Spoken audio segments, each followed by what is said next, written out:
Ask the case officer to introduce themselves to committee members and attending public. Would committee members please note that where a decision is made on an agenda item, to be able to participate in the debate and vote, you must be present throughout the entirety of the committee's consideration, including the officer presentation, any public speaking, and the question and debate session. In the event that a member needs to leave the chamber briefly during consideration of an item, but you still wish to participate, could you please indicate to me as chair that you need to be excused? And if that's the case, I'll briefly suspend the meeting for the duration of your absence. Thank you. Can I remind members that mobile phones should not be used as a means of communication during the meeting, and if members need to make or receive a message on their phone, could you please alert me as chair? Where members are using tablets to access agenda papers electronically, please ensure that these are switched on to airplane mode. Thank you. So the following order should be followed for each of the agenda items: presentation by planning officers, speakers if there are any, planning officer clarifications if required, committee member questions, which will be followed by the debate, and then we will go to the vote. We'll be taking breaks during the meeting. When and how many we have of these will really depend on how long the discussions take for each application. Thank you. So, on to procedural business. Are any members in attendance as substitutes today? Councillor Fishley. Could you put your microphone? I'm substituting for Councillor Earthy. Lovely, thank you, welcome. Do any members wish to declare any interest in relation to any... Oh, I'm so sorry. Sorry, Councillor Winder. I'm substituting for Sam Parrott. Excellent, thank you. Sorry. Do any members wish to declare any interest in relation to any applications on the agenda? Councillor Pickett. I'm not sure if it's relevant, but I just need to disclose that I have volunteered for BOAT in the past, and I don't volunteer there now, but I just thought I ought to mention that. Okay, thank you. Do you have an open mind? Sorry, I forgot about that. I, of course, have an open mind, and I won't let that influence anything that I think about this the application for Baswick. Excellent, thank you. Councillor Fishley. My son played football for Baswick when he was there. I won't be sharing any of his stories, and I have an open mind. That's great, thank you. We now consider whether, in view of the possible confidential nature of the business or proceedings, the press and public should be excluded from the meeting when any of the planning applications are under consideration. And I can confirm that we don't have any confidential items today, so the press and public will not be excluded. Moving on to the minutes of the previous meeting. The minutes for the 5th of August 2026 are attached to the agenda. And I've just got a couple of chair's cons, if you'll just bear with me. Chair, oh, on the minutes. There's a comment on the minutes. Councillor Pickett. Apologies, thank you. Yeah, I think it was on page 9. It states that I approved the Buckingham Road condition, which I did not, so could that be changed, please? Thank you. Yes, my communications are really two items I wanted to draw your attention to. The first is that a new national planning policy framework was published on the 17th of August, just gone. This has introduced significant changes to the structure and presentation of the framework, including the incorporation of development management policies. However, having carefully considered the framework, the new framework I should say, officers are satisfied that insofar as the issues determinative to the cases on this committee agenda are concerned, the relevant policy approach has not fundamentally changed. So that means it doesn't alter the officer recommendation as set out in the officer report. So I hope that makes it clear. And there's also the government has introduced a mandatory national scheme of delegation. This is due to start on October the 31st, and it's going to have a big impact on our setup locally.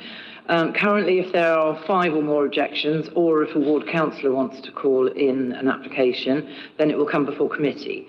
And under the scheme going forwards, this will no longer be the case. So that means that more applications will be decided by officers. And as I mentioned, this is a legal obligation and it is mandatory from government. This will come before full council on October the 1st for approval, because there will be some local tweaks, but I just wanted to update you on that. We have a few questions, member involvement. Could I ask our Democratic Services Officer, Sean, if you would mind reading the questions?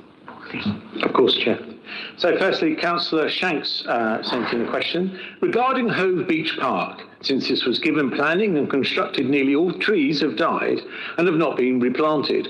Can you tell me how the planning department are carrying out enforcement to ensure replanting and care of the trees as agreed by the committee in their approval of the original application? Thank you. I'm told that the matter is currently under investigation and the planning team are expecting a new application to be submitted by the applicant, which will seek to amend the proposals as originally approved.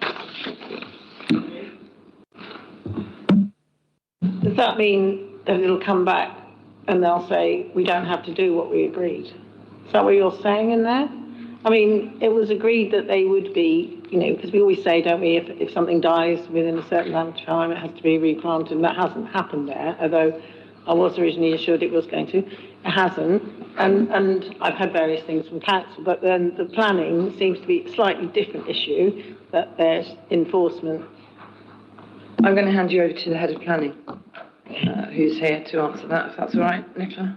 We understand that the applicant will be progressing with a new application for a new proposal, which will kind of look at why the trees died, what went into why they died, and to remedy that. So we're expecting a new application. So that means we can't enforce this existing application. I mean, if we've got an existing application and it's not happening, they might put something else in, but I would have thought normally we would try and do enforcement. We can't disclose the details of any enforcement case because that can be subject to legal action, so we can't give you details in a public forum about what we may or may not be doing with the application. But since they've indicated that they will be remedying this through an application, then we would, in the normal course of things with any enforcement case, wait for the outcome of that application first.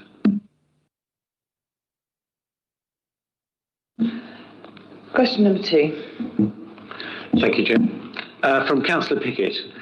A, with regard to the new Planning and Infrastructure Act that comes into force on the 31st of October 2026, what changes have been put in place for Planning Committee with regard to update terms of reference? So this actually just feeds into my Chair's comms. Secondary legislation for the National Scheme of Delegation and changes to Planning Committee were made on the 15th of July 2026 and they come into force on the 31st of October, as mentioned. A report will be presented to full council and it says in September, but it'll actually be, I think it's October the 1st is the next full council, amending the council's constitution to introduce these mandatory changes. Thank you. Thank you, Chair. Question B, there have been particular concerns around outdoor advertising, as we are putting an extra conditions in that would help restrict an increase in digital and screens within the city. Digital screens require advertisement consent and applications are assessed in accordance with policies contained in City Plan Parts 1 and 2. And given that consent is already required for all digital screens, it's not considered that additional conditions restricting further digital adverts is necessary. I hope that answers your question. Thank you, Chair. Moving on to number 3, Councillor Earthy questions. A, BH 2021/04167 Brighton Gasworks. This application was approved on appeal some time ago, but there remains no sign of shovels in the ground. Local residents and businesses are very concerned. My questions are, 1, what progress has been made in discharging the conditions associated with this application? 2, what are the most problematic conditions, i.e. the ones causing the biggest delay? And 3, can you estimate a date of discharge of all the conditions? Thank you. So in response, the applicant has not come forward to discharge any of the conditions attached to their planning application, their planning permission. The applicant has until the 22nd of September 2028 to implement the planning permission. In the absence of an application to agree the details subject to conditions, it's not possible to respond to parts 2 and 3 of your question. Thank you, Chair. And lastly, Councillor Earthy's question B, referring to BH 2024/02499 and BH 2026/01574 Long Hill School. Now, the Councillor has asked extensive questions here that I don't think we need to go through at this point quite a long list there, because the answer will be, a response to this question will be provided by officers in due course.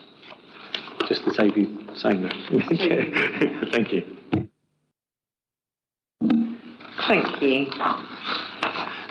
Moving on, site visits. Do the committee members have any requests for accompanied site visits in relation to any of the applications we're considering today? Oh, bless you.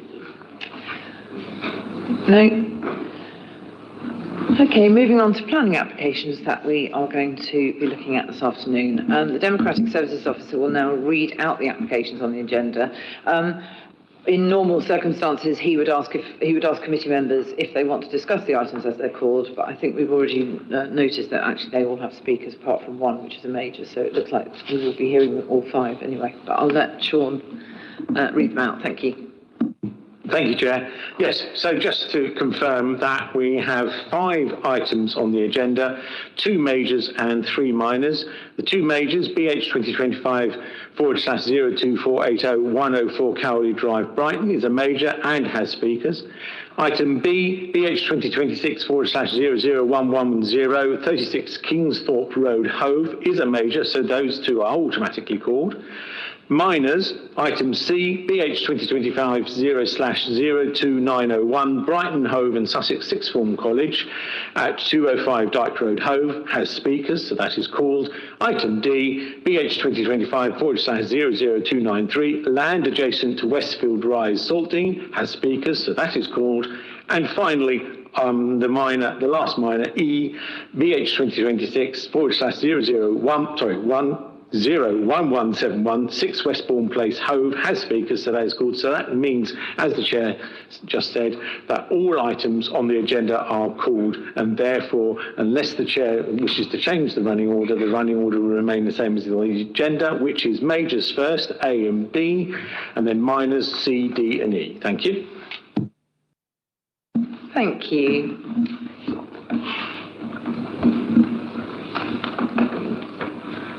Before we start, I also just want to say that I know that there are some emotive applications in front of us this afternoon. Could I ask everybody to please show some respect to each other? And, you know, there will be many differing opinions, but it would be really great if everyone could just show respect and listen to, even if it's the other side of the debate, to listen politely. Thank you. Right, let's move on to the first one. So BH 2025-02480. I'll hand you over to... Thank you. Good afternoon. Thank you, Chair. Good afternoon, Committee. So yes, item A, 104 Cowley Drive, planning application reference BH 2025-02480. I'm presenting this on behalf of an officer who is off sick. This application description is for the demolition of an existing public house and the erection of 10 new dwellings.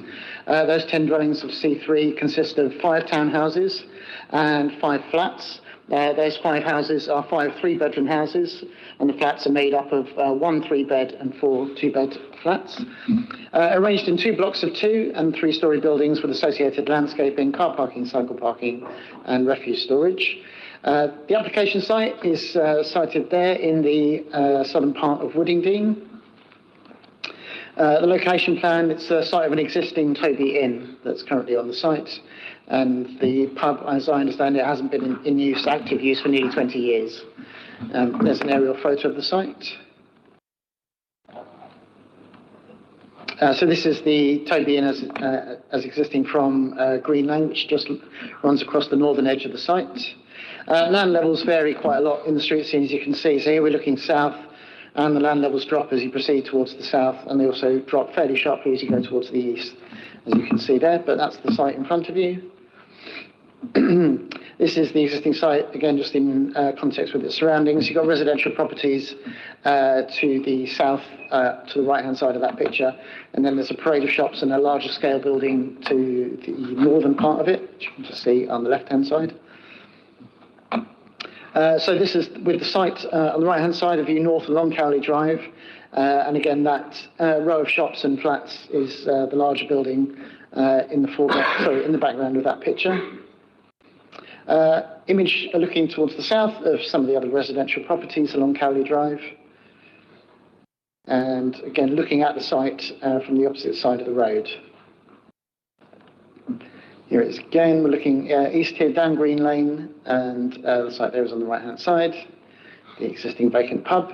So here is an existing site plan form, and here is the proposed block plan, so arranged in 2 blocks, with the flats being the northwestern element, and then the row of houses, the three houses to the south of that, and 2 houses attached to the east of that.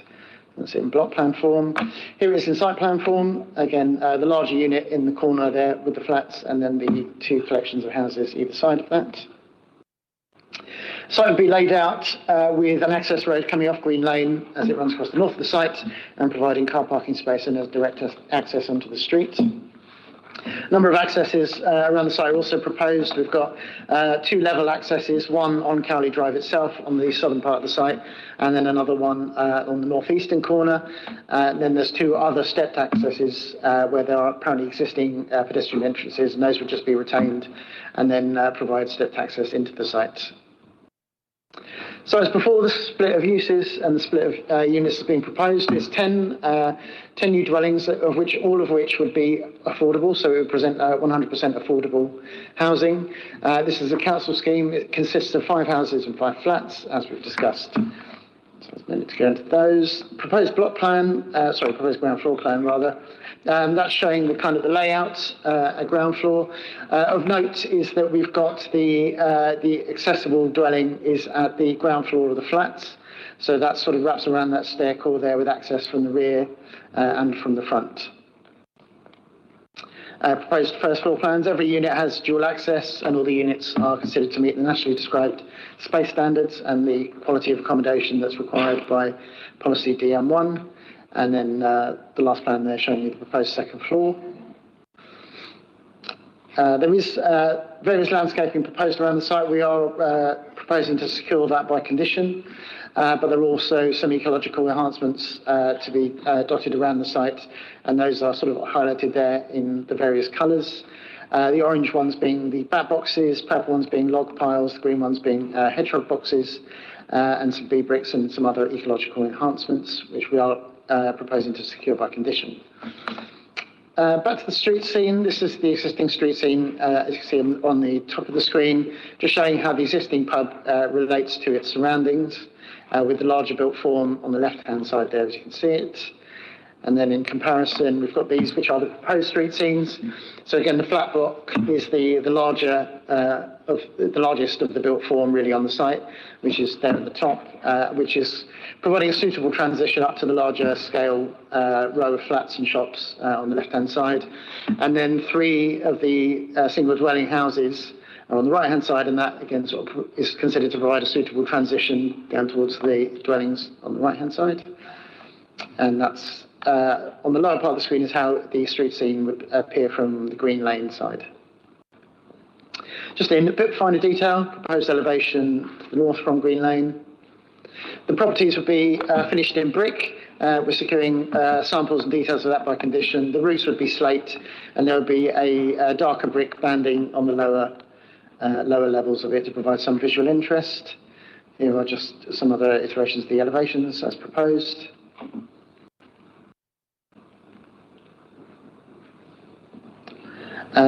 Some proposed visuals, which I think is probably a little bit more helpful.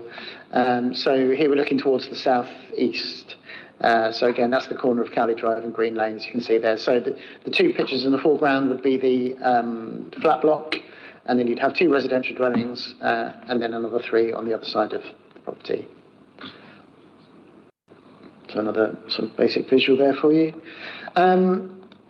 The site is located in a sustainable transport location. There are a number of bus stops in close proximity to the site. So you can see at the bottom there where the site is annotated as being on the border there of Cowley Drive and Green Lane. And then there are a number of bus stops in very short distance from the site that is served by, the stops themselves are served by the numbers 2, 22, 23, 52 and N1 buses. And then going the other way, also buses from routes number 2 and 52, so through to Rottingdean and through to Patcham. We have had 11 representations at the time of writing received objecting to this proposal for the following reasons, which are on the screen before you. Essentially, just in brief, a new access road would introduce new vehicle movements, headlights and activity. The overall height and intensity and density of the development was considered to represent a very significant change and is considered by some to be overdevelopment. The three-storey block is considered out of character. General impacts on amenity, including loss of outlook, light and privacy. Concerns over insufficient parking being provided, and that the proposal could result in traffic congestion. Concerns over the consultation that's taken place. Concerns over the loss of the community asset, being the pub. Insufficient capacity at Woodingley Medical Centre, loss of views towards the Downs. However, that's not a material planning consideration. And then concerns that the proposal would provide an unsatisfactory living environment, could result in antisocial behaviour, and also they don't provide sufficient electrical vehicle charging infrastructure. We have had other representations. One comment was received neither objecting or supporting the scheme, but requesting that Swift bricks are incorporated into the proposal, which we have secured by condition. And a letter of support was received, it says objecting to the proposal, but a letter of support was received citing that the pub, as existing, looks run down and unsightly, is no longer viable, and once the development is completed, the visual impact of the site would be vastly improved. Key considerations are that the principle of development, obviously, the loss of the public house versus the contribution of 10 residential dwellings to the city's housing supply. As mentioned, all of the housings would be 100% affordable housing. Obviously, we've got key considerations over the design, appearance, layout, scale and massing.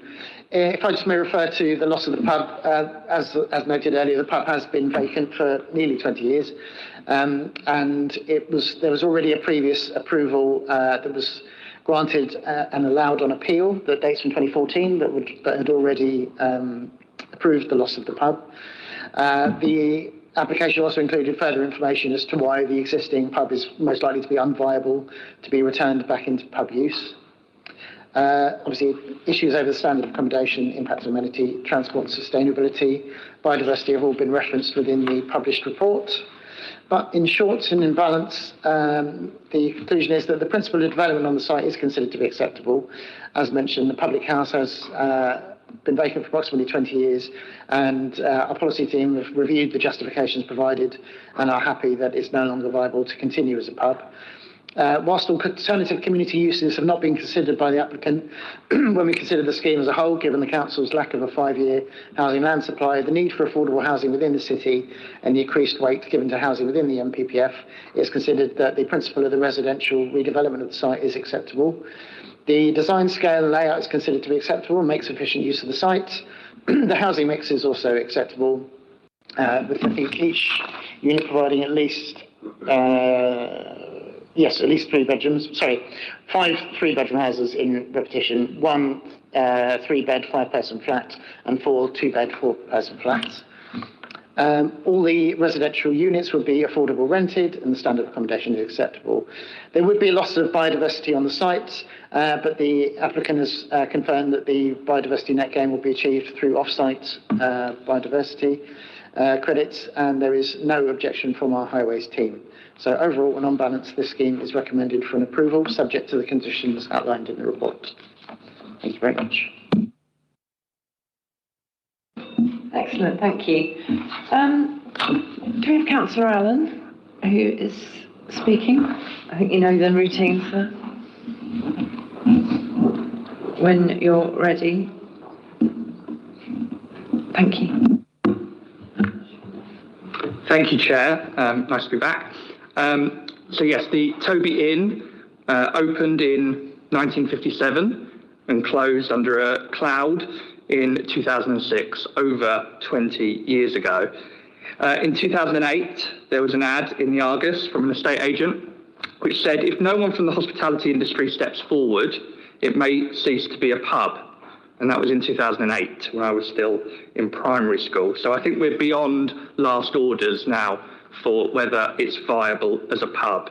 It is a shame that we in Woodingley are losing a community asset in the south of the village. There's not much like it. But using this site for new social housing is exactly what we should be doing. There is a general sense that it is so much easier for councillors to object to planning applications rather than to come forward and support them. The risk is that much higher. You lose votes by doing it. But this is exactly what we need to be doing. It's what our administration is all about. It's what our government is all about. It's what our Prime Minister is all about. In Brighton and Hove, it was reported a couple of weeks ago, there are 2,292 families in temporary accommodation. This scheme will bring that down. And so how can we turn it down, I say? For too long, too many politicians have found it easier to talk about the housing crisis and not to get their hands dirty supporting measures which will deal with it. And that's why I'm here today. To be honest, if we can't build on sites like this, I don't know what we're all spending our time doing. It's a brownfield site of a former pub that has been derelict for 2 decades, and we're proposing a 100% affordable housing scheme. I mean, that is a dream come true compared to what we used to sit around wishing schemes would be when I was vice chair of this committee. So I won't take up any more of your valuable time, but I implore you all to support this application. It's exactly what we need in this city. Thank you.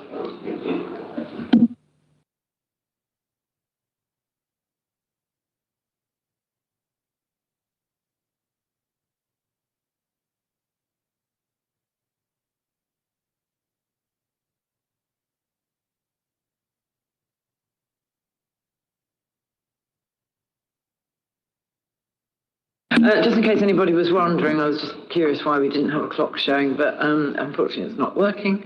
So Sean, in the corner, will be doing the timing.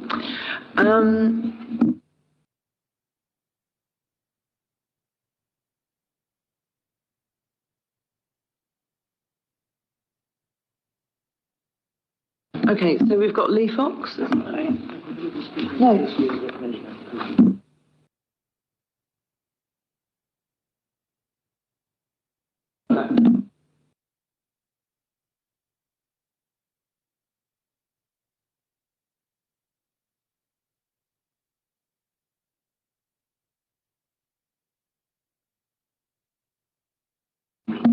Good afternoon, Mr. Fox.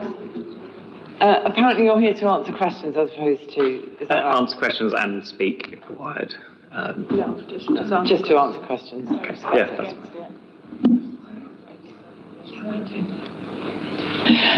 Great, we've got that cleared up. Yes, you're here to answer questions, if that's all right. So who would like to start off with the questions?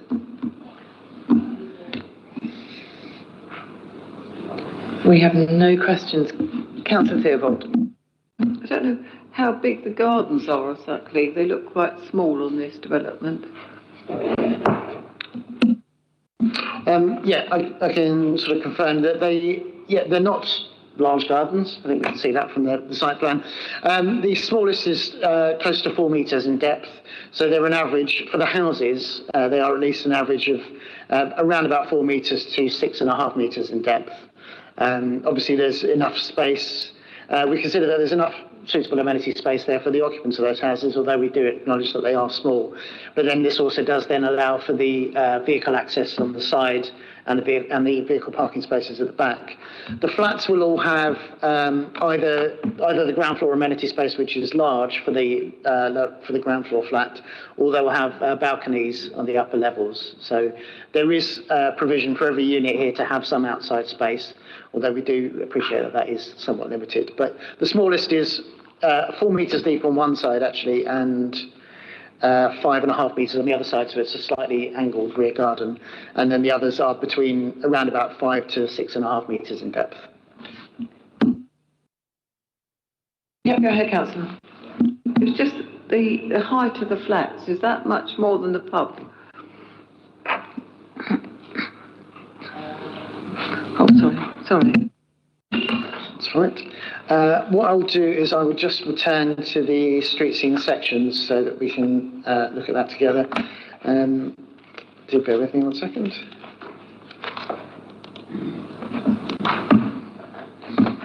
So I'll try and make that a little bit larger. Yes, it is taller than the pub, but the site is then kind of being arranged in a very different way from the way that it currently is. So the area in which the pub is now sat would be predominantly the rear garden areas and parking spaces. So the built form then moves to the northwestern corner.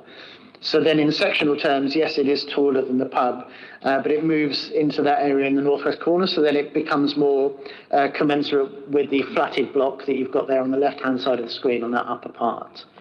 What I could do is take you to Google Street View again, and what you'll see is that this, oh no, hang on, I'm not showing that, hang on. Is that shared? Yes. Yes, there we go.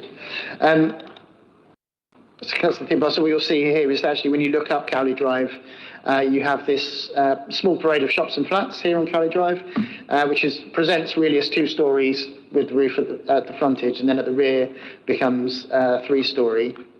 And the proposed block of flats for this corner of the site would still be lower in level than those flats that I've just shown you there. So I will just return you now to the section drawing.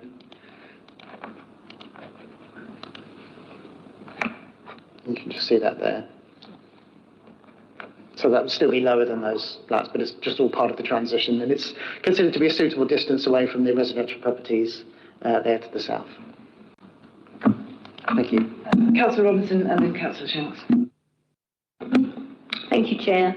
Reading through the transport report, they state that according to census data, the development of this size should provide 12 parking spaces. Do we know, so we can see that there aren't 12 parking spaces here, there are just 5. Do we know what the situation is in the surrounding streets, i.e. is there capacity for more cars than that to park? Thank you.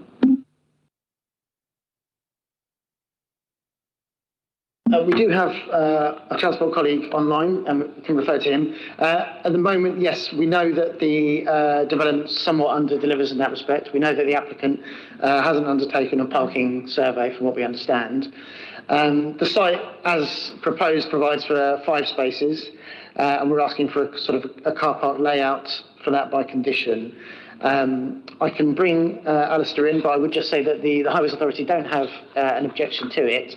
And it's one of those where we consider it obviously on balance, that we wouldn't necessarily refuse it for that reason. Would it be useful to bring in our Highways colleague? I think it would just be useful to know if he's got the information about the capacity on the surrounding streets. I'm not sure if there's a CPZ there, for example. It isn't a controlled parking zone, no, for sure. That answers the question then, thank you. So you don't need the highways, okay. Councillor Shanks. I just wondered if any consideration was given to using the existing building of the pub, which is quite a big building and could have been converted into flats, and then you could have built houses around it. I don't know if it was looked at at all. Was that you or? That probably is more of a question for the applicant. Obviously, we're here to determine the scheme before us, as you know, but we can refer that to the applicant if you like. Would you be able to help us? Thank you. Yes, it was explored. That was our kind of first port of call, was to have a look. You could only fit kind of 4 flats in the existing pub, and they were substandard accommodation because of the layout. That would be always the preference, is to reuse from a sustainability perspective. But unfortunately, because of the location of the pub, you then can't fit any other accommodation on site. So it would be restricted to only 4 kind of substandard flats, unfortunately. So yeah, hence us having to go down this approach. Thank you. I had the same question written down. It's an interesting one because obviously environmentally, our concerns are huge, but you're saying that there was no way that they would have got anywhere near the number of properties if they'd used the existing. Okay. No, we agree. That would be our preference as well, but it's just, wasn't possible on this one, unfortunately. And the quality of the existing building also wasn't particularly good either. Okay, thank you. Councillor Pickett. Thank you. Sorry, I've got a couple of questions. Page 41 of the report states that 1 flat is wheelchair accessible standard, so I'm assuming that the others aren't. Can I also ask, is there a blue badge parking space for that 1 flat And also in terms of the other parking spaces, are they available to anyone living there? So whether they live in a house or the flat, or are they demarcated to specific houses or flats? Well, I can answer some of that for you. So, let me first of all just again return back to the presentation, which will make some sense, hopefully.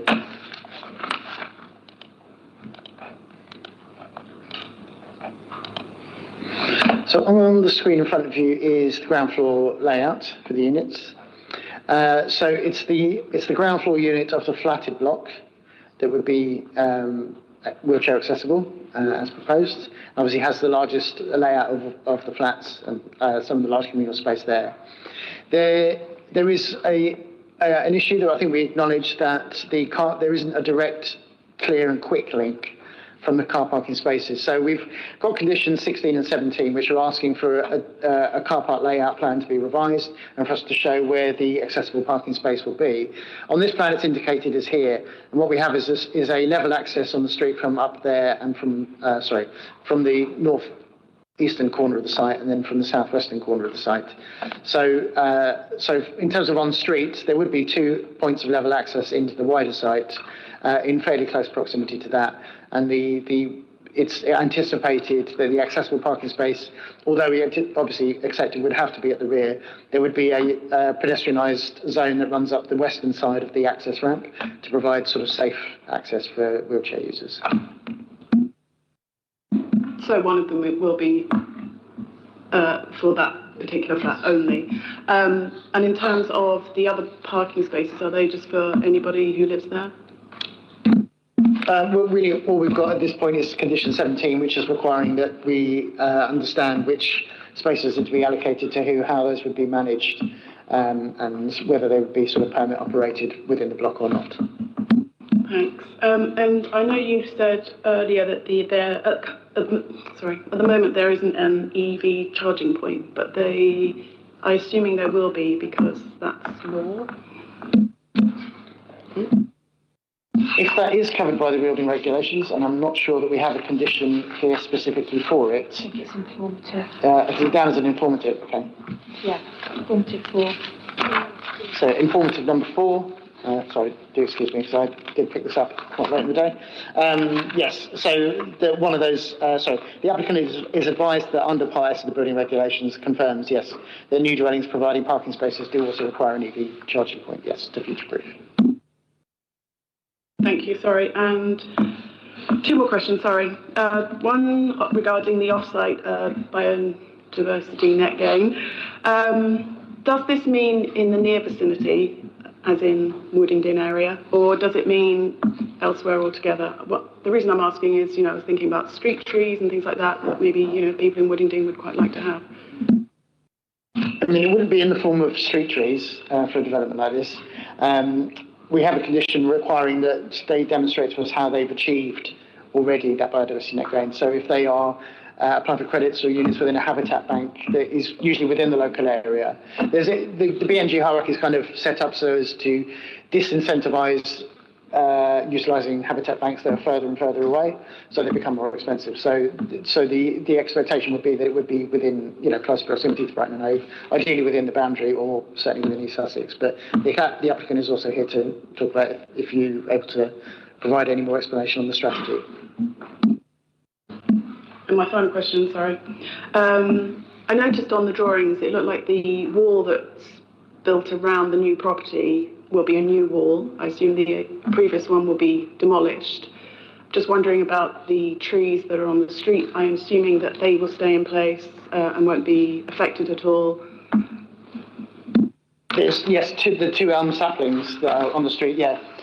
We've got a tree protection condition, I believe it's 11, just turn to that. A pre-commencement condition, so before development, including demolition commences, that we have a scheme to protect those on-street trees, which includes the 2 sapling elms within the public footway that runs, along the western boundary. Condition 4.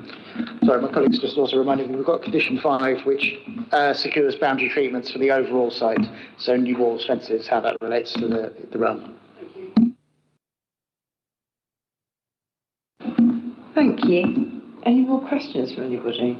I think you've covered all mine as well. EV, tick. Biodiversity net gain, tick. Access for wheelchairs, tick.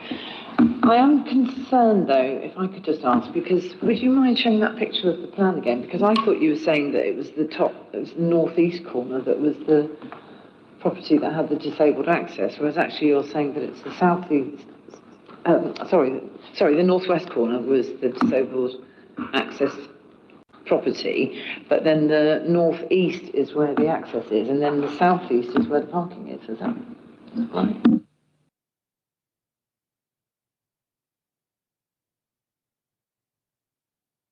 In short, yes, you're right. Yes, it is in that northwestern block, in the block of flats, which is the wheelchair accessible flat.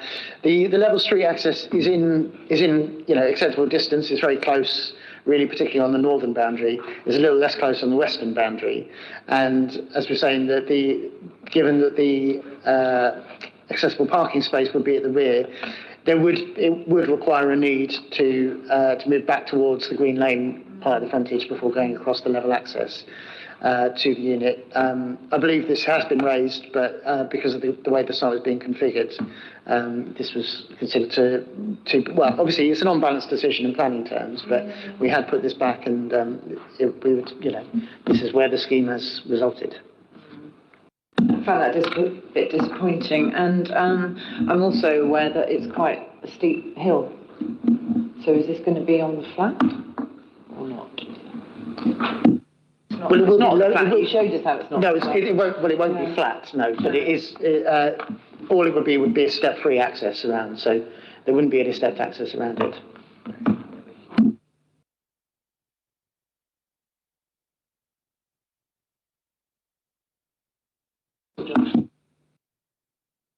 So yeah, just to sort of confirm, there would be potential opportunity to provide on-street disabled parking facilities, but as I was just noting with my colleague, there are a number of junctions in close proximity to the site, so I couldn't say how guaranteed that would be.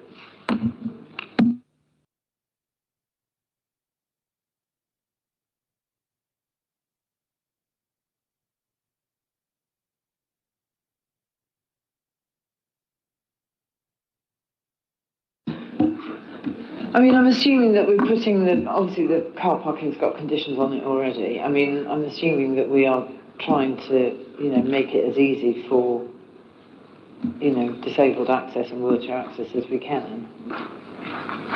We are certainly in the condition. I think, I'd probably encourage the applicant to explore whether there's any routes that could be made more directly towards the rear gardens. Particularly the rear garden of the flat from the car park area, whether there's any reconfiguration possible. But, as often with these matters, where we are today is to look at the applications before us, and we've put the condition on to require the accessible spaces and to require level access around the site otherwise. But again, I think I probably would encourage the applicant to see if there's any way to provide a more direct access from the... I was thinking that. Is that something you can help us with, Lee, Ms. Fox? Yeah, I think in the original application we had hoped to be able to kind of have the accessible space on the street to the north. I know that was kind of discussed with yourselves, that would be potentially more challenging because there's double yellow lines in that area, but that would be by far the closest proximity because of the level change across the site. It's trying to get from any of the properties kind of down to the back in the shortest distance is quite a challenge.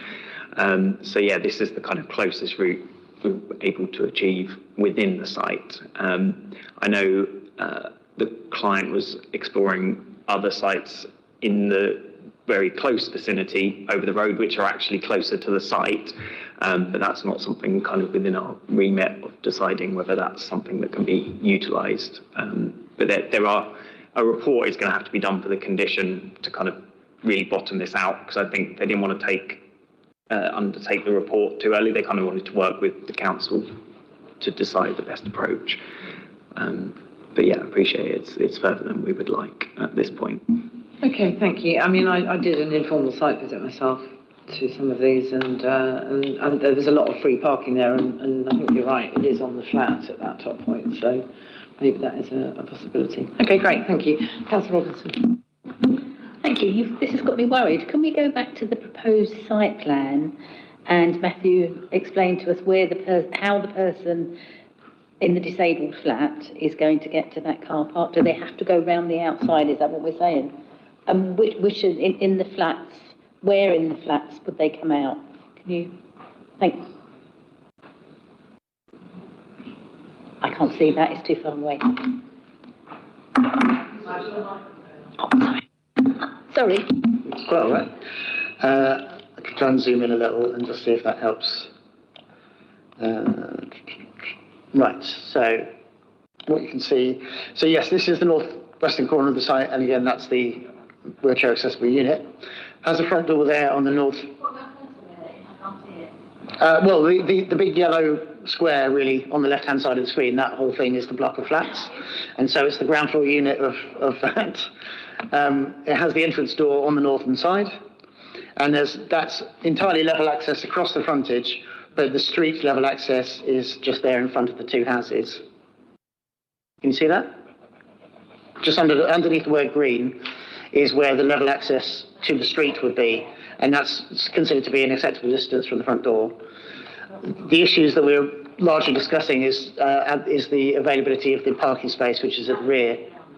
So there is a demarked transition area up along the side of the access ramp for any user to go back into the green lanes frontage and then through the level access into the site. And there's also a further level access from Cowley Drive on the southeastern corner of the site.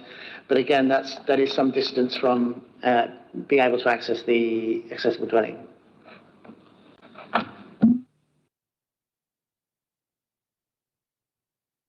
It's not brilliant, but it is level. Where that row of shops is flat. It's the slope that comes down there. So, and there is completely free parking along that road. So, in theory, one could park opposite the building and remain on the flat.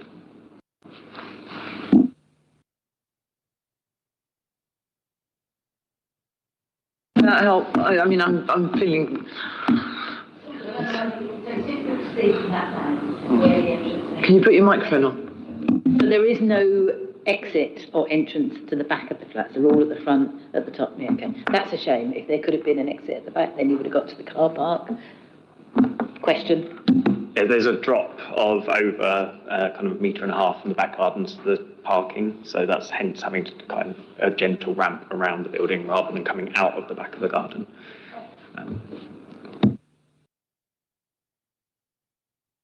Do we have any more questions? Is everyone ready to move on to debate? Mr. Fox, thank you for your time. Who would like to start the debate? Councillor Nairn. Thank you, Chair. I'm in favour of the removal of a decades-old derelict pub and the creation of 16 new affordable homes, so I'll be voting in favour of it. Councillor Cattell. Oh, Councillor Cattell? Oh, sorry, I didn't hear you say me. I was waiting for Paul to elaborate, but yeah, I mean, I think there must be a way we can overcome this parking issue. But aside from that, I mean, this is almost like a kind of textbook perfect planning application. And also from a former life, I'm aware that the architect practice is very well respected and has got, has been long established and very good with sustainability stuff. So, and 10 affordable new homes provided by the council. What's not to like? So I'll be voting. Councillor Theobald. Yeah, I mean, obviously it's sad to lose a pub, but it has been, derelict for 20 years, and I think it's always been a bit run down, that pub, because I used to live out that way. I'm glad about the affordable. I don't think there's 5 car spaces is probably enough. Not because it's such a way out on the outskirts of the city. On the relevant history in 2025, they wanted to redevelop it for 6 family homes, and I think this would have been much better to have had 6 homes with a decent garden instead of the little tiny gardens they're going to get. I think the thing that worries me is the flats, because I think it just starts a precedent off for that area to build lots of flats, and it's out of character with the family homes in that area there. So I'm not happy with that part of this application. Okay, thank you. Councillor Winder. Yeah, obviously it's wonderful to see new homes being provided in an area where there isn't much scope for that. I would have liked to have seen more landscaping and sort of a pleasant environment around those buildings. That's not really clear from the application, but on the whole, yes, we'll be sort of supporting it because we need those homes and it will be a nice little community there. Thank you. Any more comments? Councillor Cattell? Could you switch your microphone on? Condition 5 asks for a scheme for landscaping to be provided, which is fairly standard. Councillor Pickett? Thank you. I think this is a pretty good proposal. There's a lot of space, there's no overlooking. The houses are relatively large in terms of the amount of bedrooms that they fitted in. I think the design fits the area. It's on a good bus route. We've got bat boxes, we've got swift boxes, we've got bee boxes, we've got a log pile, I think, and the fact that they're all for rent. I think it's a good proposal and I will be voting for it.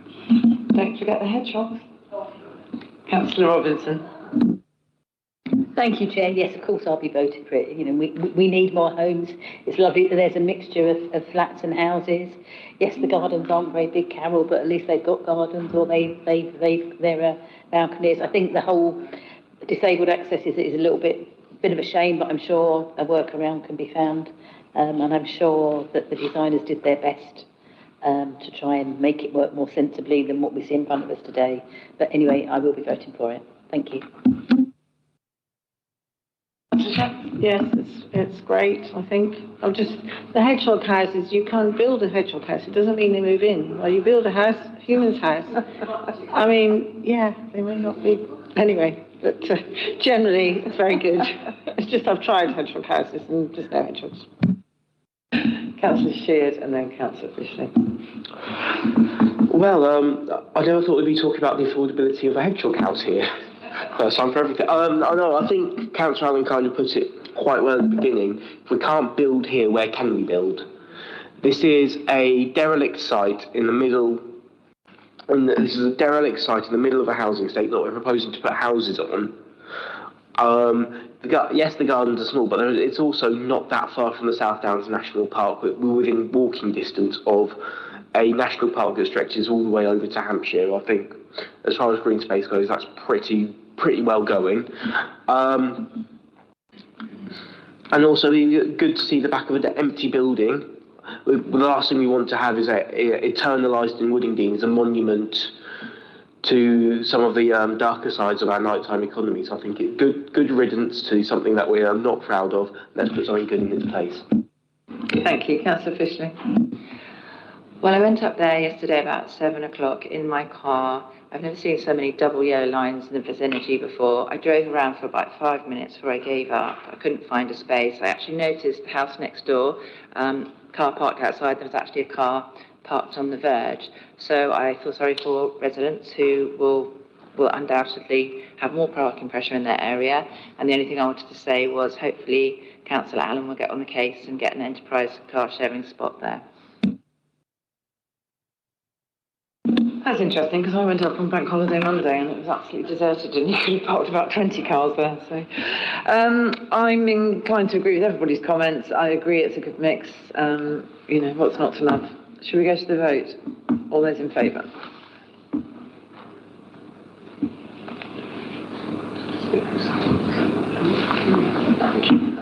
And all those against?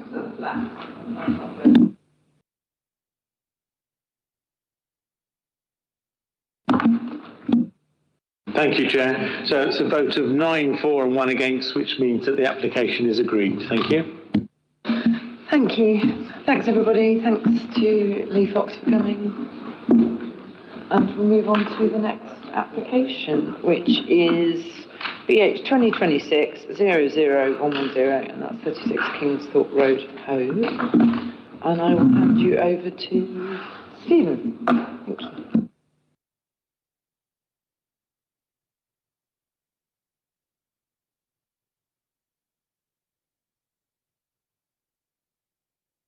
Sorry, thanks, Chair, and good afternoon, councillors. If you bear with me for a second, I will just get the presentation up.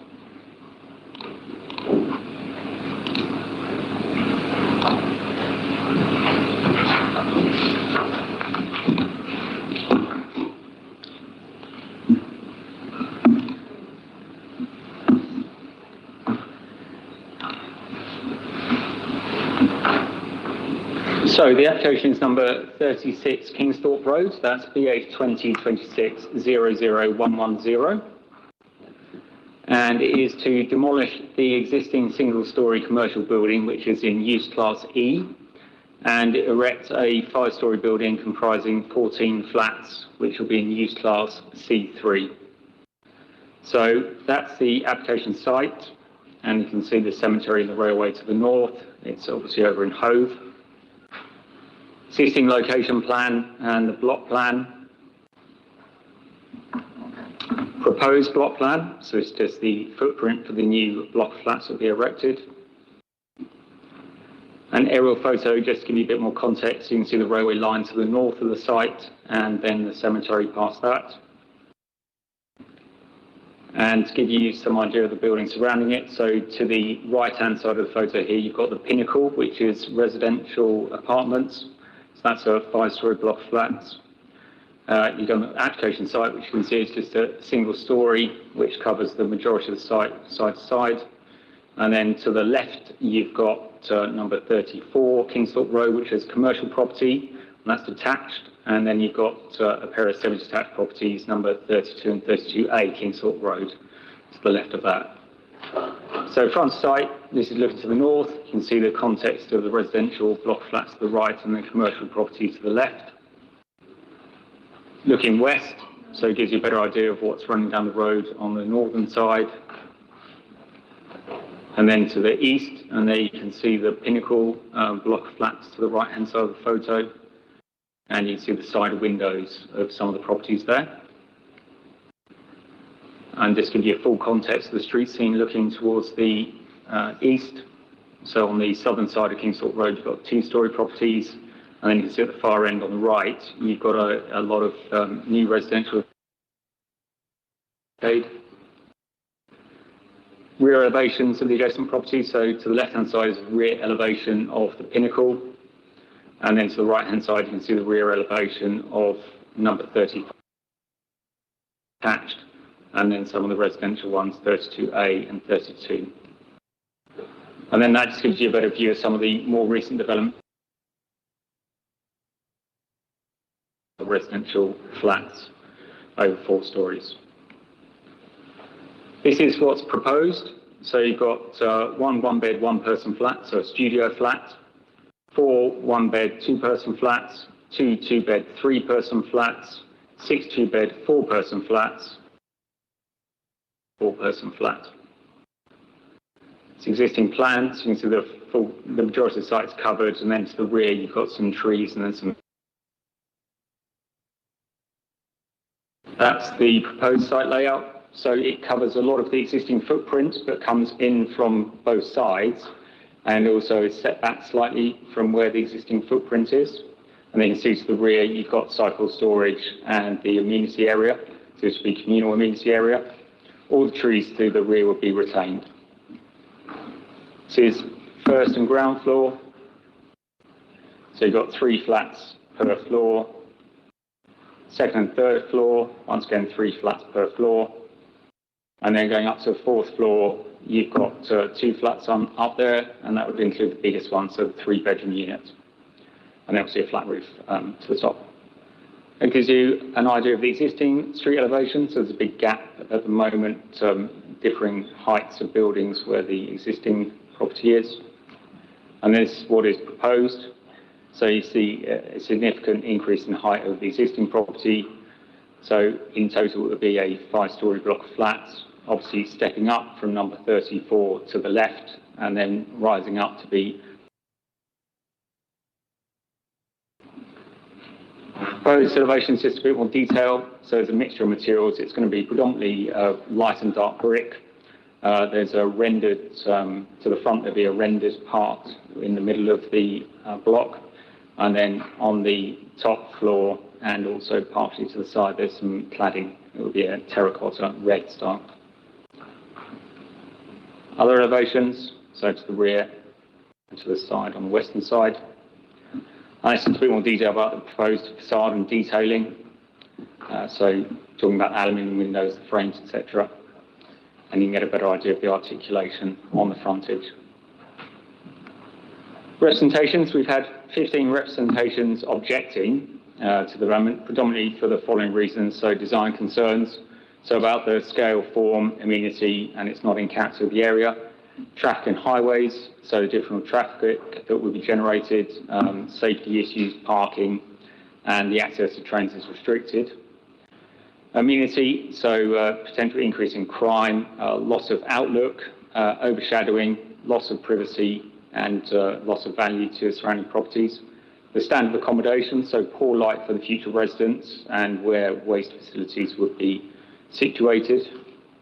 And noise and disruption through the construction and impact on, I should say, mental health, not metal. Developers benefit, that's why the site's being developed, and the area is already significantly developed. 2 representations have been received in support of the development for the following reasons. So good design, commercial element not required in this location, more housing needed in residential locations, good connections to public transport, school road street scheme has reduced access, and cycle storage is well designed. I also mentioned now, since the report's actually been and the presentation being produced, there's been another comment received in respect of the impact of the development on light to the residents in the Pinnacle as well. So key considerations are principal development, sign appearance, layout, scale, massing, housing mix and the tenure, affordable housing provision, the standard of accommodation, impact on residential amenity for the surrounding residents, sustainable transport, sustainability generally, landscape, arboriculture, biodiversity and sustainable drainage. There's also, this is minded to approve subject to a 106 agreement, and that 106 agreement is in relation to affordable housing. So there would be payment of a commuted sum for £394,105 in lieu of on-site affordable housing being provided, and there would be a late-stage viability review for that as well. The employment and training, there'd be a fee for employment skills training, £4,200, and a strategy to be submitted. And in respect to ecology, there was, when the report was written, there was uncertainty about whether a habitat management maintenance plan would be needed for biodiversity net gain on site. After further discussion with ecology officers, we consider that it's not significant on-site biodiversity, and therefore a habitat management plan is not needed, and the associated costs with the monitoring of that. So, in conclusion and planning balance, principle of residential development is established through the allocation in Brighton Hove City Plan Part 1 under policy CP3. So, this whole area is an employment-led mixed-use employment residential redevelopment site. The scale, design and layout are acceptable given the size of the site, scale of the surrounding buildings and the significant housing need. The site would meet the requirement for affordable housing contribution under policy CP20. However, that would be with a reduced sum, as detailed in section 106. That has been agreed and acceptable to the district valuer. The standard of accommodation is acceptable. All units meet the NDS space standards. So DM1, they include private balconies and or terraces. They have sufficient outlook and they have adequate light. In excess of 10% BNG will be provided on site. So 69%, which seems like a lot. That's because the existing, there's a relatively low level of habitat units on site at the moment, but there will be an increase of 69%. So it goes from 0.09 habitat units to 0.15. County ecologists and arboricultural officers have no objection, subject to conditions. There is definitely impact on the amenities of neighbouring properties, including loss of daylight and outlook, but the impacts are not considered so harmful to warrant refusal. The applicant submitted a significant amount of information in respect of noise and also daylight assessments, which are done under the BRE recommendations, and they've shown that there won't be any significant impact on the light received by the neighbouring properties, residential properties. Local Highway Authority has no objection to the development, subject to conditions, and any disadvantages are weighed against the benefits of providing 14 new units and an affordable housing contribution, and there's increased weight in the planning balance given due to the housing delivery, so the amount of units we're able to provide as per the MPPF. Proposed development would not conflict with national or local planning policies, and overall it's on balance minus grant subject to Section 106 agreement and the conditions imposed. Thank you. Thank you. We have the agent, I'm told, Alex Bateman, online. Is that right? Yes, good afternoon, Mr. Bateman. Yes, afternoon. I'm here. Have any questions? Okay, great. So who would like to start off with some questions? Councillor Beckett and then Councillor Chief. I've just got a quick one on light on affecting the pinnacle. I was just wondering, so you're saying it's not significant, but is that because the windows on the pinnacle are staircases or something like that? Yeah, the ones on the pinnacle, so the lighting assessment has looked at the western end of the pinnacle, and it's looked at all the windows in the side elevation and all the windows in the rear elevation. The ones that will be significantly impacted by the development will be the ones on the western elevation, and from looking at the floor plans and within the assessment that's been carried out, they're all secondary windows. So they're all going to be, all the areas that will be affected will either be served by windows which are either going to be facing towards the rear or they're going to be facing towards the front, and the impacts of the development on any of those is within the BRE guidelines. The side elevation windows, most of those are serving either bathrooms or kitchens, and there are a couple where they are serving bedrooms, but they will have their primary windows will be facing towards the rear or the front, and they won't be affected under the BRE guidance. Welcome. Councillor Sheard. Thank you. Just very quickly, it mentions in the report that that the roof of the property was not going to be used for solar PV panels. I was just wondering if there my memory might be misserving me here, but isn't it standard practice to encourage these as part of designs where possible? So I was wondering if there was a reason these weren't included in the plan. Yeah, it's not been offered by the applicant, and it will meet the sustainability criteria that we'd be looking for, whether it be air source heat pumps and the actual EPC rating of the building itself. Maybe it's something best directed towards the applicant's agent, and they explain why they've decided not to pursue that, but I'd imagine it was down to financial viability. Good afternoon. Just to explain a little bit on the solar panels. So I think there's two elements to it. One is design. In terms of design of the building itself, we worked very closely through the pre-application engagement, and also we had a design iteration throughout the scheme, which meant the design wouldn't be appropriate for solar panels in this particular instance. However, what we've done from the start is engage with a sustainability consultant who had actually identified that the introduction of air source heat pumps would be a better energy saving use on the site over and above solar panels. In this instance, it is very common that we would do solar panels anyway, but in this instance the air source heat pumps were seen as a better option. Councillor Theobald. Am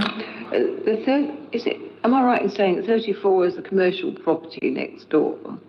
And what's the sort of distance between that and this building? Is there a distance between?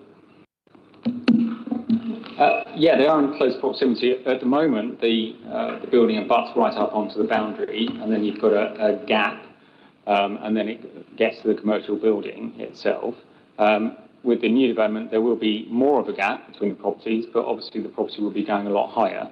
So even though the building footprint, if you like, comes back, obviously being a lot higher, it will probably have significant impacts on number 34. Do you want to show the block plan again just to show the relationship? So there was no windows there because it was up against it, so there's no windows next to it then? No. On 34, there won't be, will there? No. Just having a look to get the map up.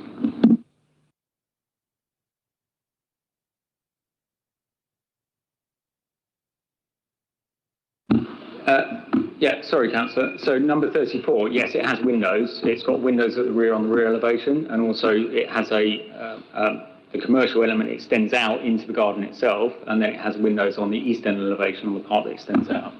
So I'm not sure if it displays that well on there, but you can see number 34 to the left of the red line plan. So the rear elevation of number 34 has windows, and then on the bit that's cropping out to the north, that has windows on the eastern elevation. So there's been an assessment, I presume your question is in respect of overlooking a light. Yeah, it's a commercial property, so when we're using DM20 policy, DM20 applies to habitable rooms in respect to residential dwellings, but clearly we've also looked at this. It hasn't been covered in the lighting assessment, but there would definitely be impacts on the commercial property in terms of the amount of light that it would receive, and also there would be some loss of outlook. Being a commercial property, though, the weight that we attribute to that is not so significant, or is not as significant as for a residential property, and it would still be able to be continued to use as an office. It may well be that the amount of illumination and the hours that it's used would increase over the current situation, but it wouldn't stop it being used as an office.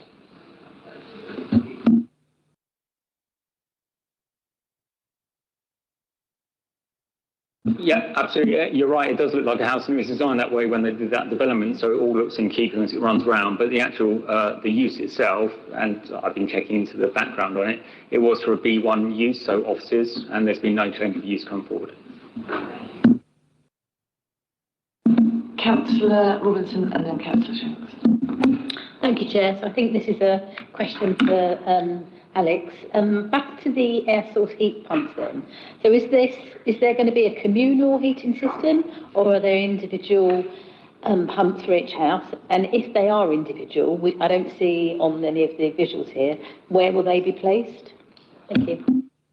As far as I'm aware, they are supposed to be individual for each of the units. And because of the size that they need to be, they actually fit a bit like a boiler in the kitchen. So they fit within the kitchen cupboards, as far as I'm aware, from the consultant that we had involved.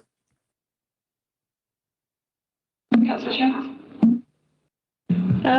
Yeah, as we've got 14 houses, doesn't that mean they're supposed to, I know that they're providing this 56, but shouldn't they officially be providing an affordable flat on site? And my other question is why we have assessed it, they wouldn't be eligible for parking permits. I mean, if there isn't any availability, then they wouldn't get one anyway, but I don't really understand why we assessed that as not eligible for them.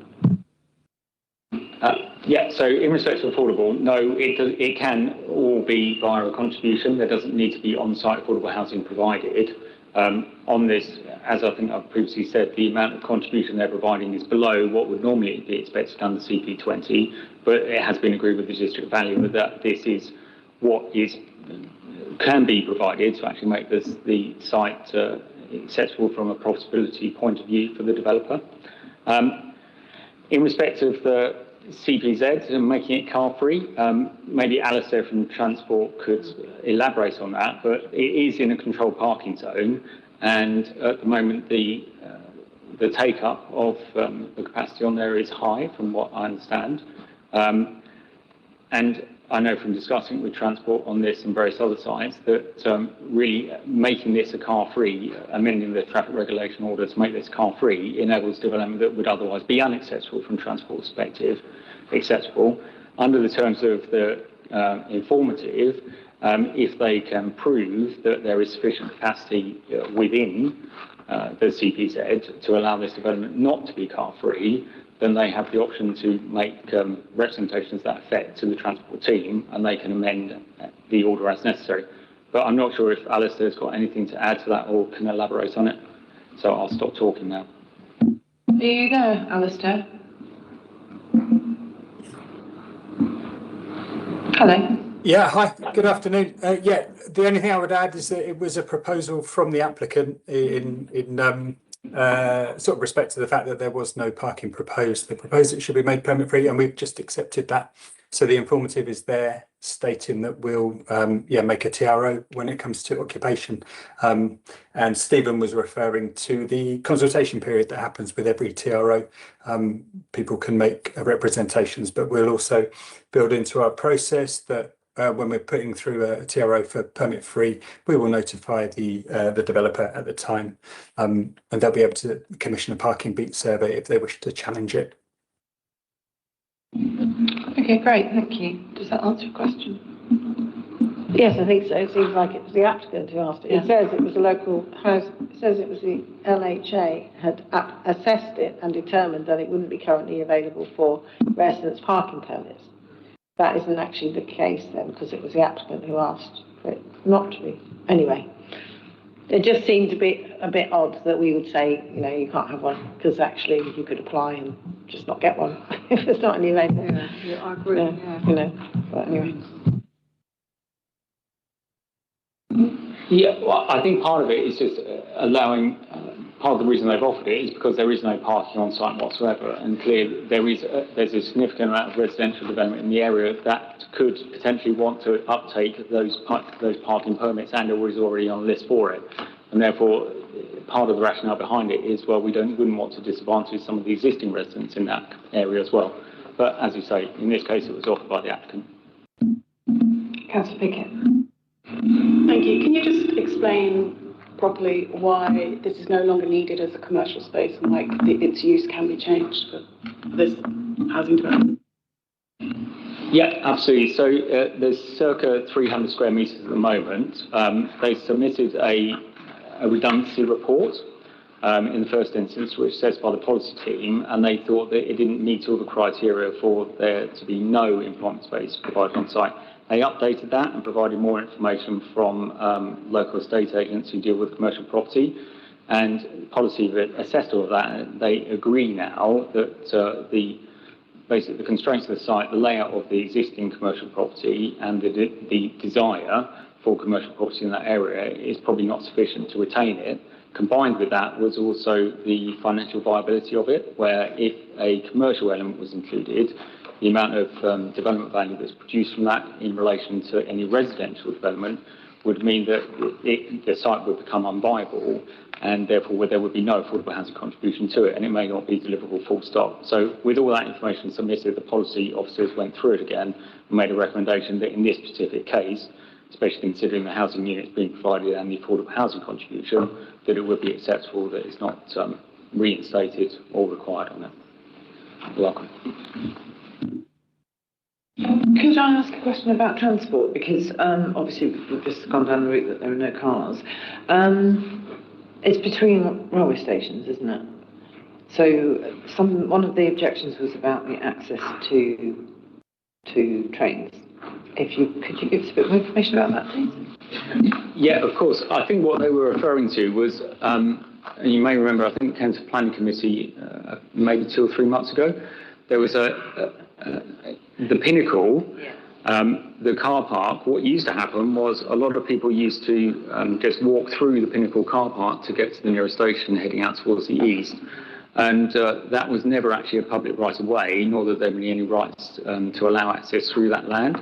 So it came to the planning committee to effectively put a gate in the car park surrounding it, so you no longer could actually walk through there physically. And that gate, I presume, has now been installed. So if you want to access you've now got to go down to the south, and you've got to go east, and then you've got to go back up north to get to the station. So it's increased the amount of time for what it used to be previously. So that's what they were referencing. Obviously, the stations are still in relatively close proximity, but the walking distance has increased quite significantly from what it used to be when the Pinnacle car park was open. Yes, thank you for clarifying. I had forgotten the impact of the Pinnacle. Could I go back to the light impact on the Pinnacle, please? Because I don't know if it's possible to have a look at the drawings again. I know you're saying that they're secondary windows, and obviously I understand what that means in planning terms, but these are people's homes, and I'm trying to work out, what the impact is. Have we got something that we can look at? Do you want me to share my screen? Yeah.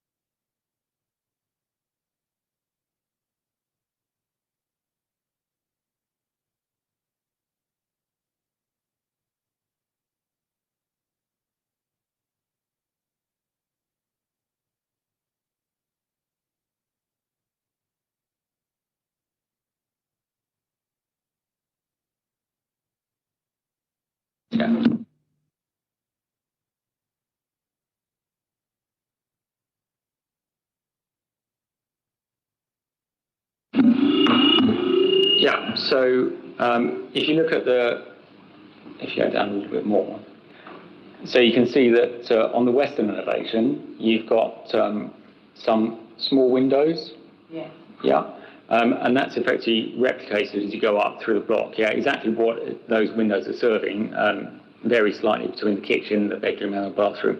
So you can see on the bedrooms, if you look at the top of the Pinnacle to the right-hand side, you can see the bedrooms. So those the new developments are adhering to the 45-degree rule, and the assessment has been done in respect of the impact on those rear windows, which are either bedrooms or living rooms, depending what floor you're on. And that's saying that there will be very little diminution in terms of the amount of daylight that they actually receive. Clearly, there's going to be similar impacts on views and also outlook, because when you look out to the west, you're going to have a much higher building than what's there at the moment. The secondary windows, you can see there's a small sort of triangle butting out as well on the left-hand side of the Pinnacle. That's got a window which is also facing out towards the rear. Yeah, the triangle area, yeah. So there's a small window in those also facing out towards the rear, and that's obviously going to be very impacted by the new development, but that's a secondary window to either the bedrooms or the living room, depending which floor you're on. And then as you go down on the front room, so you've got a small secondary window on the western elevation. So once again, that gets severely impacted. But the main windows, which are facing onto the front, yeah. No, you get. I'm not sure if you can see it, but there's a small secondary window, and then as you go up, some of them will be affecting bathrooms, some of them will be affecting secondary windows on the bedrooms and/or on the kitchens. But all of those have their primary windows either to the front or to the rear. Could you go to the one that's got the picture? So, I look at a lot of these drawings, but they don't mean a lot, I'm afraid. I find it easy to look at a photograph. Yeah, the one where you had the photograph of the side of the building, didn't you? Yeah, of the Pinnacle. Yeah.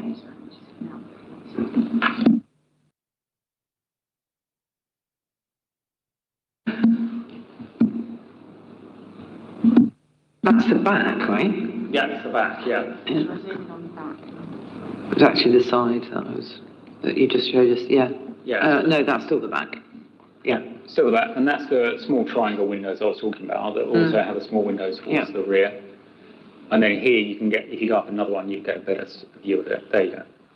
So the ground floor doesn't have very many side windows, and then as you go up, you see all those secondary windows, and those are the ones that are going to be most affected, and they lose a significant amount of light. They are all actually quite small, aren't they? Yeah, and you look at the front with the huge windows and the balconies. Yeah, exactly. Okay. So they're all secondary. Okay. So I've looked through the floor plans. Yeah. Okay. Okay, thank you, Councillor Robinson. Continuing on that theme, do we know what the distance is between the two buildings, Pinnacle and the new, please?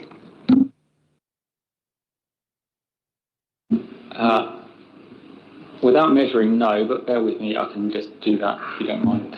I can come back to you on that.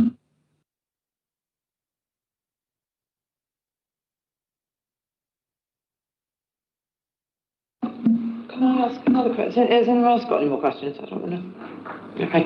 I just wanted to ask about the affordability situation because, you know, time and again we sit here and we get these, you know, people come back and go, oh, well, you know, we said we'd pay 400k, but actually we can't afford it. And the DVS says, you're right. So, I don't know. I mean, I can hear myself sighing already. And is it, you know, what can we do about it? You know, you've mentioned there's a late stage viability review. When is that likely to happen? If they start, you know, if we were to approve it today, how long will the building take? And then at what stage is the late stage viability review? How long is that? How far? Yeah, the intention at the moment is that the Section 106 agreement that they would be asked to enter into would be that the payment has to be made prior to commencement. Oh. Yeah, so the payment would be made before they actually start work on site, and then the late stage viability review would only be an upward-only review. Okay, well, actually, that sounds, yeah, I'm pleasantly surprised. Great. Any more questions, anyone, or should we move to debate? Oh, sorry. Yeah, sorry, Councillor, just come back to you on the distance. So between the furthest outcropping of the pinnacle on the western elevation against the eastern elevation proposed, it's going to be just over 2 metres.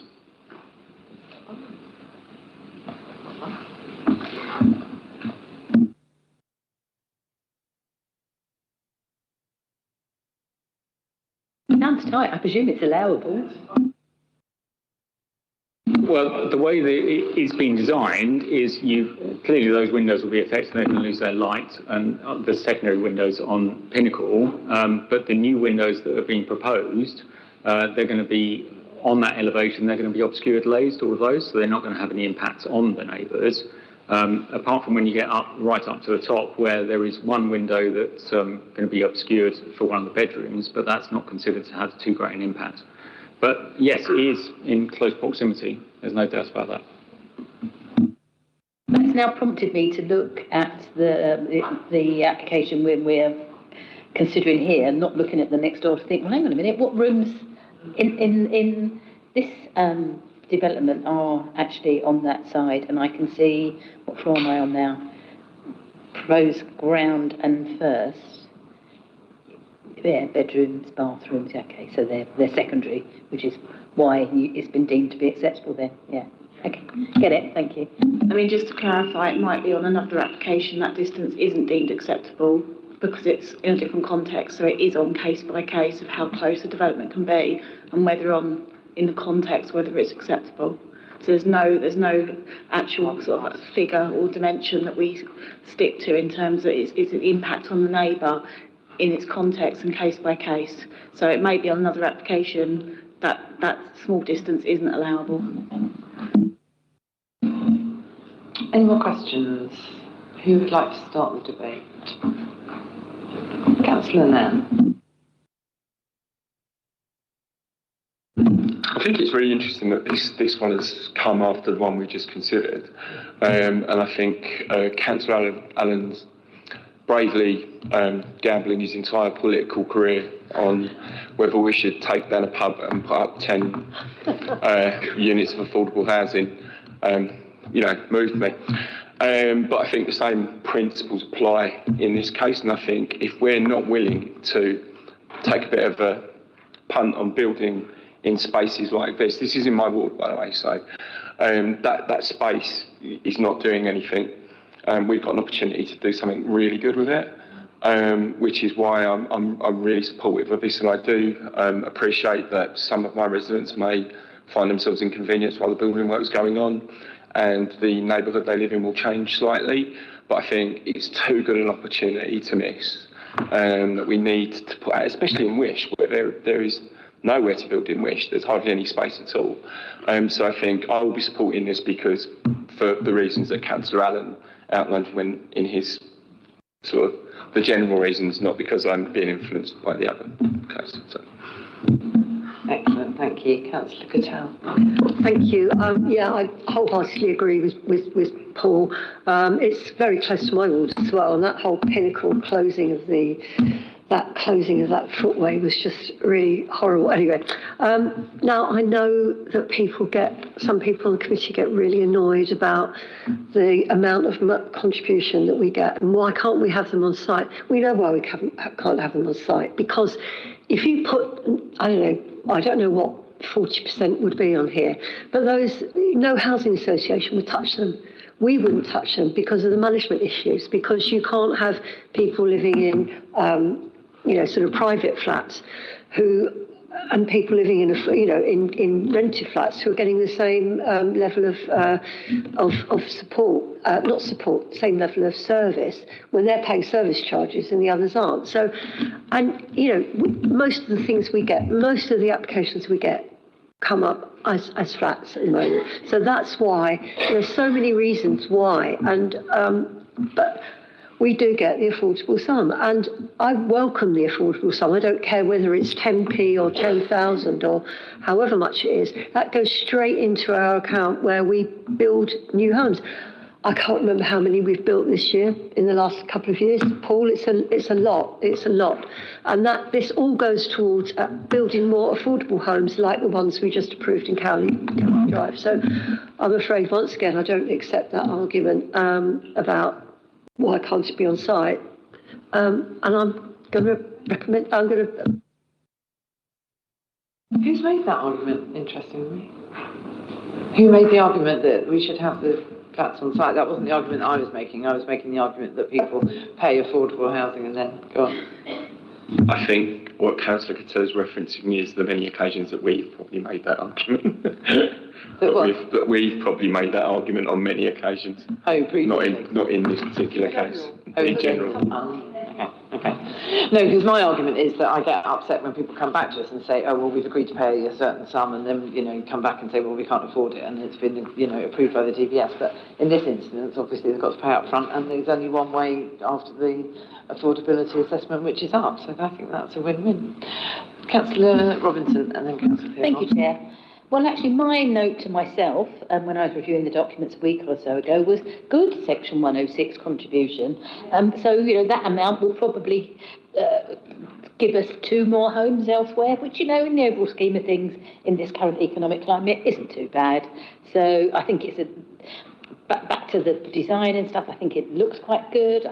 I do think that the 2 blocks are a little bit too close together, but you've explained how that is acceptable in planning terms. We need more homes. That's a nice little area. I think the block slots in quite nicely in that street scene. So what's not to like? I'll be voting for it. Thank you. Thank you, Councillor Theobald. Thanks. Well, more or less the same, really. It's a shame that it's not only affordable, but of course, if they can't do it, I do hope they will pay the commuted sum and not get out of it and say it's not viable. The precedent has already been set in that area with tall flats. So I think, it looks okay. So I think it'll go all right with this one. Thank you. Councillor Sheard. I'll be quick because everyone's made the points in favour of it. I think personally, I'd say it's slightly a bit off the beaten track to be a completely car-free development. But sorry, Chair. Sorry, I would dispute that because it's yards from the bus stop. The length of School Road, and it's at the top. It's. I don't know. I mean, I don't know exactly where the bus stops are along Portland Road, but they ain't far. I think you're about 200 metres away from a bus stop and a short walk from 2 railway stations. So I retract that then. I believe it or not, being a councillor on the northeast of Brighton, I'm not all too familiar with Portland Road. So I might be committing the cardinal sin of looks bigger on a map.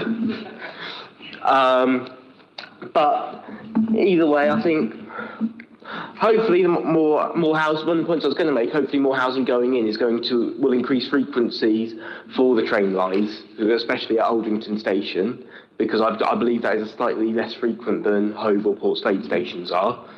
And I think that would be good for the community. I think that on the whole, housing is good for the community. I like houses. Houses good.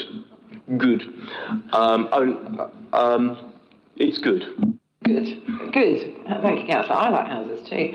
Councillor Winder. Thank you. I also want to support this development because it's in an area that's mostly housing, but this commercial building is not being well enough sort of used or anything. So it should be demolished and made into something that can be used. It's creating 14 flats and it's providing affordability as well. There are one or two sort of issues that I think people will ask questions about. I did have a question about accessibility for anybody who might want to live there, but that can probably be ironed out over time as the development progresses. So apart from that, I'm very much in favour of something being developed in that area. Thank you. Any more comments, or shall we move to? Oh, sorry, did you want to say something?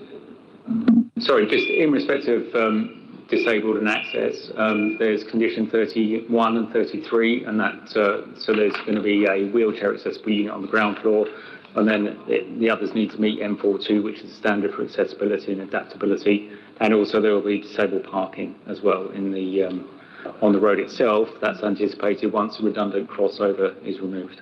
You've got a lift.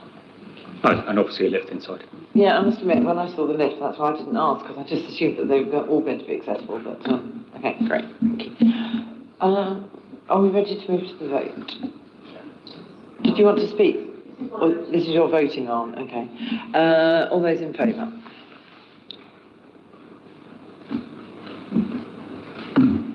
Thank you, Chair. That's 10 for, so that's unanimously agreed. Excellent. And therefore, planning approval is granted. Thank you. Thank you. Well, these clocks are wrong, I think. They're a bit fast, aren't they? What time is it? Would we all like to take a break for 10 minutes? Yes. And back here at 10:02? Excellent, thank you.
02901. I will hand you over to Michael. Thank you.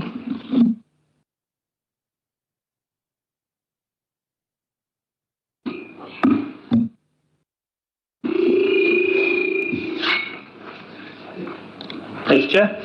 This is application at Brighton, Hove and Sussex Sixth Form College, which is also known as Baswick.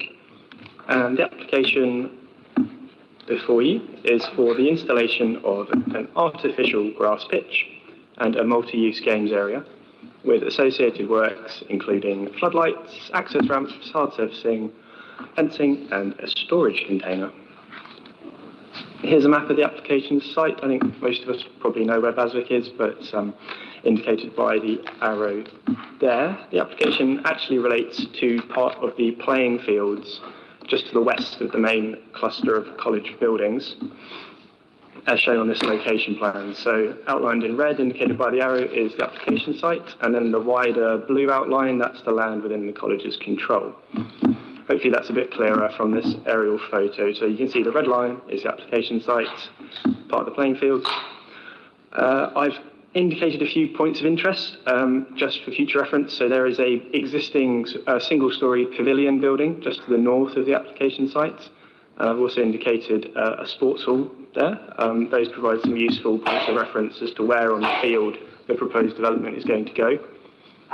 And I've also labelled Boat, which is the Brighton Open Air Theatre, which is in Dyke Road Park to the north of the site.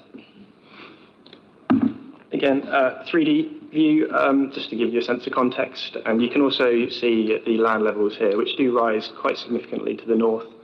So Ultron Road down there is on lower ground than the application site. A couple of photos. So again, I've labelled the sports hall and the pavilion just so you can get your bearings.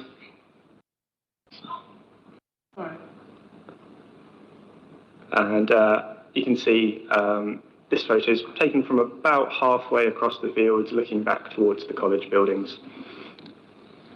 Another photo, this is from the northeast corner of the fields, facing southwest. And one more photo facing north, so that's the pavilion building there in the centre. Okay, this is the block plan, just to help put it all into context. So again, the pavilion and the sports hall are labelled there. So the southern end of the proposed development roughly aligns with the northern end, the northern wall of the sports hall. And the western end of the proposed development roughly aligns with the western wall of the pavilion. And Boat is located to the northwest, as indicated there. Zoomed in site plan, a few things to go over here. So the lighter green area, that's the artificial grass pitch, the 3G pitch. The darker green, the smaller darker green area, that's the Muga, multi-use games area. The areas are grey, they're the asphalt hard standing, and there are two ramps that link back down to the existing car park area. There's a storage container in between the artificial grass pitch and the Muga. There are 6 floodlights rising to 10 metres around the artificial grass pitch, and there are 4 floodlights rising to 8 metres around the Muga. And there is a few different types of fencing. You can just about make out the colours at various points in this drawing, but there's 4.5 metre high fencing around the artificial grass pitch and 2 metre high fencing around the Muga. Just a couple of section elevations, give you a sense of the fencing and the floodlights. So it's a fairly typical metal mesh fencing, rising to 4.5 metres around the 3G pitch and 2 metres around the Muga. You might notice these drawings are slightly different than what was included in the presentation that was circulated before. Those previous drawings were erroneous and they showed the fence around the Muga higher than what is actually being proposed. So these drawings are correct. And you can see also, because of the land levels on site, there is a degree of cut and fill necessary to make a level playing surface. So on the northern end, the artificial grass pitch would be set down into the site, and at the southern end, the Muga would be raised up slightly. North and south elevations, just for context, I don't have anything further to point out here. In terms of the floodlights, this is the illumination contour plan. The main point to take away here is that the illumination from the floodlights is quite well contained around the pitches. There's minimal light spill away towards the boundaries. The only exception is on the centre of the northern side of the artificial grass pitch, where, following the comments of our county ecologist, we are seeking revised details just to tighten up the spread slightly to avoid overlap with that building and some of the vegetation along the northern boundary. Again, just another quick slide to show the separation distances, because I know this came up in queries before. So approximately 50 plus metres to boats at the closest point. The number there, 56, is from the edge of the marked out playing surface, so where the activity would actually be taking place. 18 metres on average to the northern site boundary with Dyke Road Park, and 80 metres or more to the nearest residential neighbour on Dyke Road, and 100 metres to the nearest residential neighbour on Old Shoreham Road. We've achieved a very large number of representations. There's a more detailed summary in the officer report that was circulated last week. This is just very much a headline summary of the most commonly raised points, which the most common by far was the impact on boats and the potential for noise from people playing on these pitches, the pitch and the Muga, to be audible from within boat and to disrupt the performances and to potentially threaten the future of boat as a performance space. Concerns were also raised about the type of artificial pitch surface that was proposed. This what's proposed is a fairly typical rubber crumb material, which is widespread across the country, but there is increasing recognition of the drawbacks of that material. And a few more points raised, such as the impact on neighbouring residential users, concerns about overdevelopment and sort of encroachment over the fields, and the additional traffic and demand for car parking. Now, as I say, this is very much a brief headline summary, and there would be far too much to fit on one slide if I were to summarise everything that all those representations raised. A number of supports as well, 70. There's a mismatch in numbers there. It's 79 supports is the most recent number. Raising a few, again, sort of a summary of the most common points included there. I shan't read them out though. And we've had 9 sort of neutral comments, either objecting or supporting. These last 2 points, these were on the late list, so hopefully councillors will already be aware of this, but there has been a support from the ward councillor, Begin, and objections from 3 neighbouring ward councillors. I think at this point as well, I'll just provide a few updates that weren't on the late list. So we've had, so on the late list was the more recent comment from Environmental Health, where they've withdrawn their holding objection subject to the conditions that we're recommending. One of those is an additional condition securing post-completion noise testing. So once the pitches are built, BASVIC will have to do more noise testing to look at the impact on boat in practice and to implement any further mitigation as needed. There's also a comment from the lead local flood authority raising no objection, subject to securing some further details, which we'd actually already secured in one of the conditions in the recommendation. And I mentioned previously the corrected drawings, so condition 1 has been very briefly updated to reflect that. And I forgot to mention that the wording of the additional condition requested by Environmental Health has been tweaked slightly. I think the wording was shared with councillors ahead of this meeting. Okay, these are the key considerations. So there's the principle of the development. There's the impact and benefits for sports and health in the city, the impact on nearby and neighbouring uses, which includes the open-air theatre, design and appearance, transport, and ecology. And just as a brief summary of our assessment and conclusions, the site's established as playing fields and has been so for many years. That would continue to be the case. These pitches are primarily for use by students of the college, and that is acceptable in principle. The artificial surface and the floodlights provide significant sporting benefits. They can sustain a greater number of hours of use per week than a grass pitch, and they are more resilient to inclement weather. They don't get muddy or waterlogged nearly as easily. And the floodlights mean that they would be able to be used, particularly during the winter when it would otherwise be too dark to use an unlit field. So those are significant benefits, and we do have to give those significant weight. There's also community benefits, because the college is proposing to open up the pitch and the Muga to non-college use when they aren't using it. And that can be secured via a community use agreement.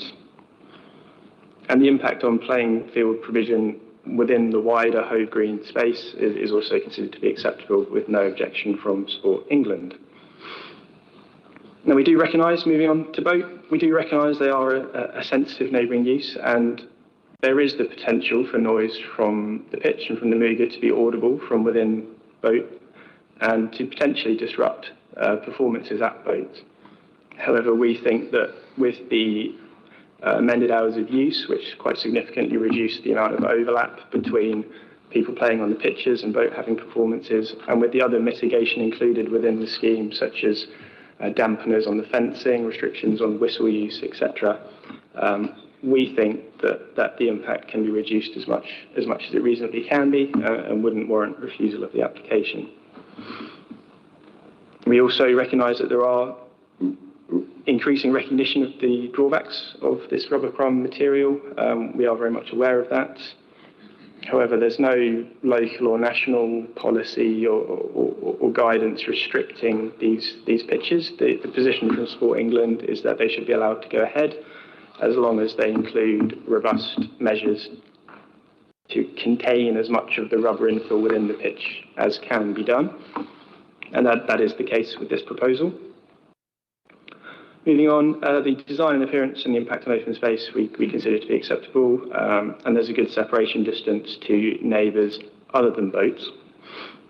And finally, there are transport impacts which can be managed through the recommended conditions. So overall, on balance, and it is very much on balance with this application, we are recommending approval subject to conditions. Thank you.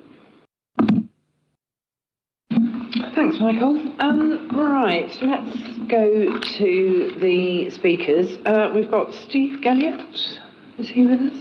Good afternoon, sir.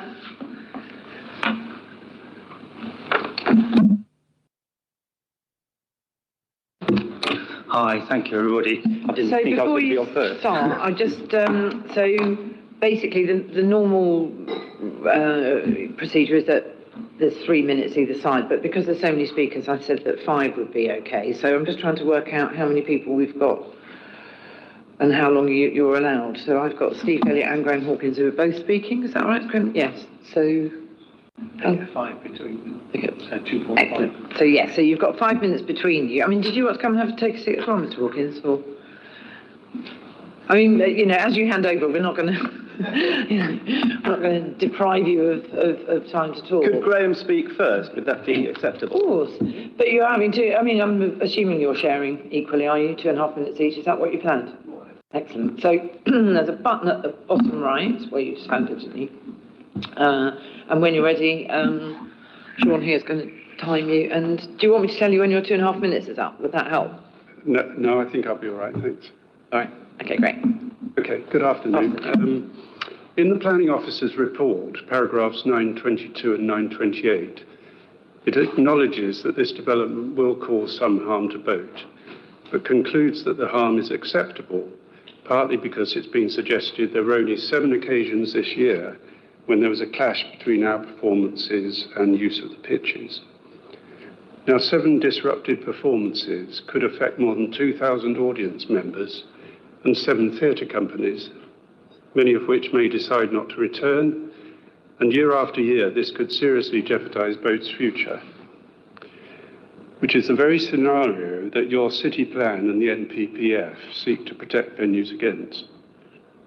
Now, occasional traffic noise from Dyke Road is very different from continual noise from a 5-a-side football pitch taking place only 50 metres from the theatre. And it's this continual noise coupled with sudden and impulsive noises that are the real threat. We therefore urge the committee to refuse the application in accordance with the NPPF and city plan policies which protect cultural venues. However, if the committee is minded to grant permission, we ask that the hours of use are restricted in accordance with Boat's proposal, which prevents any use of the pitches during the spring and summer holidays. These hours would still provide unrestricted use of the pitches for 7 winter months when floodlit pitches are at their most valuable. And in the summer term, students would still have full access during college hours. Our proposal will prevent use outside of college hours in the summer. And as Baswick have clearly stated that the purpose of the development is to improve sports provision for its students rather than generate income, we can see no reason why the facilities need to be used extensively during the summer, when they would not be in use by students, but would clash with Boat's performances. It really would be a tragedy if this unique facility was compromised by this development, and it is a genuinely unique facility, unlike many of the other sports facilities in the city. Thank you. Thank you very much, Mr. Hawkins. How are we doing on time, Sean? 2:50. 2:15. Ms. Elliott, you got 2:45. And the rest of it. Yeah. Thank you. 2 and 3/4 minutes, off you go. Just to be clear, I'm speaking as Vice Chair of Friends of Dyke Road Park, so I'm not speaking for Boat. And you're most welcome. Thank you. To us, there's a bit of a collision of the city plan policies here. You've got the policies for sports provision and really the policies about green infrastructure and cultural infrastructure that are kind of in conflict in a way with this, although I know some people think that they can all cohabit happily, and if that were the case, that's great. But I just want to pull out that Sport England, we were told, do not object, which they don't. In January 25th, what they said was the B&H playing pitch strategy confirms that there is a current shortfall of 1 AGP that should be strategically located to the east of the city.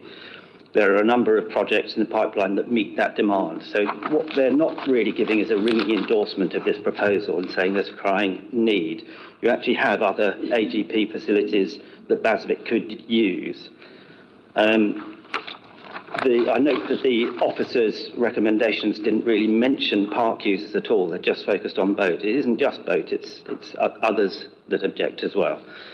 I'm going to speak a little bit about the ecology reports. We don't have at the moment, or didn't have, a biodiversity within the city, so those ecology comments have come from outside.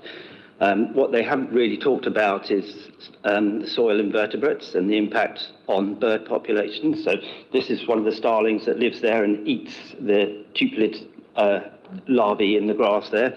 And it's strategically important for them that it's close to the hedge. So if you cover over their food supply and you blast light on the hedge, that's a real problem for wild birds. The environmental report, actually, I know they've withdrawn their holding objection, but they did ask for a light assessment for the impact of lights on Boat, and that's still not been done. We are concerned about the visual amenity loss. If the fence is as high as a double-decker bus and the lights are higher than 2 double-decker buses, it's going to have quite an impact on park users in terms of how the view changes. I'm just going to make a few little comments about light, because that's my area of expertise. So the tennis club did a great job with their lighting scheme, and it's only fair, if you do approve this, that the conditions are similar. To achieve what they've actually drawn in the drawings, you need to reduce the column height to a maximum of 8 metres, and that will stop the spill spreading out beyond site. 10 metres is too high, it'll have more of an impact on Boat, and the light will spread out further. You need louvers on the light fittings, they've not been specified. And the colour temperature is really important. The tennis club have conformed to the 3000 Kelvin colour temperature. I'm afraid that's your 2 and 3/4 minutes. But I think, we've got, we can ask lots of questions about those things. You've made some good points. Thank you very much indeed. Okay, so for now, would you be able to just go back to your seats, because we're going to now call Councillor Begin. I've got 3 councillors that want to speak. Councillor Begin, Councillor Button, Ahmed, and Councillor Newton, who's online. So that's 5 minutes, and I'm told that's about 1 minute 40 per speaker. So good afternoon, Councillor. You're familiar with the setup? Off you go. Good afternoon. Thank you, Madam Chair.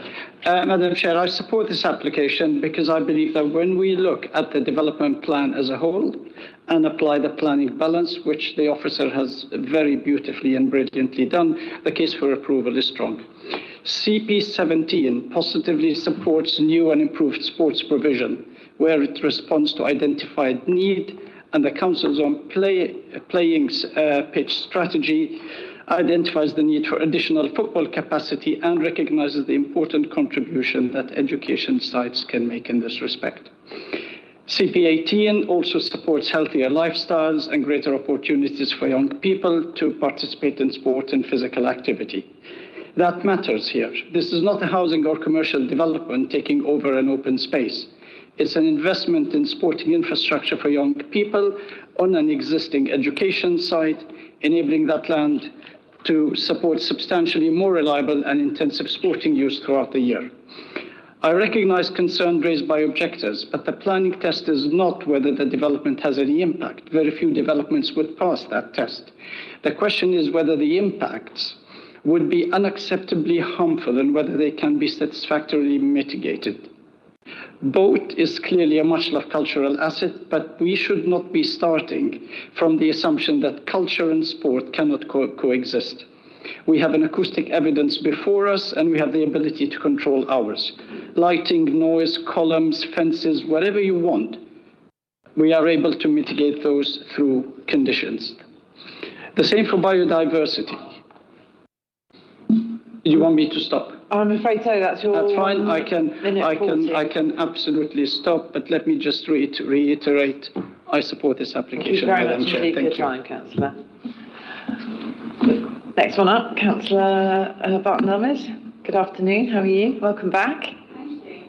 I'm going to just so that I can see the time myself. That's fine. Yeah. Sure. Just so I can monitor. Hopefully, I won't have to. Whenever you're ready. Yeah, thank you. I'm speaking as the Goldsmith Ward Councillor, but for transparency, I'm also the chair of the Friends of Dyke Park, and I'm actually also a former Baswick student. I want to add to the points raised by others rather than repeating them, but I do agree with the arguments put forward by Graham and Steve. I want to see Baswick having proper sports facilities to be able to provide sports to all of their students, but I want to highlight the wider issues of the incremental development and creep onto the field. When green spaces are lost, they are lost forever. We don't live in a city with much green space. We've seen the hottest summer on record, and we know how crucial these spaces are in that context. As the neighbouring ward councillor, I know that the land is of great community value. It's currently played on by school children, is, I believe, used by other schools, or has indeed in the past, and it's a field for all and should be for the benefit of all the community free of charge. Baswick doesn't offer PE lessons for all of the students, and I believe that this development would benefit elite sports teams. In an overcrowded school, I believe that the field space offers recreational green space for all of its students. I would like to point out that this could be seen as a commercial venture. I believe that Baswick has already built over existing netball courts, building a car park in its place. I'd like to highlight that this should be viewed in the context of wider creep. The demographic bulge which required the building of temporary cabins, which I believe you will have seen, is on the tail end, and therefore instead of removing these as a result, Baswick are continuing to take on students as far as Worthing and Eastbourne. It threatens cultural institutions and it's an overdevelopment on green space. Thank you. Thank you very much. That's great. Councillor Newton, good afternoon. I see you online. Thank you. Can you hear us okay? Can you hear me okay? Yeah, we can hear you. Me? Yeah, whenever you're ready. So, Chair, members of the committee, I'm speaking as a Goldsmith Ward councillor on behalf of many residents, particularly those living in the eastern part of the ward, closest to the field, an important green space for local residents in this part of Goldsmith Ward, who have contacted me with serious concerns about this application. For many, the principal concern is the impact on Brighton Open Air Theatre, one of the city's most valued cultural assets. Boat has become a remarkable success story, attracting audiences from across Brighton and Hove and much further afield, providing unique value for community and professional performances. Residents are deeply concerned that the noise generated from the artificial sports pitch, including whistles, shouting and ball strikes, would undermine performance and threaten the theatre's viability. There are also wider concerns about the continuing erosion of public green space at the field. Many residents feel that incremental development has already reduced the openness and community value of the important site, and that this proposal would take that process for a significant step further. Residents have also questioned whether the claimed benefits justify these impacts. Many believe the facility would primarily benefit a relatively small number of elite sports teams rather than the majority of Baswick students or the wider community. Finally, I wish to add that I make a personal point. Before his untimely passing, Adrian Bunting, a friend whom I worked alongside on several creative projects, shared with me and others the vision of Boat and the contribution. I'm sorry, Councillor, just when you were about to, sorry, I have to stop you there. But thank you very much for your contribution, and thanks for joining us today. Thank you. Thanks, everybody.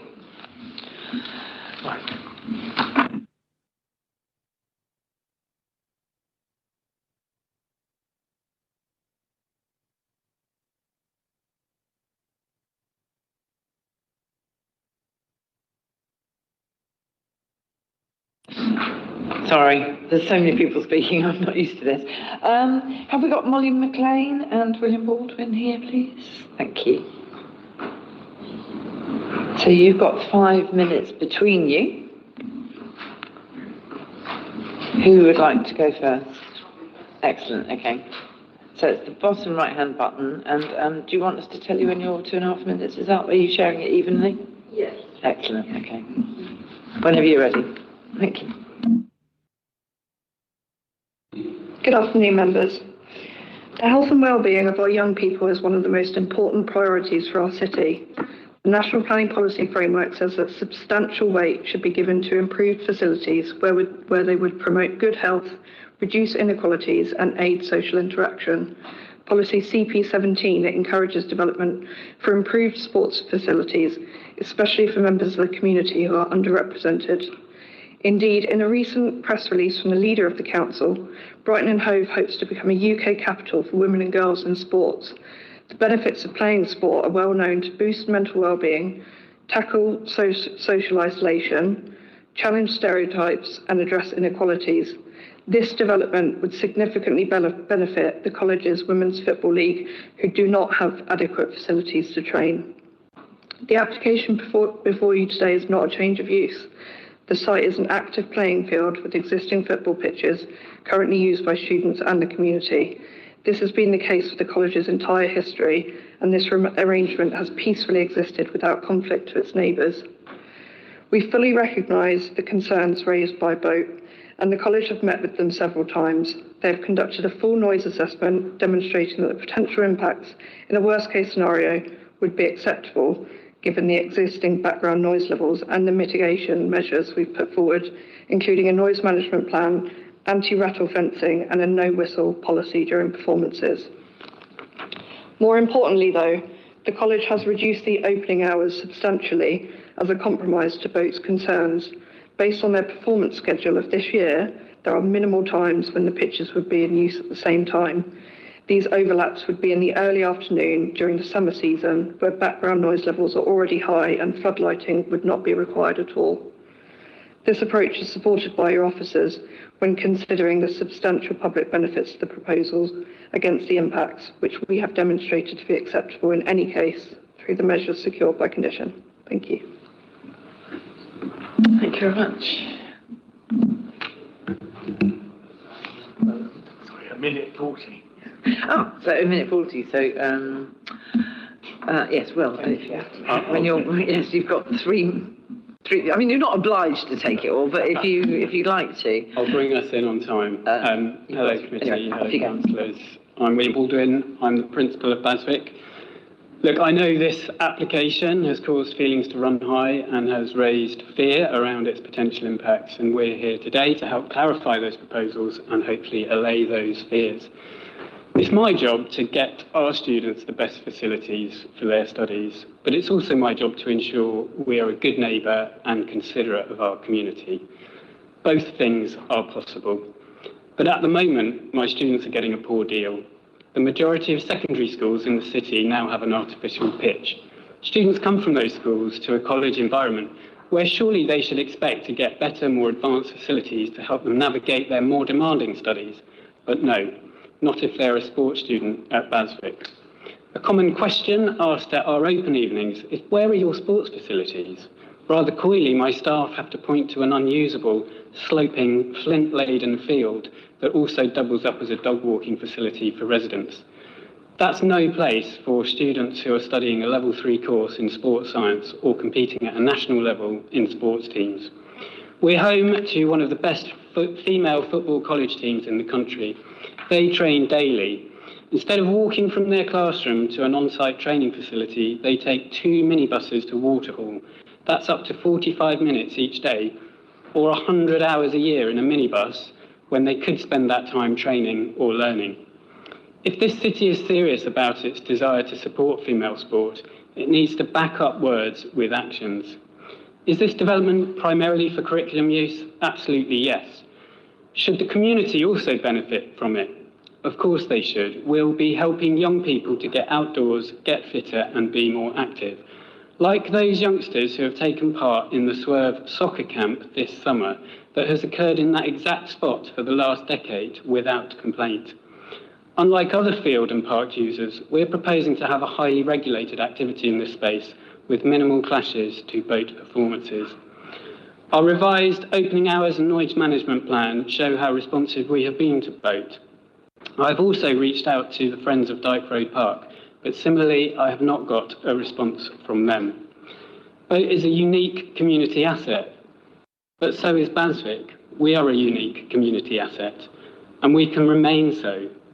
We can exist side by side and give my students the facilities they deserve by approving a plan that your council leader fully supports, which matches the vision this city has for female sport. Thank you for your time. Thank you very much. Yep. All good. Great. So, yeah, so we've got Daniel Oldacre, who is a noise consultant. Is that right? Are you there with us, Mr. Oldacre? Hello. Great. Good afternoon. Hi. Okay, great. So he's available to answer questions. And then I've got transport. Alistair is here. And then we've got the environmental health. We've got Timothy Start, I believe, as well, who's with us. Yeah, that's terrific. Great. So who would like straight out of the tracks, Councillor Fishley? Off you go. Questions? I've just got a little bit of a different angle. So I just wanted to show you. So others have seen this before. This is the black rubber crumb that came out of one of my son's boots playing on a 3G pitch. And we know that black rubber crumb is from sports field pitches is now the largest source of intentionally added microplastics. And we know that they're uniquely hazardous to young people. So in the ecologist report, it literally said it is recommended that a more sustainable infill material is sought. And I just wondered why you hadn't done that. Yeah, I can answer that. Thank you. So the college did consider alternative materials at the start of the process when they were, before any detailed design emerged. Essentially, the alternative materials such as corn husk and cork are available. However, they are relatively new to the market and they are still under active testing for their integrity and their longevity. So studies initially have shown that they tend to degrade very quickly. That represents a few issues. Firstly, public safety in terms of users on the pitch. Also, they're less reliable in bad weather conditions, such as when it's wet and icy. And also they degrade at a much faster rate and require a lot of maintenance. So on that basis, it was simply considered that an alternative material was too unreliable, essentially, and would be a significant financial risk, because those materials are a lot more expensive, both in upfront cost and maintenance cost.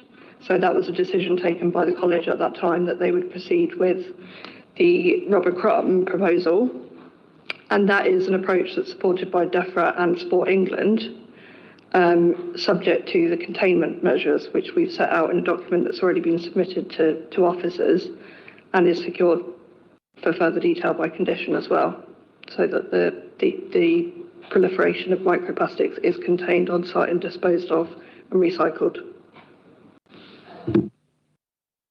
I mean, if you decided to Can you just bear with me 1 second, Councillor? I've got... Oh, sorry, I thought you were going to speak this. I will, yeah. Oh, go ahead. Right, off you go. I'm coming now. Yeah, I just wanted to reconfirm what was said during the officer presentation. Officers are obviously aware of concerns with this application and other applications for such pitches, but there is no national or local guidance that says this surface is not to be used. So we have to determine it based on what is before us, and there is no reason to object to it on this occasion. I guess I'm just making a plea on behalf of your current and future students. I mean, look at it. And if you went with an alternative surface, you could market it way differently. Do you could have a say question, Councillor? We're the first school to have an eco-friendly Councillor, sports do pitch. you have a question? Can Michael just come in? If you get this, if you secure a planning application, please reconsider the surface. Michael. Yeah, thank you.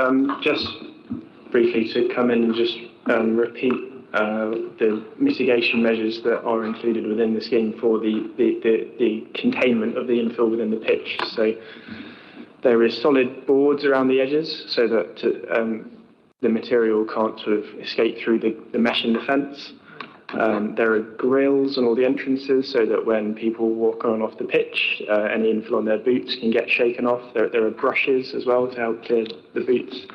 And I think also included is some measures to try and raise awareness of the issue with the people actually using the pitch, so that they do shake off and they do empty their boots and make use of those facilities that are there. And that all complies with best practice that's been given by national bodies like Sport England and the FA. Thank you. Councillor Shanks. Yeah, it's probably a question to the applicant. I wondered why you have to put the pitch where you put it and why you couldn't put it further away from boat. And my other thing is about what you mean by community use, because if you think about community use, do you mean that young people will be able to go along in the evening and use it just as an informal group, or are you talking about the fact that you'll be charging quite a bit of money for people to use that? Because, yeah, I mean, that's it depends what you mean by community use, I suppose. Thank you.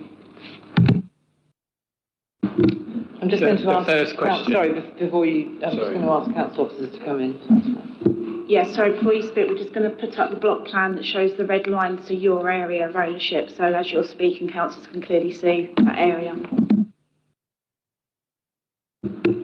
Thanks. As you'll see on the plan, the ownership of land only extends that far to Baswick. We do not own any other part of the land and have no jurisdiction to build anywhere else on that field. Council own that land, though. The council own the land, So exactly. it may have been possible for the council to allow you to build on that, if you'd wanted to ask us, because I know we've had issues about that land before, but it does belong to council. Yeah, we did approach the council about purchasing more land to build a full-size pitch, as this is not a full-size pitch, it's a training facility, ostensibly. That conversation did not take long. It was not seen as a beneficial move to sell Baswick any further land from that field. Thank you. Oh, could you The second part of the question around community use. We have an asset that I want others to make use of, but it needs to be regulated. This isn't going to be young people turning up with a football and opening a gate and carrying out activity that is unregulated. It will be a space that is bookable and managed by our venue hire team and our estates team, who will always be present on site while there are people playing there, which again I think helps underscore how regulated this activity will be. We are not looking for this to be a massive revenue-making venture for us. It may well, we've done some sums on it. At best, I think it may well bring in a few tens of thousands of pounds if we're lucky, and my annual turnover is 25 million. Councillor Nance. In 9.24 it says this year, if it existed, there would have been 7 cases of clash between you and boat. Sorry, I'd like to go back to the boat issue. What would, if you, in a world where you wouldn't have been allowed to use the pitch for those 7 occasions, would that have been devastating to your plans?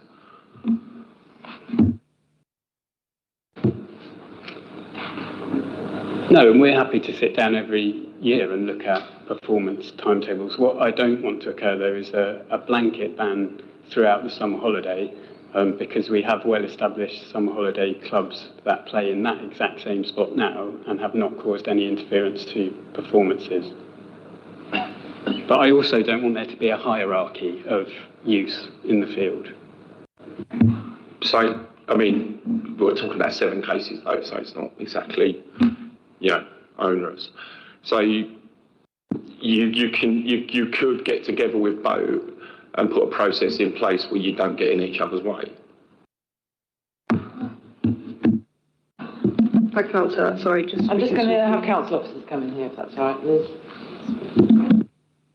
Sorry, I just wanted to come in on that point, because with regards to conditions, we could not require a third party to sort of negotiate, so we have to put restrictions on the hours. The wording of the condition can't be that the boat provide the times of their performances and then it's worked around that. We can't include a third party as part of the conditions, so that wouldn't be something that we could do as part of one of the conditions on the application. I mean, obviously it could be something that the college negotiate with boat independently of the planning application, as long as it's within the restrictions of the hours and that. But I mean, I don't know if the legal advisor wants to say anything further, but we couldn't ask boat to negotiate directly with the college as part of a planning condition.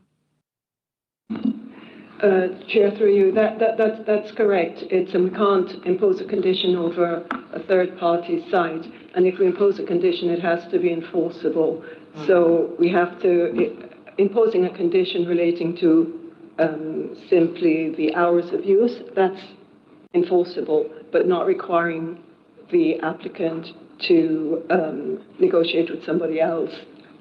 That won't be. Thank you. Councillor Cadell and then Councillor. Yes, this is a question for Alison and Liz. What about a unilateral agreement? Is that something that, because I can remember in the old days you could under section 106 do sort of get a third party involved, but I don't know, legislation must have changed a bit since I was last practicing, but a unilateral, I don't know. That is still dependent on it being necessary and reasonable. And enforceable. I don't think that would work in this case. Councillor Sheard. Thank you, Chair. I was just wondering, could council officers describe how that number, the 7 overlapping cases, how that number was reached, and is that just an individual year, or is that on average over a number of years? Thank you, Councillor. That number is just for 2026. Boat schedule, as far as I'm aware, fluctuates slightly year on year, so the number will be different. But that 7 was reached by looking at the schedule of performances that boat have and comparing when, with the proposed hours of use, there would be an overlap. And just to clarify, this was overlaps when boat had no notification of any other activity going on and could plan around it. So this was purely them operating now, not what they could potentially. This isn't like there will definitely be 7 overlaps this time next year.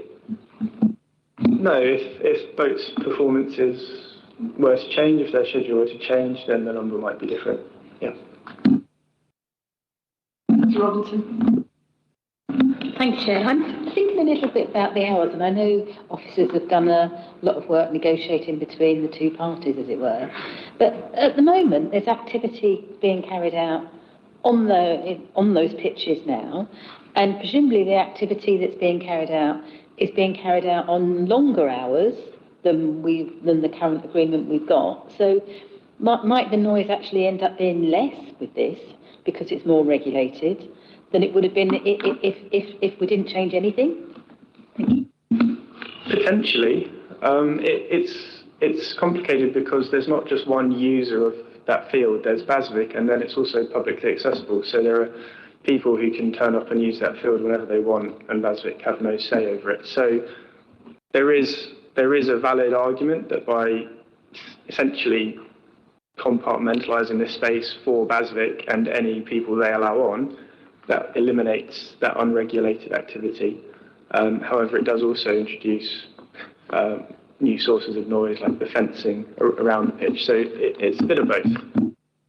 Sorry, can I just come in on that point as well? I mean, regarding the fields that are currently there, really what regulates its use time is natural daylight. Once the light's gone, people stop using it.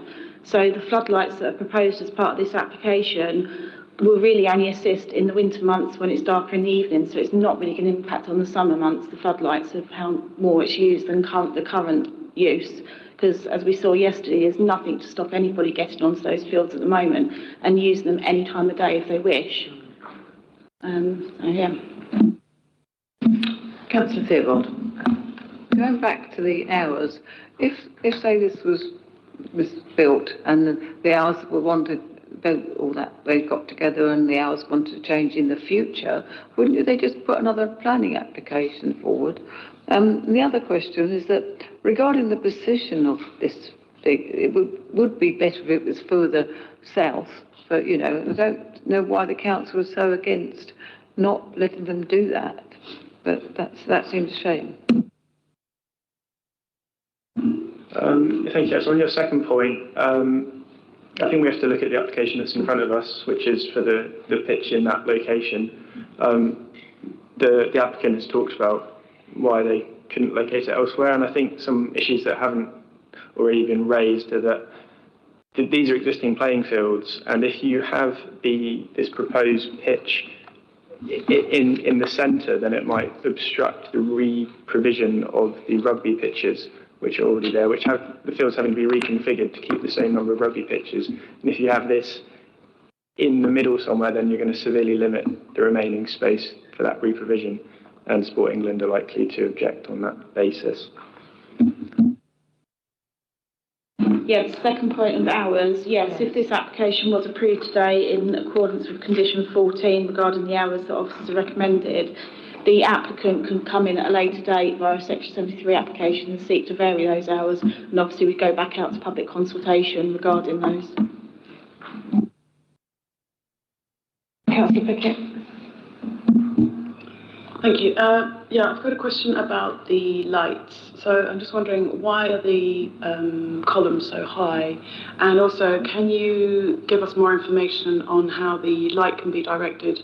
And also, I know Steve Jelliot commented on the colour of the lights. So can we have a bit more information on that, please?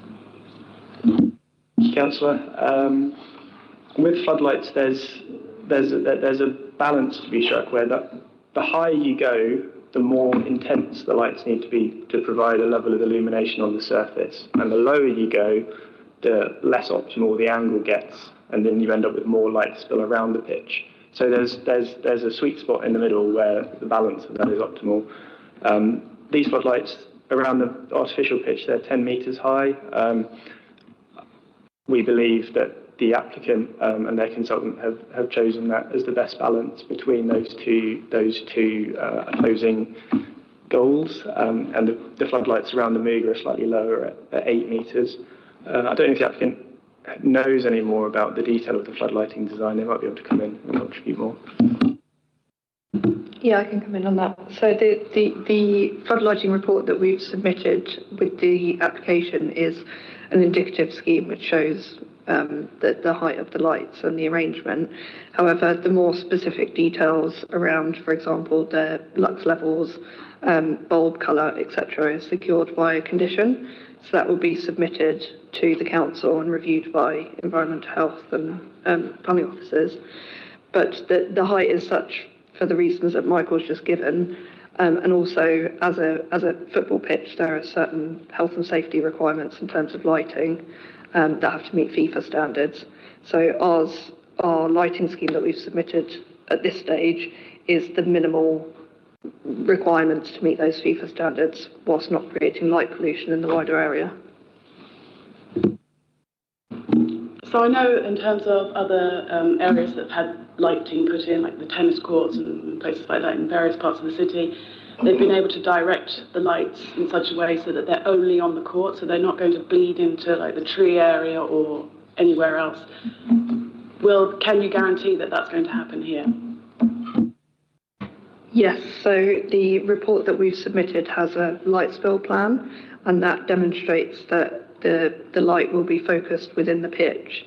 And there are some slight, I'm not sure if Michael can bring up the plan, but the areas are immediately around the pitch, you know, within 1 metre, say, they reduce down to 1 lux beyond the area of the site. So the light is very well contained, because there's a lot better floodlights on the market at present that reduce light spill elsewhere, essentially.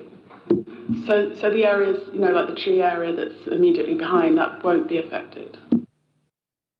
No, so that's one of the clauses of the condition, to ensure that the lux level does not exceed 1 in the area where the trees are to the north. Michael, would you just talk us through what you've got in front of us? Yes, I've just drawn up this is one of the floodlighting illumination plans. So this is the current design. We're securing a slightly tighter spread by condition, but the light green in the middle on the pitches, that's going to be sort of 200 or more lux. And then the blue area, that's where it's decreased all the way down to 1 or less. So it's very tightly contained around the pitch. Can I ask a question just while on the subject?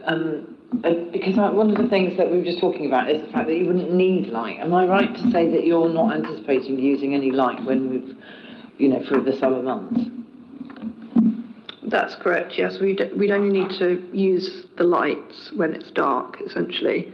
So with particular regard to boat, those 7 instances that we've identified as an overlap, they are all in the early afternoon during the summer months when you wouldn't need floodlights anyway. So the only times that the floodlights would be in use would be in the evenings and over the winter when it gets dark early. Yes, go ahead. Sorry, so my question was more related not to boat, but for the birds and bats and Oh, sorry, I thought your questions had been answered, and I thought I would jump in because I had a question which was about the use of light. But yeah, I agree with you about the impact on the environment. It's useful to know. Oh, yeah, go ahead. Yes, so I just wanted to clarify, it's condition 11 that requires the further details of floodlighting. So it talks about prior to installation and then prior to first use. So it's the before and after that will be tested. Yeah, that answers my question. I've got another question. So it's to do with the fencing. I'm not sure if you know about the fencing at Withdean Stadium where they've got the current Muga there. I was just wondering if it's going to be the same fencing with the same sort of dampeners on it and the same height as the one that they have at Withdean. I have to say, the reason I'm asking is because today I went and gave the fencing a good kicking just to test it, and I have to say it came out quite well. Yeah, it didn't actually make a single sound, and I really kicked it. I'm just wondering if it's a similar fence. I'm not quite sure on the dimensions of the fencing at Withdean. The fencing we're proposing is 4.5 metres in height around the football pitch and 2 metres around the multi-use games area. and that they are standard open mesh fences. But yes, importantly, as part of the mitigation measures that we've set out in terms of noise impacts, they have neoprene isolators so that the actual panels of the fencing don't rattle against the posts. And that's something that's secured by condition as well, so they will be in place. Yeah, the reason I'm asking, I just wondered if there was a standard for a set size, pitch, that the fencing has to be that size for a particular reason. As far as I'm aware, it does have to be that set level to ensure that balls don't escape, essentially. So yeah, it's 4.5 metres for football because there's a greater risk of that happening, and lower for multi-use games area because that's more tennis, sports like that. Can we just show a picture of Dean and you can have a look and see if it looks like the fencing that you've got in mind? I don't know, what do you think? I'm not entirely sure how high these fences are. Oh, that looks really high. It's the same general design of a metal mesh fence in a dark green colour. And that's the stuff that you were abusing this morning.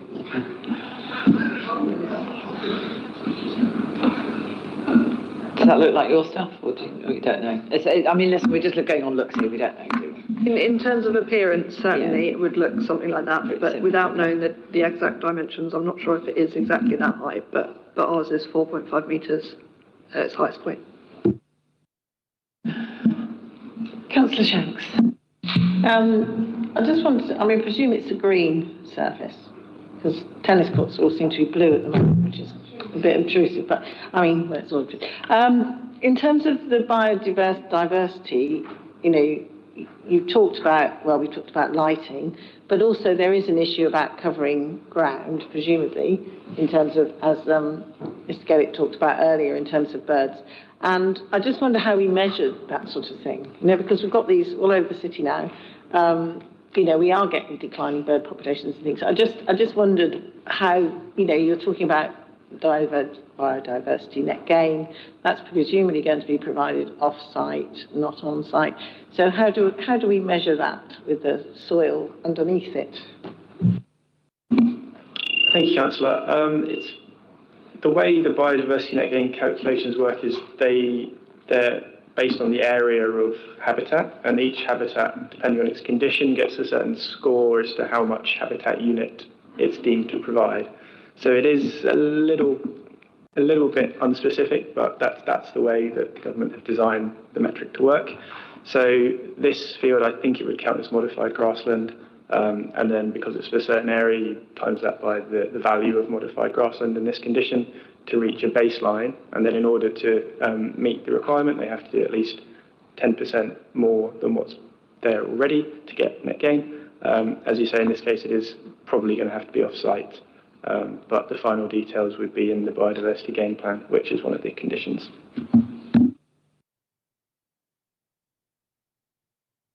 Oh, and what colour is that? The colour is shown to be green. There is a condition securing the final details, but I believe the intention is for it to be green. Councillor Sheard. Just very quickly, following on from Councillor Pickett's abuse of one of our glorious fences, I just wanted to talk about the noise element quickly. I just wanted to know, currently on the site, does boats have any ability to enforce or any right to quiet on the site currently in any way, shape or form? Not that I'm aware of, no. I don't know, do either of you know if there's any, or maybe don't know? I think it works the other way. They have to limit the amount of sound they produce, but there's no other restriction, I believe. Okay. Councillor Pickett. Oh, sorry. Did you want to, would you like to just say, yeah, exactly, and then you might be able to answer it. Yeah, thank you. Yes, we have quite substantial planning conditions limiting our sound output, how many amplified events we can put on, and the hours of use. So, we're quite restricted, and that's why we're sort of asking for restrictions on the other side of the fence, literally.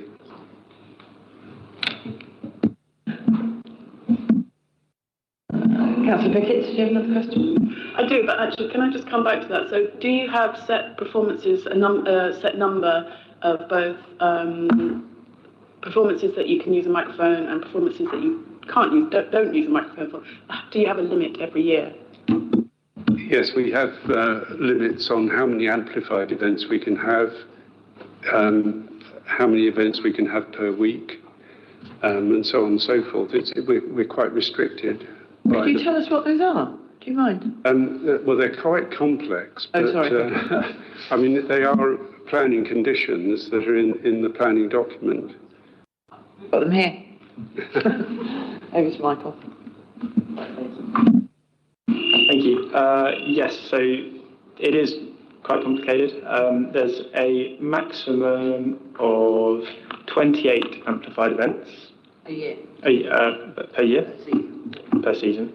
And there's a separate limit on the number of events per month, per week, and per day, descending down. So without complicating things too much, it's 22 events per month, 6 events per week, and 2 events per day.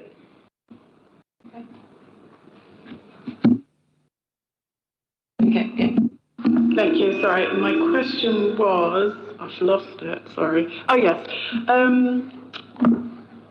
I'm slightly confused about the use of facilities at Cardinal Newman. So I've been told that, I've got conflicting reports. So I've been told that the facilities at Cardinal Newman are oversubscribed, and so there's no way that students from Basvic can use the facilities.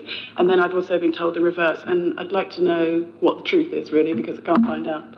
I don't know who can answer that for me. I don't know who you could ask either. I mean, but by all means, let's say the Basvic side. I mean. We approached Newman asking if we could use their 4G full-size pitch during the day, so during curriculum time, during school time, and they said it was fully utilised by them during that time. I don't know what the evening provision is there and how fully utilised that is. Does anybody else have any questions? Councillor Winder.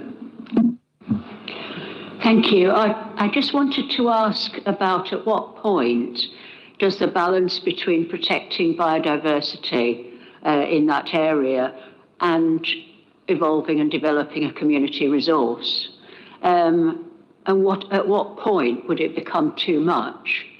And is there a way that you might be measuring that? Because it's certainly possible that further development might be proposed in the future.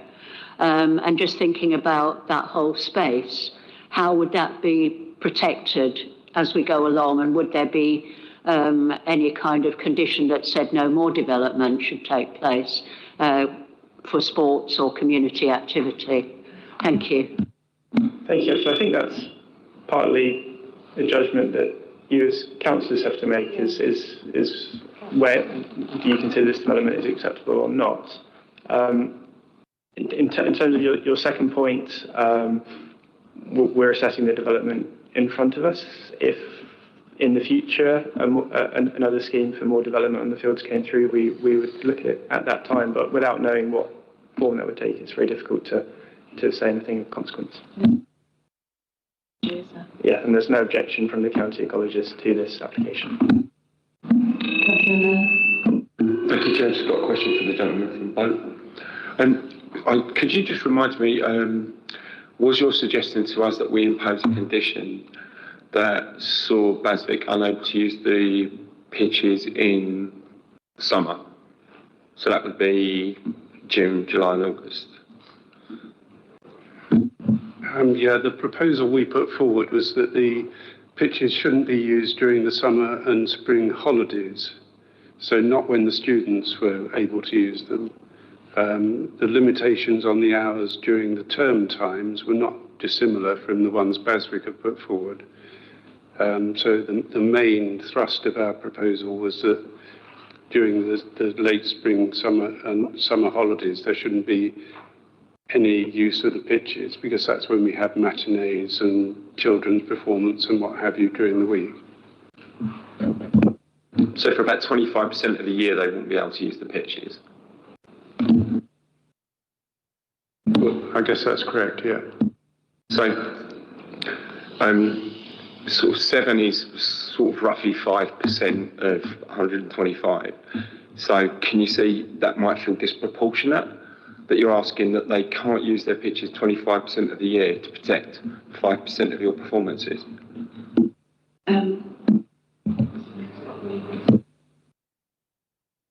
Did you want to respond, Mr. Hawkins? Okay, go on. Well, we sort of seem like we're going off onto a tangent, which is where we were earlier, which is about the enforceable and reasonable. But yeah, go. No, if Mr. Hawkins wants to answer. Yeah. I think the problem with the 7 disruptions, I mean, it could be more next year. Our programme varies from year to year. And it's the effect over a number of years of people being put off coming and theatre companies being put off coming if they are disrupted. That's the real concern for us.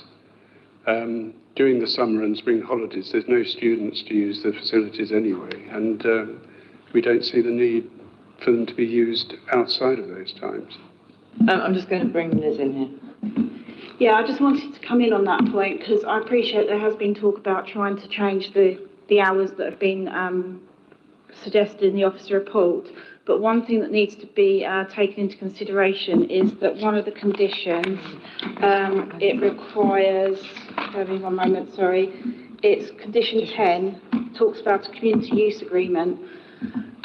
Sports England are only supporting this application if the pitch is provided as a community use as well. So obviously the less the pitch can be used out of school or college time, you're then not going to end up with a pitch that is compliant with Sports England's wishes. So there's got to be a careful balance. You know, you're obviously able to change conditions if you so wish, but you could end up with an application that then doesn't comply with Sports England's and other policies in the local plan. And we have to make sure as officers that conditions are meeting the planning conditions test, which Addison referred to earlier, of reasonable, enforceable, precise, etc. So, could you also read condition 16? The amended one. Yeah. Sorry, I've just been asked to. On the late list, there was an additional condition 16. That, as Michael mentioned earlier on, has been further amended since the late list was published, and that now says within 12 months of the first use of the artificial grass pitch and the multi-use games area, hereby approved, a noise validation review covering at least a period of 2 months shall be undertaken by a suitably qualified acoustic consultant and submitted to the local planning authority for approval. It then lists a number of things that the review should include, which haven't changed to what's on the late list. And then the further part of it requires mitigation measures if problems are identified. So that is believed to be by officers and the environmental health officer that's been in discussion with this on this condition as well. That's believed to cover any harm that may happen once the pitch is being used. And you know there are ways that further mitigation can be added if there is still a slight impact on boats or other parts of the park as well. Amazing, thank you. That's really helpful. All I wanted to do was put in context the request from boat on restrictions on use compared to the impact that we're trying to control. That's all I was trying to do. Councillor Fishley. Adam's question. Do you honestly think that if your performances are disturbed by users of the pitch, and that you go to the school, that they'll just say, oh, tough luck, we don't care, we've got our permission? Do you honestly think that's a scenario that's feasible? I think the problem is, once the disruption has occurred, it's too late. If we go to the school, the college afterwards and say we've been disrupted, they can't do anything about the impact that's had on the audience and the theatre companies that have already been disrupted. Councillor Robinson. Just to follow on that comment, so during the site visit yesterday, I think we heard that there are site managers on site 24/7. So if there was a problem for you guys, you could just pick up the phone, ring the guy, and say, hey, you know, there's too much noise going on there at the moment. Can you try and dampen it down a bit? So it can be dealt with in real time. Is what what we've been advised. Is that a question? Because that was something that Will might be able to answer. I mean, are you in a position to respond to the idea that you can respond to? Yeah, slight correction. It's not 24/7. It's while the college is open, which is until about 10 p.m. every night. And my underlying position here is we want to be responsible neighbours. We will have estates staff on site who can, so let's say a whistle is being used and in the noise management plan it says whistle is not used. I would hope both would be able to contact us and my estate team can go straight there and say this cannot happen. Yeah, and obviously to say if there's a breach of any of the conditions, then it will obviously become an enforcement investigation to ensure that the development is actually being utilised in accordance with the conditions that were attached to it. Okay. Can I? Oh, sorry, Councillor Chenks. Go on. Yeah, I think our faith in planning enforcement is yes. I don't have a lot of faith in planning enforcement personally, just my experience of it. I would like to propose that condition that both have asked us for. I know that legal people and officers don't think that we should do that, but apparently that is within our power to do it, in which case otherwise I think I know we haven't got into debate now, but I wouldn't be able to support it otherwise. Okay, I mean, all the legal advice that we've had thus far is that we can't do that, so I'll hand over to Alison. Thanks, Chair. I mean, the test for a condition is that it has to be necessary and reasonable, and the advice you're getting from your planning officers is that a blanket ban is not necessary and therefore it's not reasonable. So you could come to that judgment yourself, but bear in mind that if that condition were imposed and if there were an appeal against that condition, if it were found to be unreasonable, the council would be open to a possibility of costs against us for imposing a condition that is unreasonable. Can I ask a question? Because I think noise is at the absolute heart of all of this, and I wonder. I've got concern, an ecological concern as well, because I'm thinking about the starlings and that beautiful T-shirt that you've got on, and where the worms are going to go. But what sort of impact noise-wise does having an artificial pitch have? I mean, we've talked about having neoprene in the fencing, which sounds, good, but does plastic make more noise than grass? I don't know. It just or whatever. Oh, sorry. Asking a noise consultant that question. Oh, sorry. I should ask a noise consultant. Sorry. Hello. Is Timothy with us? Hello, Timothy. Or Daniel. Or Daniel. I'm sorry. Or Daniel. Yeah. Hi there. Sorry, Daniel. No, Yeah. An actual surface doesn't make any difference to the noise that's created. As other people have said, it introduces noise from ball impacts. But again, that's been discussed about how the neoprene isolators can control that. And it would, well, actually, in this situation, it doesn't increase the out of use because it's actually the floodlights providing winter use, but that's irrelevant to here. So the answer is no, the actual pitch surface itself doesn't make any difference. Okay, that's interesting. Thank you. Does anybody else have any questions? Shall I just rattle through mine?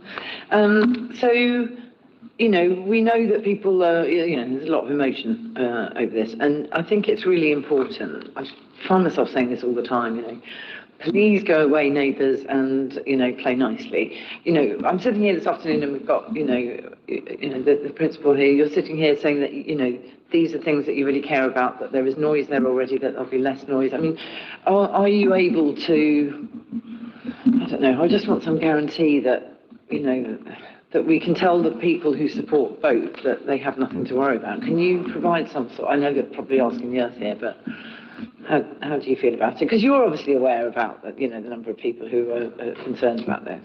Absolutely. It's not my role to turn half of Brighton and Hove against Vanswick. We absolutely have a reputation to protect here. And our reputation is one of our most valuable assets.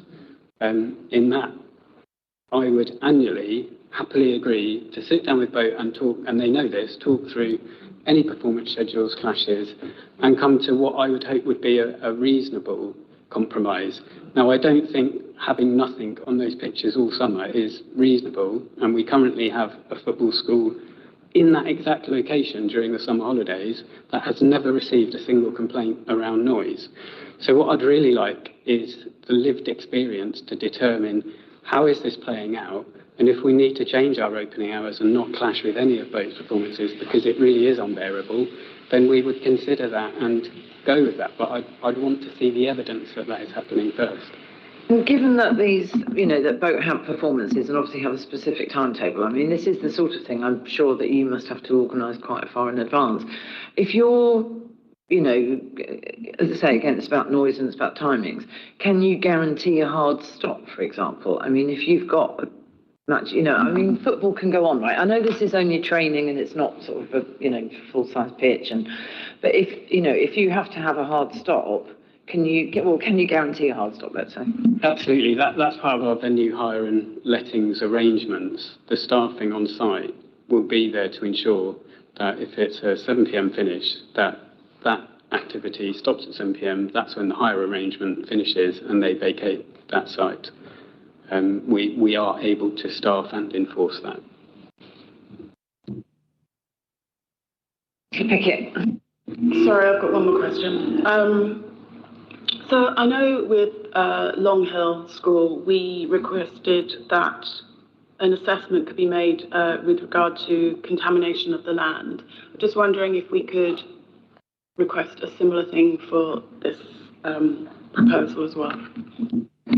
Thank you, Councillor. I think it was an assessment of the groundwater, contamination of groundwater. There is a very similar condition attached to this recommendation.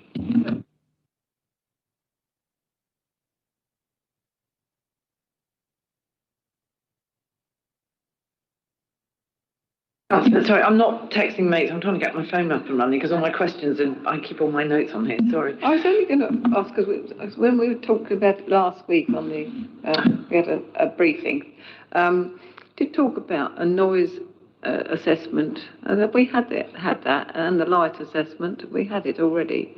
We have. Okay, thank you. Yes, thank you, Councillor. We've had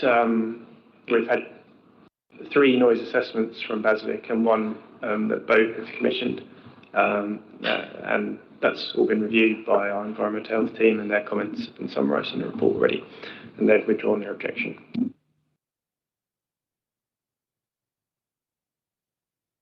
Any more questions? Is that a hand? That's Well, go ahead. I mean, if we were in debate, what I think I wanted to propose this, that we do change the conditions. I get the legal warnings and all that. If I haven't got support from that, then I'll probably vote against the actual application because, I think there's lots of other things that are wrong with it as well. But in terms of that condition, which is lots of, so I wanted to propose that, but I want to see who else wanted to support it.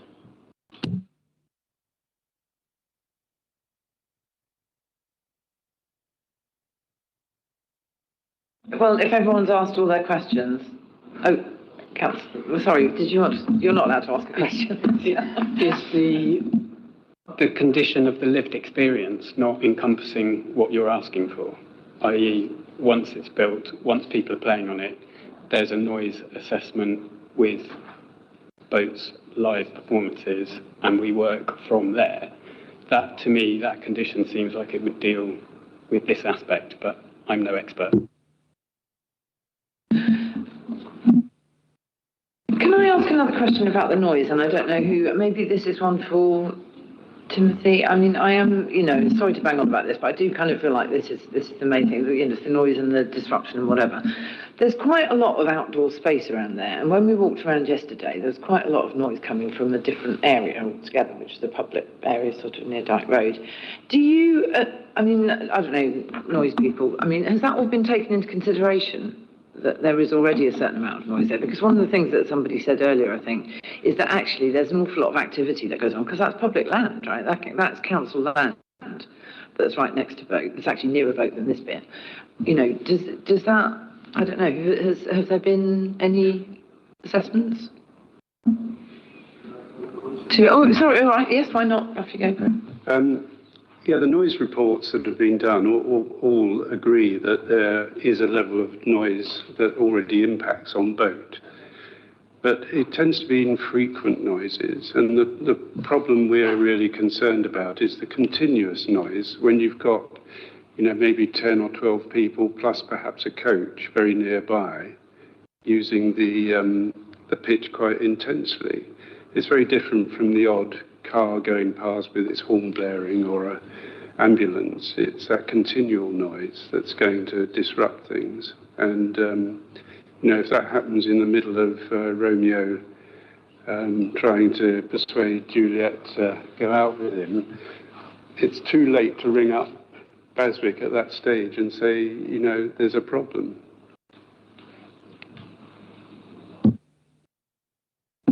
Can I bring Timothy in to comment? If you're sure.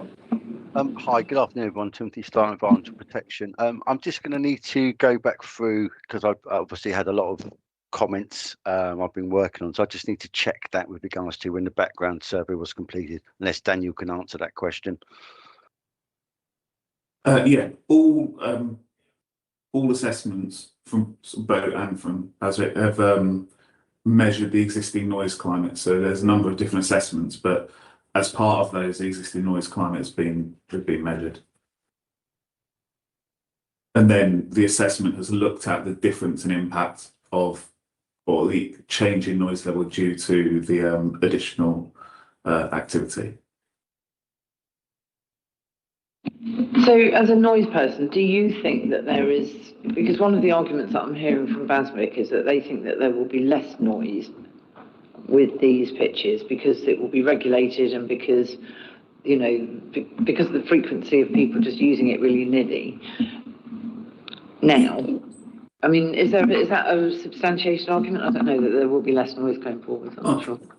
I think there is the ability to control noise. So for the moment, if people want to turn up after work and put jumpers for goalposts and have a football match on that site, they can do that. Obviously, there's the situation where you've got the football school is currently in that position. I think for about 4 weeks this year. And I think that did clash with some of the matinee performances. So the actual noise that potentially could be generated arguably would be the same if someone's playing football on the park or football on the pitch. What Baswick have the opportunity to do is to effectively stop people playing football in that area. So that's the control that doesn't exist at the moment. They don't want to stop people playing football in that area. They want people to play football in that area. I don't know how I missed the point there. They do, but they don't need them to play all the time.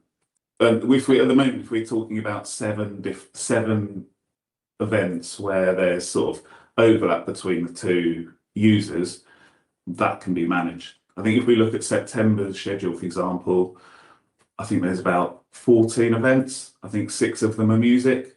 That's not Romeo and Juliet. So discussions can be had about what is sensitive performance and what is non-sensitive performance. It's not black and white, but there is a significant amount of control that can be applied to the pitch while still allowing considerable hours of sports provision for the community and the college without having impact on the theatre.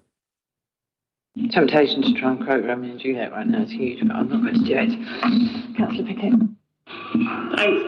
Just one thing I've just thought about the summer school. So, if the pitch was built, you're saying the summer school would be held, they would use those facilities only? I'm just wondering, at the moment, do they use only that sort of part of the pitch, or do they spread out in general? They only use the part of the pitch that we own and can legally hire to them, which is where the facility is proposed.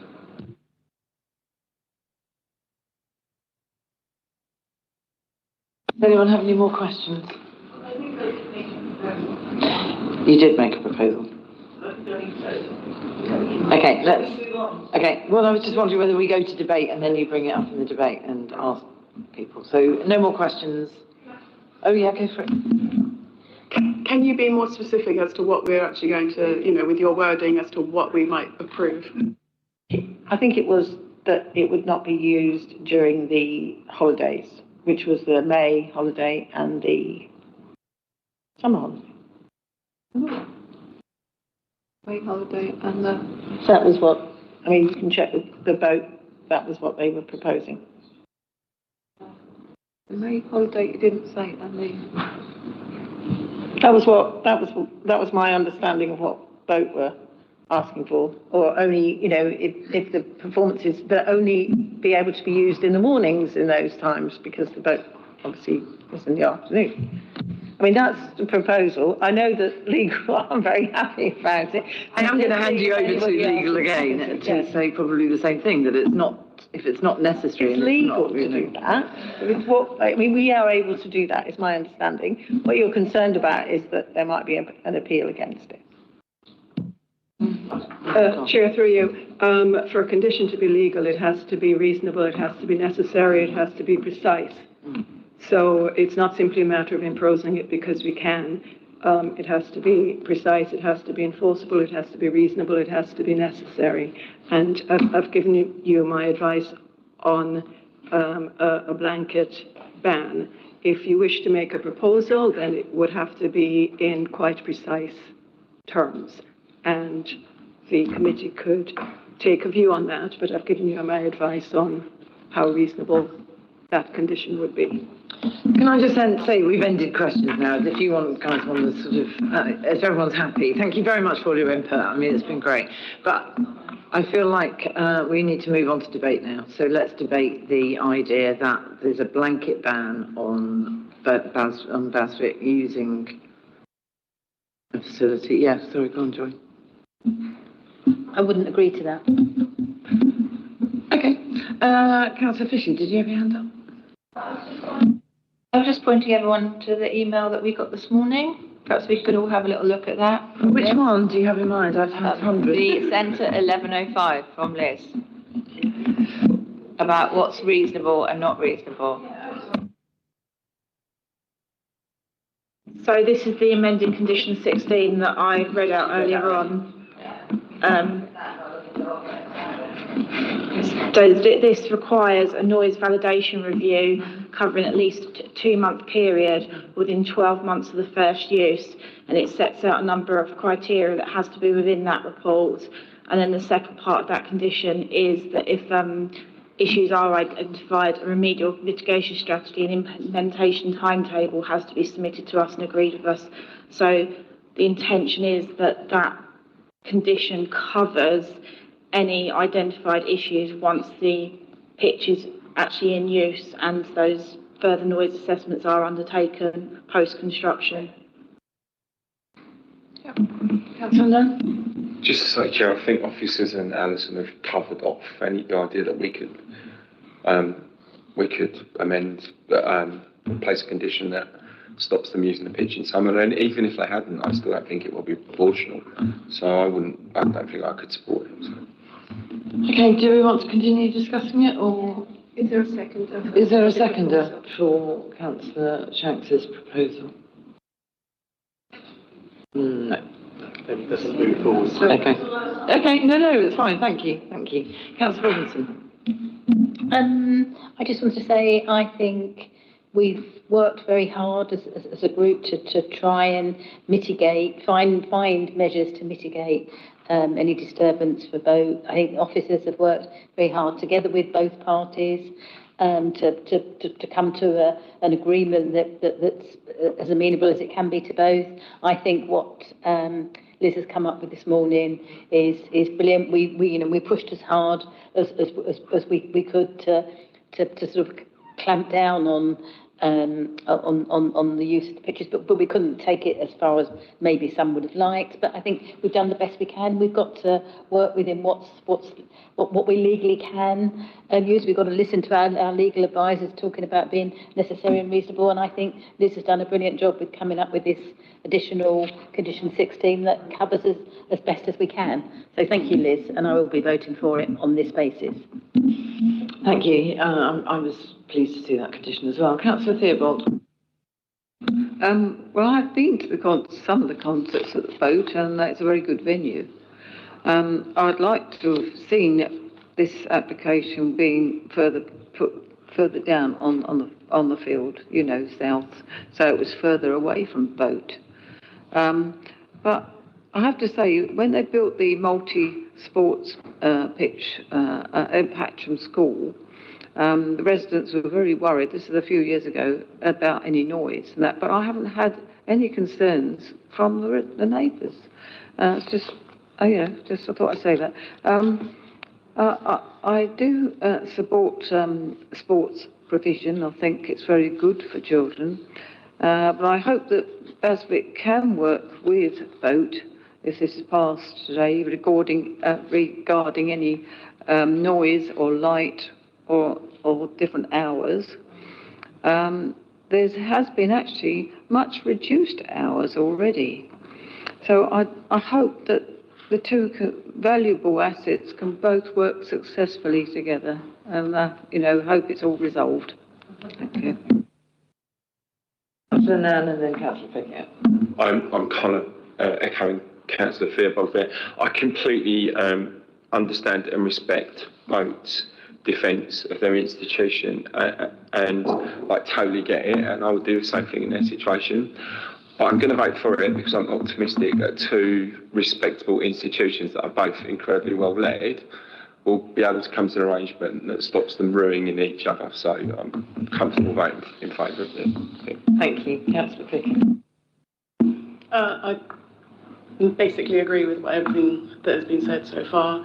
I would just like to add, though, that I'm still concerned that we're still unable to encourage proposals to use a more sustainable surface. I'm really still worried about microplastics. This is a nature improvement area, and we're still allowing microplastics to be added. So that's my one point that I think I would disagree with. But I will be voting for it. Councillor Sheard? Yeah, I'm not going to speak for too long because I don't want to echo what everyone else has said. I think this is a good debate. I think this will be advantageous to the education of our young people in the city and sports development and sports facility for the community at large. Thanks to the work of some of our officers and Councillor Pickett's fence abuse, we have come to I think we have kind of seen that this can be used with minimal to no impact at all on neighbours and their activities.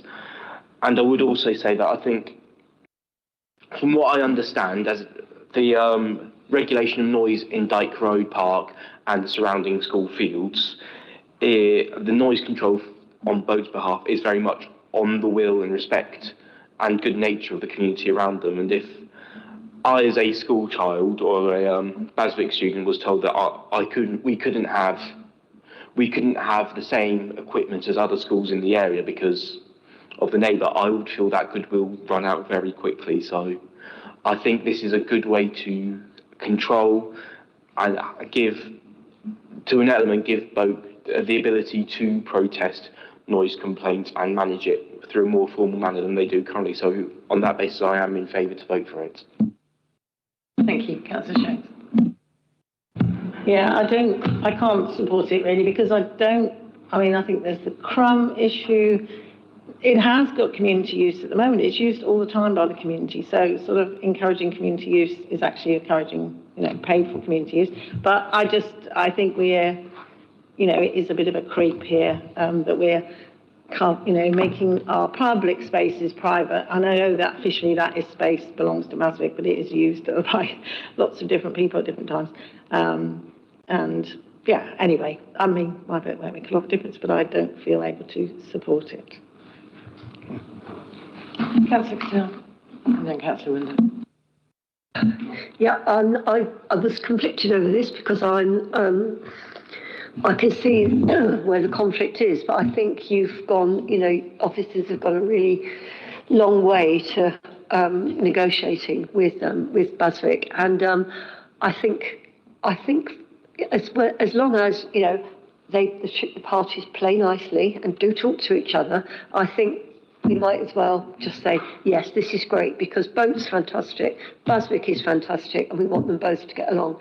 So yeah, from me. Councillor Winder.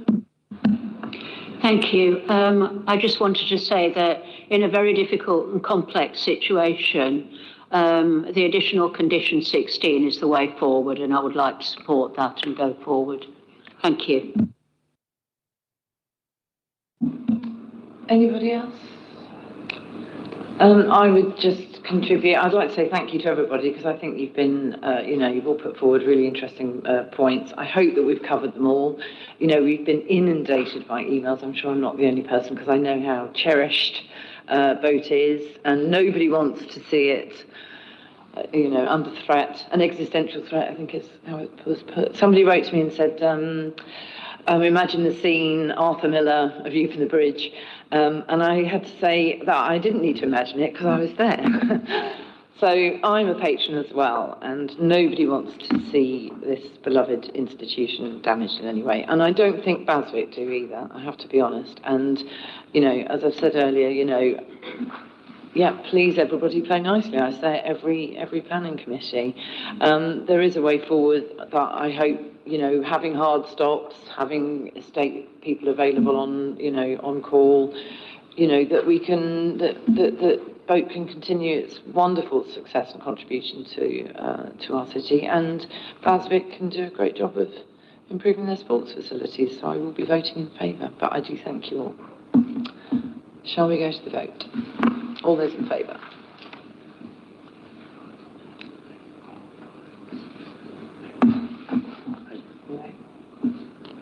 And all those against? Sorry, I just got my hand up already. Thank you, Chair. So that's 8 for and 2 against. That means that the application is agreed. Thank you. Lovely, thank you. It's 25 to 6 and we've still got 2 more applications to hear. Do you want a very quick break? Yeah, 10 minutes? 10 minutes, yeah.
0293, the land adjacent to Westfield Rise in Saltdean.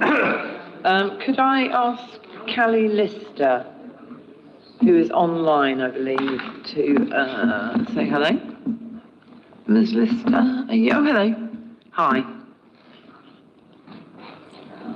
Hi, sorry, my microphone. I'm sorry. Sorry, sorry, I'm obviously tired. I've just realised I've missed the most important part, which is the officer presentation. I do apologise. I've gone straight, sorry, in my desperation to close this. No, not really. Sorry, Ms. Lister. Let's start. I'll try and be a bit more professional. Let's start with the officer presentation. Sorry.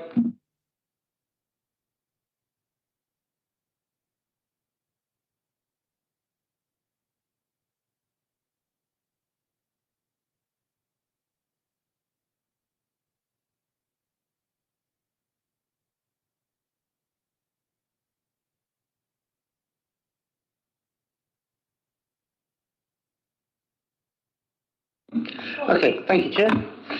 So yes, this is item D, the land adjacent to Westfield Rise, Saltdean, BH 2025/00293. This is an outline application where all matters are reserved apart from access. So really, we're here to really just determine it as an outline application and really only considering access, as all other matters are reserved. But this is an outline application for the erection of 9 houses. This is it's an aerial image of Saltdean, and you can just see where Westfield Rise is on the northeastern part of Saltdean. So I would follow the arrow on this image as to where the site is. The site is that area of green land just to the northeast of Westfield Rise as the existing properties end. This is just a closer in aerial view of the site and the wider area. So to the north of it and around it, you've got the Coombe Farm development that's been ongoing for some time. And this is a parcel of land that's adjacent to all that, just at the end of Westfield Rise. It's probably important at this point to say that the site itself is not within the SDMP, not within the South Downs National Park, but the borders of the South Downs National Park effectively do run around the borders of the site. This is a proposed location plan. And again, back to a 3D aerial. So you can see this aerial obviously was taken while the Coombe Farm development was under construction and still is. This is just showing the parcel of land from an aerial just looking to the south. So you can just sort of see, again, that's the parcel of land there. Another image of the land, another photo, and obviously in the foreground there are some of the houses being constructed as part of the Coombe Farm development. This is a photo of the site from Coombe Westfield Rise, and that's the access point there and the existing road. So there's an existing turning head, which we understand is sometimes informally used for parking, but that's where the access road would be effectively proposed to be joined from. And then the development would be on what you can see there as that green field adjacent to the houses there. Proposed block plan, so this is for 9 dwellings, so made up of 4 semi-detached and 1 detached. Whilst we are only considering access as part of the outline application, it's prudent for us to consider a number of other measures to make sure that the development can be forthcoming and can ultimately work in its setting. So as a result of that, we do get some indicative site plans, indicative layouts, indicative designs of the applications. But here's an indicative proposed site plan for the application, so you can see really that the dwellings are there. But there's a 5-metre buffer at the rear of the rear garden spaces to provide a further buffer towards the local wildlife site and the South Downs National Park that wraps around it. Then there's indicatively proposed a number of parking spaces at the front and then the access road going east to west. The number of units proposed in this application is for 9. It's the indicative floor plan showing that these would all be 3-bedroom units with a study, and we have some proposed indicative elevations also submitted with the application that's before you here. Ground and first floor layout, just as single dwelling houses, and an indicative visual effectively showing that the design is taking cues from the existing adjacent properties as it goes along the road, and then on the end would be the detached one. There would be obviously some excavation required and the dwellings would be set somewhat into the ground, but then the rear gardens would be sloped with the buffer sloping also up into the wildlife set behind. We have received 25 representations objecting to this application on the grounds largely in relation to transport and access, of course. Combe Meadow is an unadopted road. The access is identified as dangerous, narrow and steep with a blind bend. Unsuitable, generally, unsuitable for heavy construction vehicles. The existing highway safety concerns would be made much worse. Loss of car parking that exists on the road. Westfield Avenue North should be used for the access. Adoption of Combe Meadow was previously rejected by the council. It was not built to adequate standards.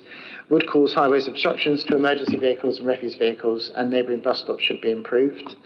A number of concerns around the design visual and landscape impacts, including the impact on the South Wales National Park, and the amount of excavation is required, considered to be an overdevelopment of the site.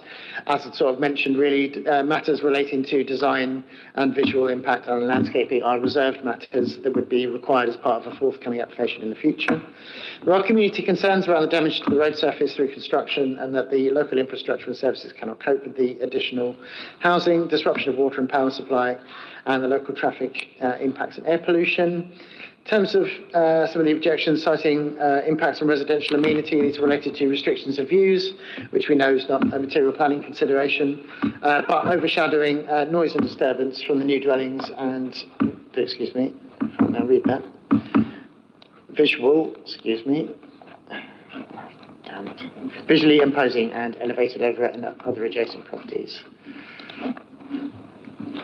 Environmental impacts are cited also. Biodiversity impacts and the cumulative impact on the Combe Farm development, light pollution and impact of the South Wales National Park, flooding, land slippage, the impacts on nature conservation and pollution, and that there were a number of inaccuracies in the design and access statement identified.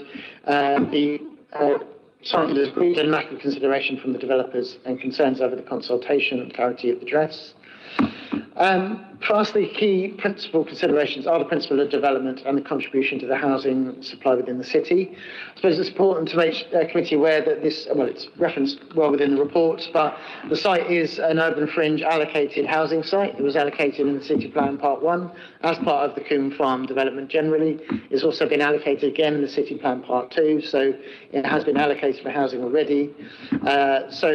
Access is really our key consideration. All other matters are reserved, but consideration is also given to affordable housing, design, appearance, landscape, and the visual impact. The standard accommodation, the impact on neighbouring amenity, ecology, sustainability, and drainage. So as it would be for 9 new dwellings, it would be a commuted sum that would, and the application did submit a viability report that's been assessed by the district valuer, and it's identified to require a contribution to affordable housing of £110,936, which would be secured through a Section 106 agreement.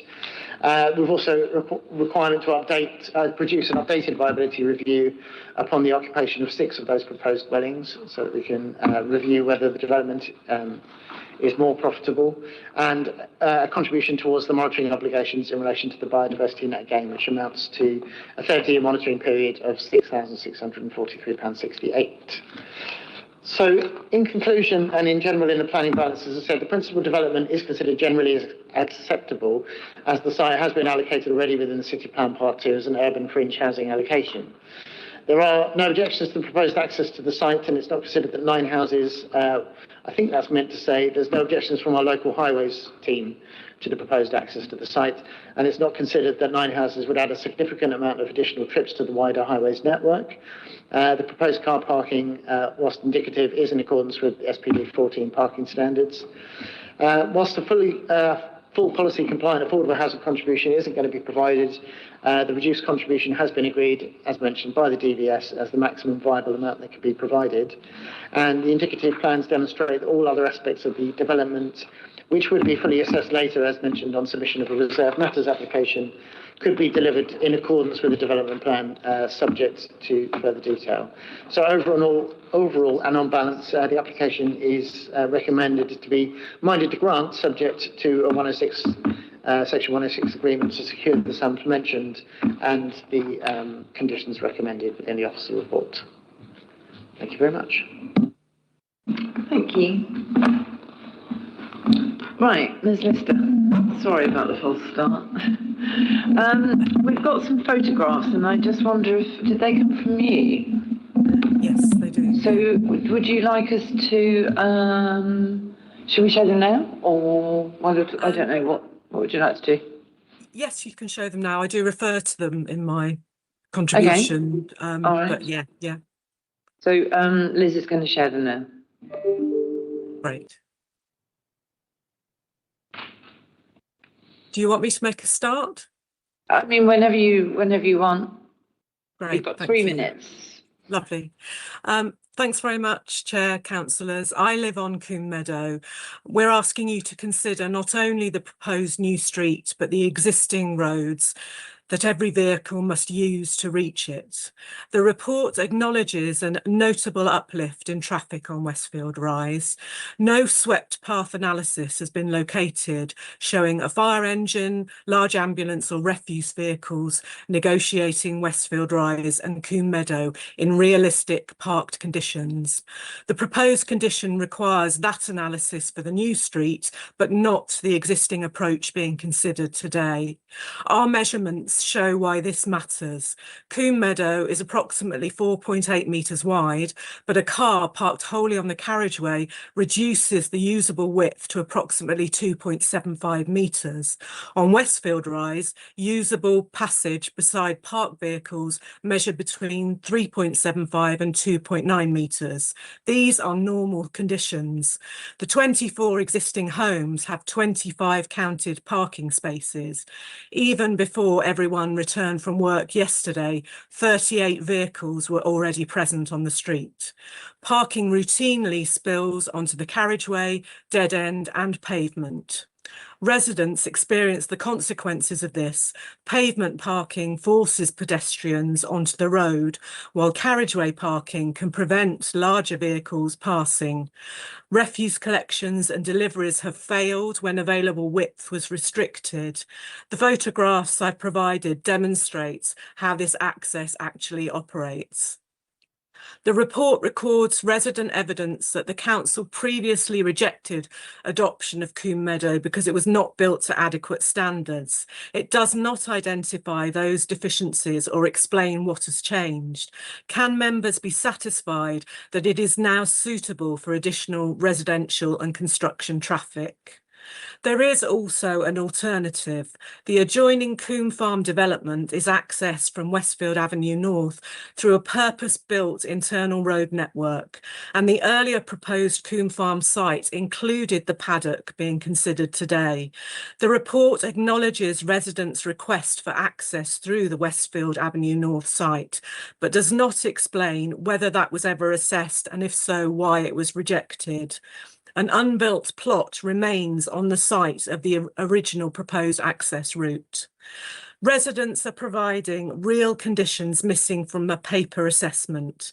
Please do not approve the access unless safe operation has been demonstrated to you along the whole existing route and the purpose-built alternative access has been properly assessed. Thanks for your time. Thank you. We also have Zach Denton, I believe, on the line, who's the agent, so to answer questions.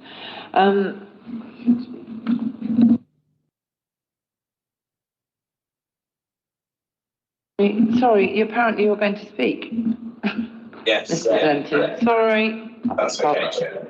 Okay, off you go whenever you're ready. I'll leave some of my time so that I can answer questions if there are any later on. Yeah, no, sure. Sorry. Okay.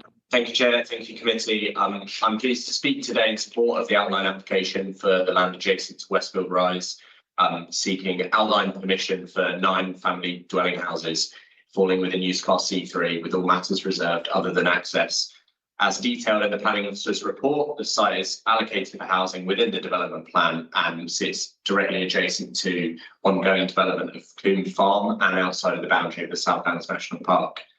Approving housing on this allocated site helps deliver much needed family homes, Brighton and Hove, on land specifically identified for the council for this purpose.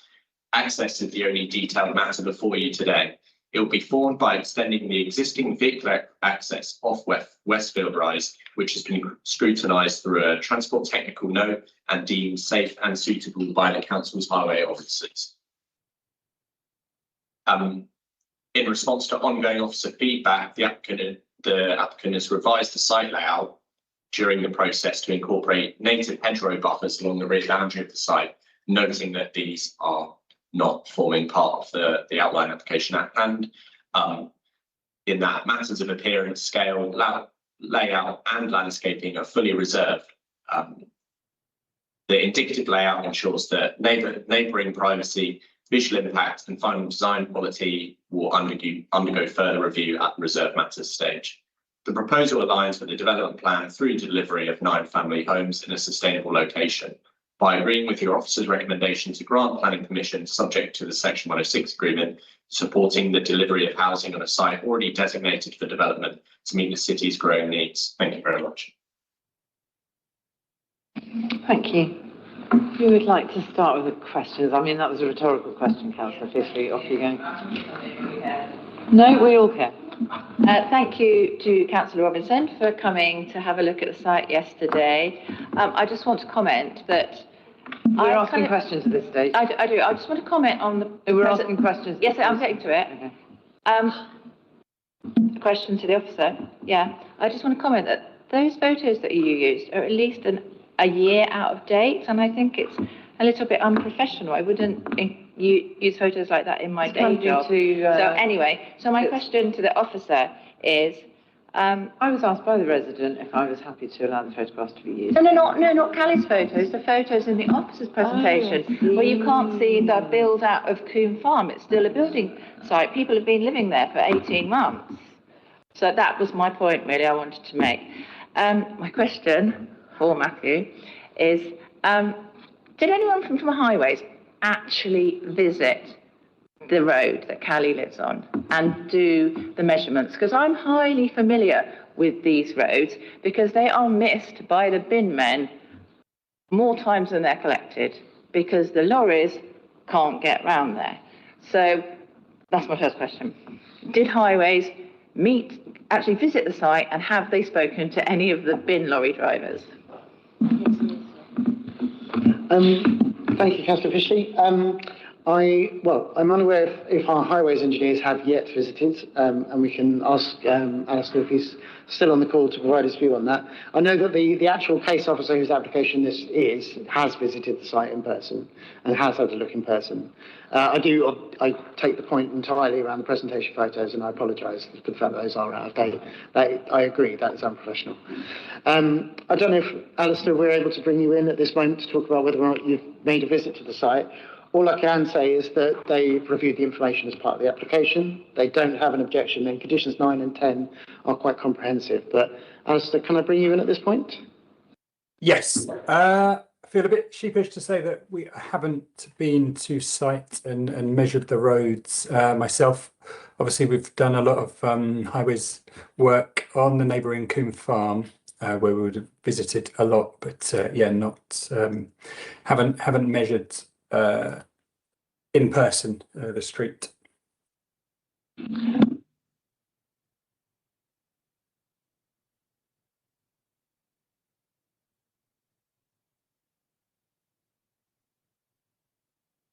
I suppose, all I can really say to that is that, a lot of our applications are determined on the basis of the information that's provided.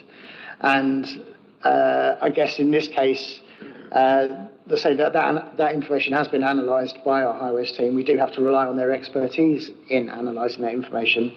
And so they have considered that there's no reason to object to the application and that a sufficient design is achievable. I've noted the comments clearly from the residents, from Callie and from South Councillor Fishley around some of those junction turns. I think it's probably worth saying that those junction turns do already exist and facilitate other dwellings. This application is for an additional 9 at the end of the road, which would have very little impact over and above what is already there. So I guess those junctions that you were talking about, the tight turns, they do already facilitate the properties of Coombe Meadow, where Callie lives, which is the adjacent set of houses to where these would be built. So just in sort of planning terms, I guess we're not here to assess those existing accesses, those existing turns, but except for the additional access that's being proposed here. Councillor Robinson. I'm a little bit concerned actually. So reading the Transport or Highways assessment, They talk about whichever one of them is an unadapted road, and how they were not able to determine as insufficient information regarding the private road. So I'm not really.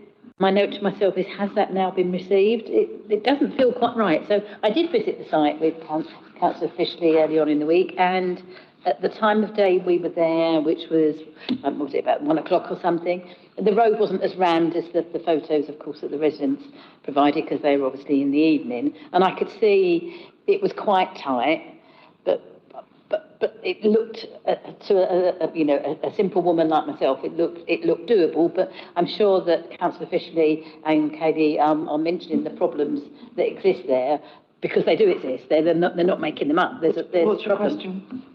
I think, sorry, thank you for bringing me back, Chair.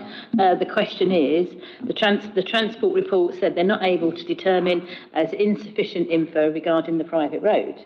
So had that been resolved somewhere? Is that something that Alistair can answer?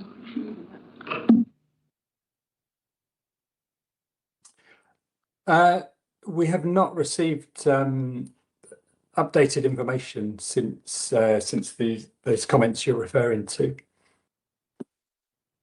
I think the major thing is that the actual access itself is Combe Meadows is not public highway, so that's the route of our request for further information.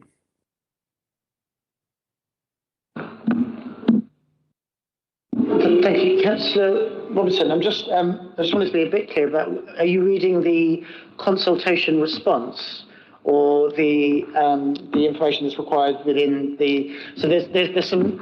So in other words, within the report and within the transport section, it is acknowledged that there is no general scoping or transport assessment provided, but that's looking at general capacity of the entire area in terms of the Combe Farm development as well. Now, because this is a minor application of only 9 dwellings, those kind of documents wouldn't generally be considered required for this scale of application.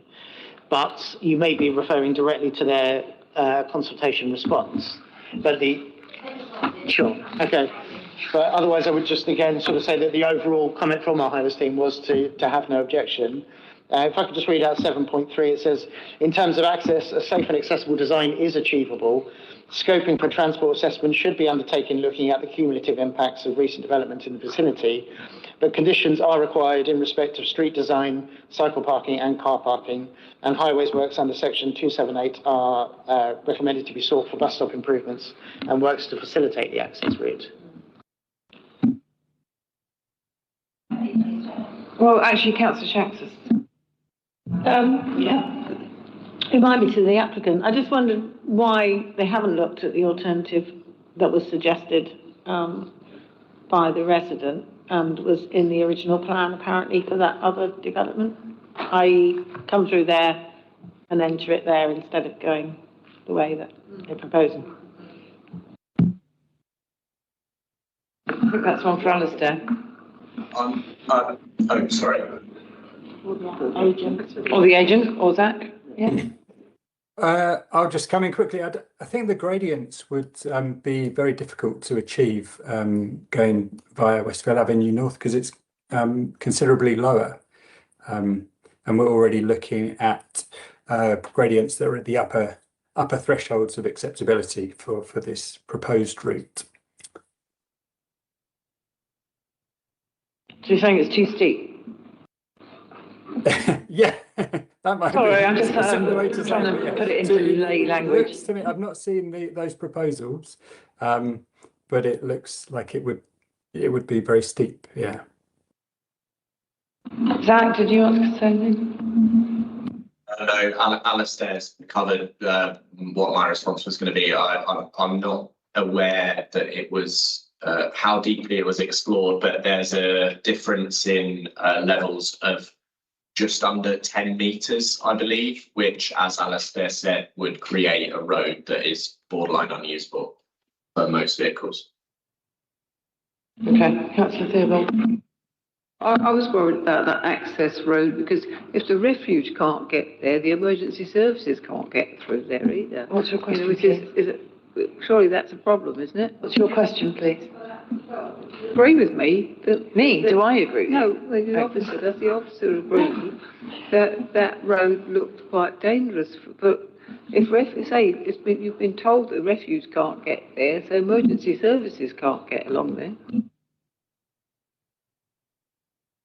I don't really have much comment to add to that, really, unfortunately, except for the fact that I'm relying really on the responses of our highways team, which is that they don't have an objection to it. And I would just really reiterate that the houses of Combe Meadow are already existing and facilitated by that road. So this would be an additional 9 dwellings at the end of that road. There are existing problems there. They clearly are, because neither councillor Fishley nor Kelly would be saying such. But the response from our highways team is that a safe design is possible, and clearly there is some degree of comfort by the fact that these roads are already in existing use. Councillor Fishley. Could we just go back to your presentation to, I think, the third photo, which again is quite out of date. So I just want to reiterate to you all that the Combe Farm development got planning permission for 72 houses.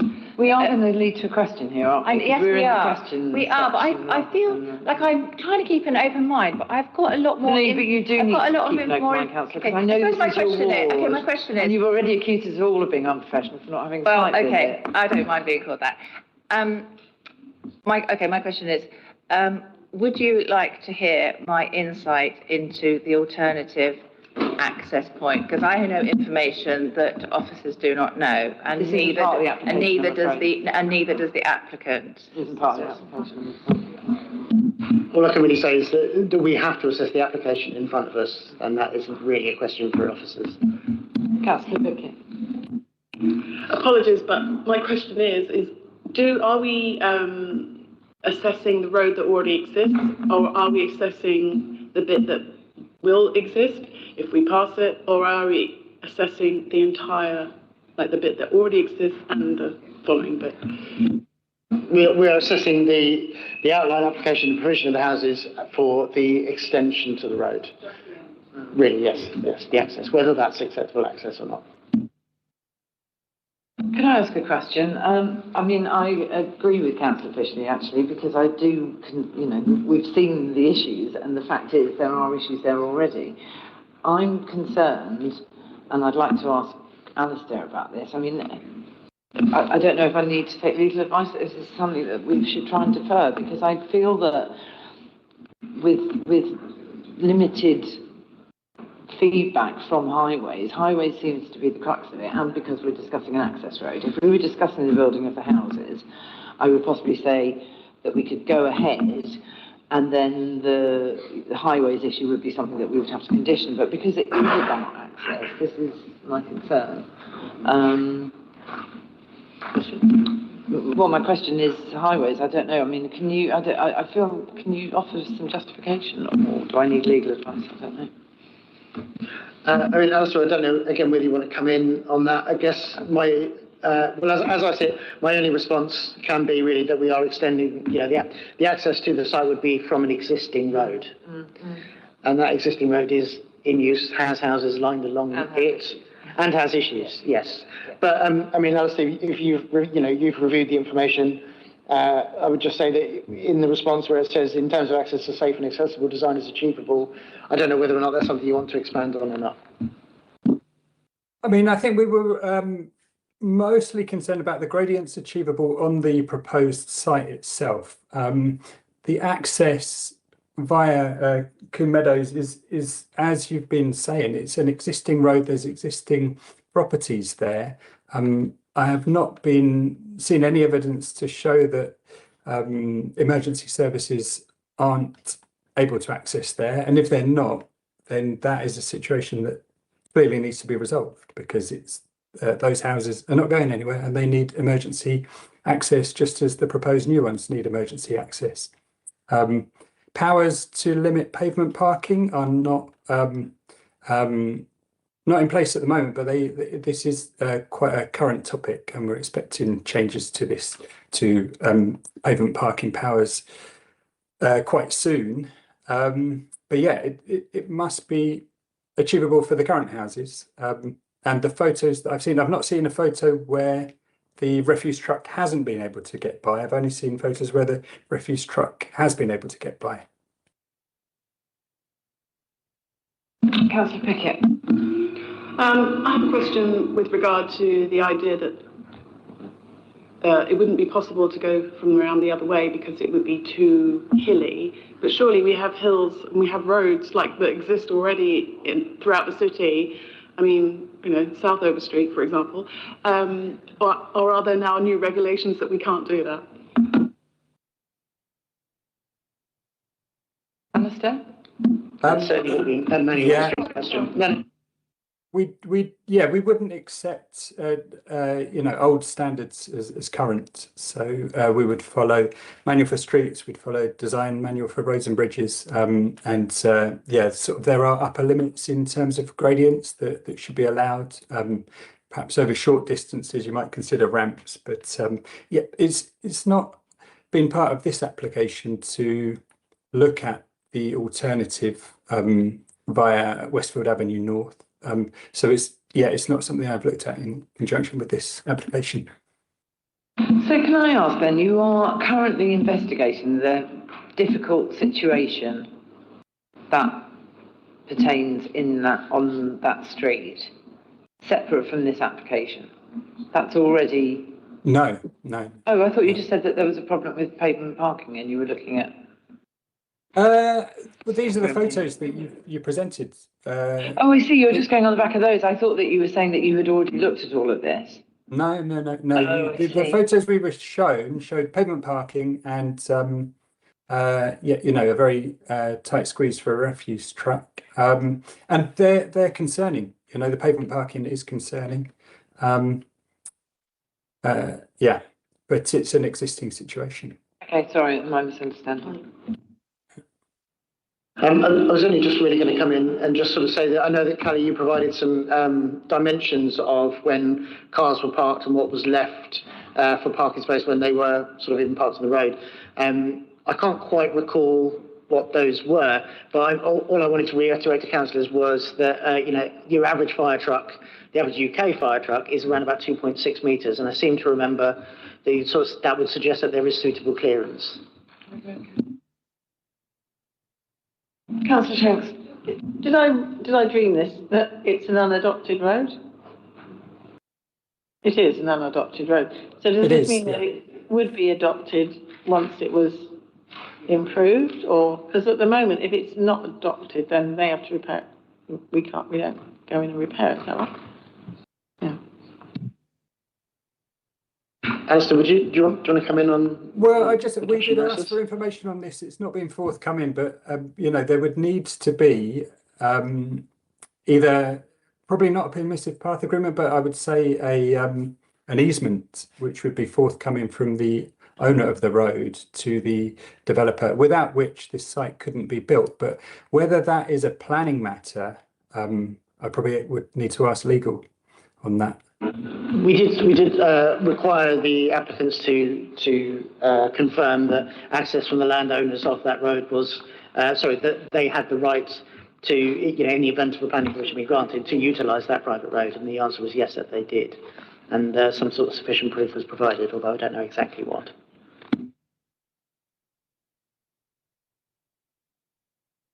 So, Councillor.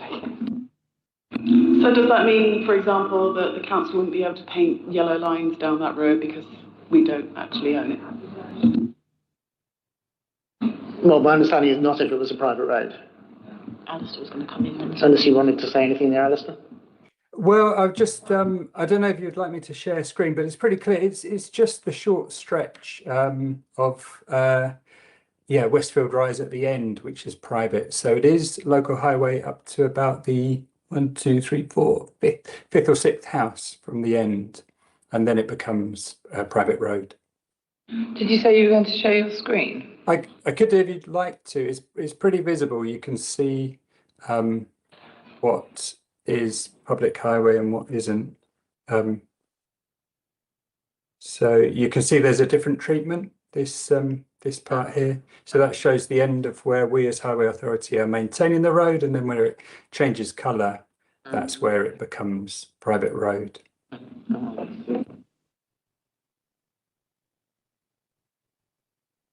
So clearly there would need to be an easement, you know, a permanent right of access across what is private road.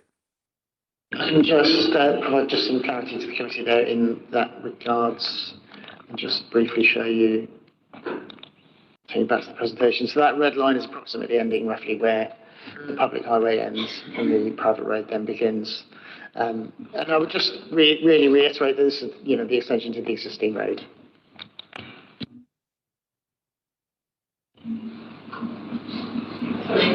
Councillor Shank.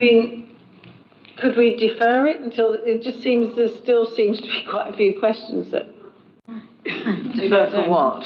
My legal advisor is saying. Well, defer it for about, to have another look at, you know, the implications of that unadopted road, and also for the highways to actually go out there and look at, you know, the difficulties of access or whatever. I don't know, it just seems we're not really sure. We're not really getting the answers to the questions that we have, and I think that's part of the problem. But when I was looking at this previously, it did seem to me, as I said, you know, if we weren't looking at access specifically, then the highway situation seemed like it's something that ought to be fixed. I mean, that's what I thought you were saying, Alistair, that actually you haven't been there, you haven't seen it.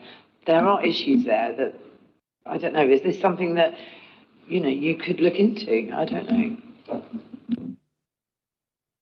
Well, I mean, the road width of the private element and the public highway element appears to be the same.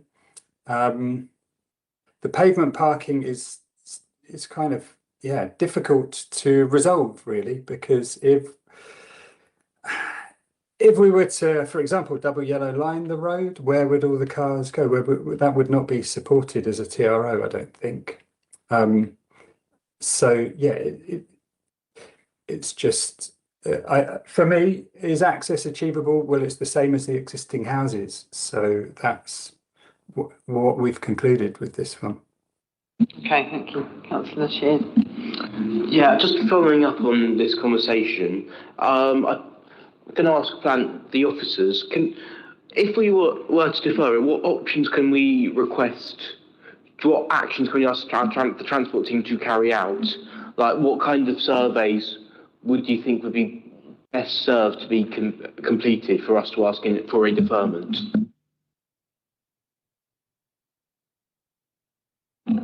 Quickly jump in on that. I think in doing that, we'd need to understand also a little bit about what's going to happen with the changes to when the law comes in about on-pavement parking, because once they can't park on the pavement there, you probably won't be able to get emergency vehicles into any of the houses, old or new. And I get now the unadopted road is kind of a bit of a red herring, really, isn't it? Because the problem's there, and the problem has been there all along. But we don't need to make it any worse, would be my view. Is that a question? It was really about what if we were to do such a review, as TJ suggested. Within that, could we also think about what the implications are going to be when pavement parking is not allowed anymore? Because then it will be an absolute nightmare. Oh, thank you very much, councillors. Yeah, I think it's difficult to know really what further information could really be provided apart from dimensional information, because this is the application as proposed. They are proposing to extend the existing road. So we may be able to seek some further dimensional information and analyse the dimensions of what vehicles can and cannot pass. But ultimately that road is existing and it's going to be extended. Now, the condition 10 as it stands does say that no development can commence until they've provided geometry and layout including dimensions, a vehicle swept path analysis for standard vehicles including large ambulances and emergency vehicles, pavement materials and grading information, lighting and drainage. So what we can secure and what we are recommending to be secured through this consent is that this additional access that is created is is done absolutely, in accordance with the manual for the streets, and in accordance to make sure that it's, safe and proper and suitable for use. What we can't really do is seek changes or seek further really analysis of an existing road. That's where I would struggle to work out what else we would require, how much further we would get through a deferment.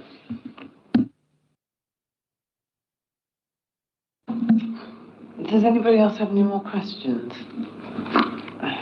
It's very difficult, isn't it? Because I don't feel like we've been presented with enough information that we feel like we can make a decision. And yet, here we are, where we can't defer either. So, go on, Councillor. Just thinking maybe some stats from environmental services or stats from the emergency services about how frequently they can't actually get access would be helpful. Stats from people who've complaints. Yeah. I mean, so Bridget has said that it's top of her complaint list, almost, in terms of refuse collection not being made.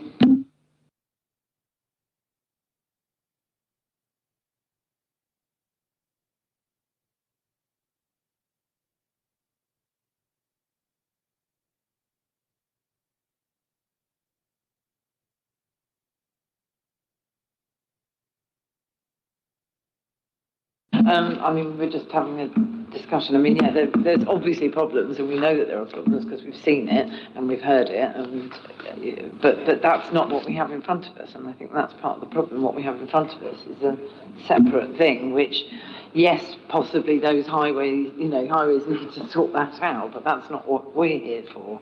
If we haven't got reason to defer, and highways have no objection. On what we're looking at in front of us, the application in front of us is for an access road. I'd welcome some comments. Thank you. Shall we end the Q&A and move straight on to debate?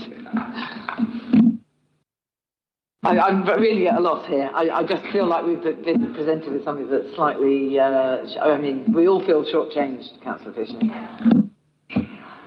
I mean, the Coombe Farm estate had planning permission for 72 homes, but only 71 was built, and one was kept for access to this plot. Everyone always knew that, and I feel like possibly someone's trying to pull the wool over our eyes so they can get access through this narrow, quiet road, and then just build another house on what was supposed to be the access. And I don't really accept what the agent said about the steep gradient. I think I'm really sorry, Councillor, but you're making a lot of supposition there. And I would also to actually say, Councillor, please, yes. To actually say that somebody's pulling the wool over our eyes, I think you're veering into quite, a subjective territory here.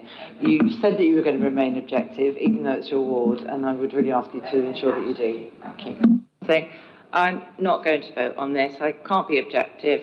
Highways haven't been. It's my area. I'm not going to vote on it.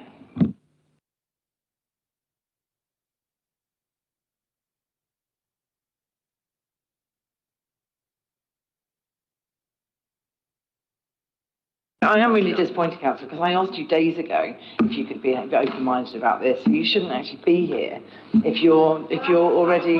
I know. I understand why you want to be. I thought the highways would say I thought the highways would say that they'd measured it all up and it was all fine. But they didn't. They said they hadn't been. If I'd heard anything from them. You were quite capable of contacting them in advance, and you said that you'd come here with an open mind, and I don't think you have. Sorry. Who would like to? Councillor Shanks, and then Councillor. Well, I sort of feel that's why I thought it probably needed more information, because I don't feel very happy about voting for it, to be honest. Because, I haven't really had that explained. And obviously, Councillor Fishley, because it's her ward, she has got a bit more information. I mean, sometimes we all know stuff about, what's going on behind, but it just feels like we haven't really got enough information. I mean, if it isn't deferred, then I'll probably just abstain or something. We haven't got any legal grounds to defer because we're not talking about the access road that exists. We're talking about a new section of road that doesn't exist. Yes, but okay. That's what we have in front of us as planning. And I'm not happy about voting for that because I don't think that we've answered whether that was the only alternative, for example. Because I know we're not looking at alternative, but that doesn't seem like a good solution to access. Yeah, I mean, they did say so. that one It alternative doesn't seem was like it's going to be a good place to access, and therefore, anyway. Councillor Theobald, then Councillor Robinson, then Councillor Pickett. Yeah, I agree with what Councillor Shanks has sort of said, really. But also, I think it's a nice piece of open meadow there, and it impacts on the South Downs National Park. And it's such a pity to build on such a steep piece of field. It's not part of the South Downs National Park, and it's part of the allocated. It's adjacent. It's urban fringe, which is allocated in the city. It would plan impact for on it anyway. Development. There's been other comments like the light pollution and diversity impact. So not here. And now we have the problem with the access. Of which we haven't got really good information about that. And then, I think it's very poor access and could be quite dangerous. I mean, if no fire engine's going to go up there, are they? So I won't be voting for it. Councillor Robinson. Thank you. I have a bit of a conundrum about this. So having visited the site and saw the empty plot that Councillor Fisher was referring to, well, that to me means that at some stage the applicant or the builder of the previous development thought that that was a sensible place to have the access to this now development that's in front of us. So if they thought it was a sensible access route, then why now is it not? I mean, the steepness of the gradient of the hill hasn't changed anything in 5 years or whatever. It is what it is.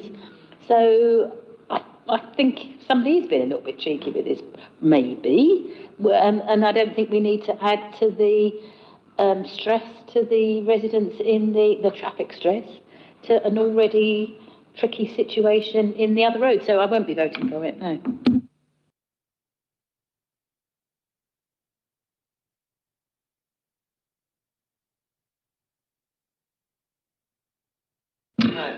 All I can really say, I can understand, obviously I can hear, the concern around the committee. I guess from planning officer's perspective, we've got a highways comment that says they don't have any objection to the extension of an existing road to provide the access. So I think if you're going to refuse the application, you'd have to be very careful about what grounds you do that on. I hesitate to say that I don't know really what further information we'll particularly get by deferring the item. I don't think we've identified really what additional information we can provide. Highways have looked at the width of the existing road and consider that the access is acceptable. So in planning terms, I'd like to say I struggle to see how we can defer the item and what further information we can get. Obviously, how you vote as councillors is up to you. But I will just reiterate, we have a highways comment highways officers who we trust who have looked at the application and don't have any objection to the extension of the existing road. Councillor Pickett. I will just come back on just something that you'd also said, Councillor Theobald, which is around the area, the actual piece of land. Yeah, it isn't within the South Downs National Park. It is adjacent to it. The SDMP haven't raised any objection to it. Just reiterate the 5 metre buffer at the back of the gardens to create more of a landscape buffer. There's more landscape working that's going to be required by condition. Well, the light pollution, I mean, it's an allocated site within, the city boundaries. So, yes, any development within the South Downs National Park we would be much more sensitive around. Councillor Pickett. I'm slightly confused because I know that one of the photos you look at, it looks like the road between the houses of Coombe Farm has already initially been put in.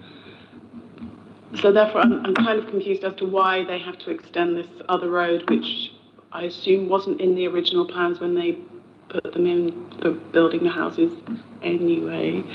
I do feel that we can't really agree to a road that's actually going to impact another road that already exists. That just seems like the wrong thing to do. So I don't think I would vote for this.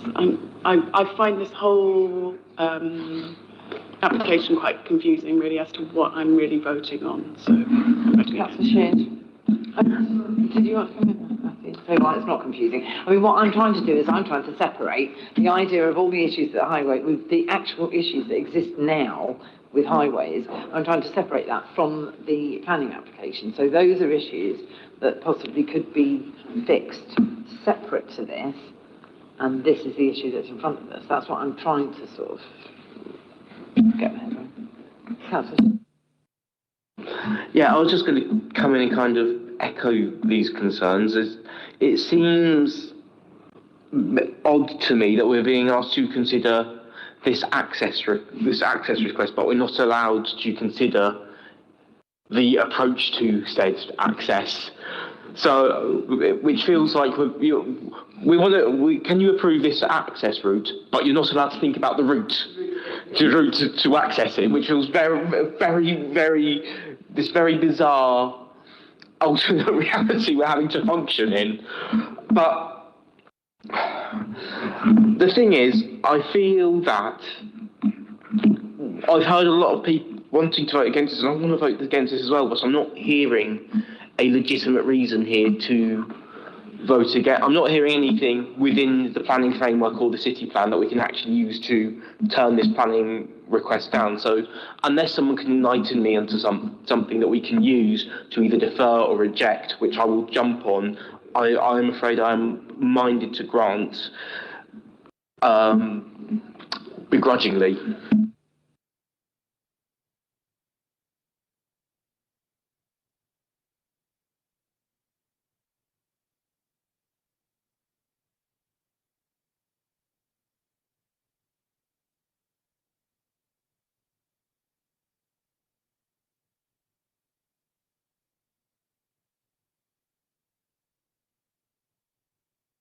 I appreciate you're actually in debate at this point. The only clarifications really, firstly, in terms of the confusion of the application, outline applications are just horribly confusing in themselves because we are only really trying to consider a very small element of it whilst trying to be aware of all the other elements and all the other factors that come into it. Yeah, we are only here to consider the access. That all other matters have been reserved in terms of the planning application side of things. In planning terms, obviously, we can't really. I'm struggling to find, a good planning reason to refuse it because parking, the development creating parking stress. Well, we're only here to consider the access, and actually, there's sufficient parking space laid out within those indicative plans that I showed you within the presentation that are part of the application. So the access is the only thing we're considering. If we think that this access would be unsafe, then that could potentially form a reason for refusal. But I think we should be careful that any officer's advice is to approve the application, and that we have that from our highways engineers that don't have an objection for it. So I think a refusal might be very difficult for us to sustain that appeal. So just to clarify in my head, we are just talking about access, but if we were talking about the wider application, we could discuss traffic management plans, site access plans, and ask for a survey through that avenue. But because we are strictly looking at access, we are very much limited to the road that would be built to access the site, and we can't actually consider the wider pictures of that in relation to that. Well, ultimately, as I sort of come back to before, this is a minor application, so it's 9 dwellings. So had it been a larger and a major application, we might have required a fuller, more comprehensive transport assessment in terms of the impacts on Saltine as a whole from the whole this, plus the cumulative other developments that are going on. We are considering the access. That's the only thing we are really considering in this application. You've mentioned 2 things, I think.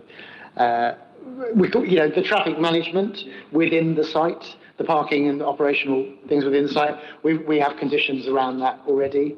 Other than that, we are just considering whether this access is acceptable or not. Yeah, I think this is where we're getting slightly confused because we're thinking about people who would live on the site or working on the site would get to the site, because that is what we commonly refer to as by access. But within the strict terms of planning, by access, you are solely referring to what will be put there to get there, not everything else, which is, I think, where we are coming unstuck, and this is why it's causing so much confusion back and forth. Would I know we're kind of jumping back into questions a tiny bit, but could you just clarify, that's my understanding currently, is that fair, roughly in the right ballpark? So matters of access are the only thing we are considering. Everything else is a reserved matter in the application. Can I just come in, because I'm just going to ask Liz to read out condition 3, because one of the things is there is another application down the line here, is that right? Yeah, and that is in condition 3. So maybe this is something that, given that we're in a completely sort of catch-22 Kafkaesque situation here, and we have no, we can't defer, we can't reject, but if we can go further down the line on condition 3, then maybe we can make sure that all the things that we're covering, and by the way, take all the highways issues away with us, we could maybe cover it at the next application. Go on. Is that really, Yeah, so the application is for 9 houses. This is about the access. The access would not change unless the developer decided to change it at a later date and then resubmit. But condition 3 requires 5 reserved matters within 3 years from the date of if you approve this application for layout, scale, appearance and landscaping. So unless the developer chose an alternative access point, even when the reserved matters application was submitted, the access point would still remain as we're seeing it today. But the idea is trying to separate what the problem is currently, and maybe just trying to separate that. So there are problems there currently that need fixing, that residents and highways and everybody else and environmental services, if they're reporting that they can't pick up, all of that needs fixing. But that has to be parked in one over there, doesn't it? And then what we're looking at is that's not part of the application in a way. And I don't know. Yeah, somebody mentioned about parking stress earlier on, but I think Matthew said it earlier on that we're not assessing the number of parking spaces that are proposed as part of this development. Yeah. That will come as part of the layout and landscaping application. This is purely about how you facilitate the development to get into it. So the access point that will provide access to the development for the 9 houses. So the indicative layouts that are provided in the presentation may change, but the access point would not, unless they would submit a later application because they chose to change it. Is that as clear as mud? That's a little bit of a shame, because what we'd like to do is push them to investigate further the other access point. So if we pass this today, then we're closing down that option, then, aren't we? Yeah. But we have to determine what's in front of us today. We can't insist on an alternative coming forward to say, okay, this one or that one. No, but what Councillor Robinson's saying is basically rejecting it today would then throw it back to it would, us, and then would have to look at alternatives. Yeah. But we'd have to find grounds for a refusal.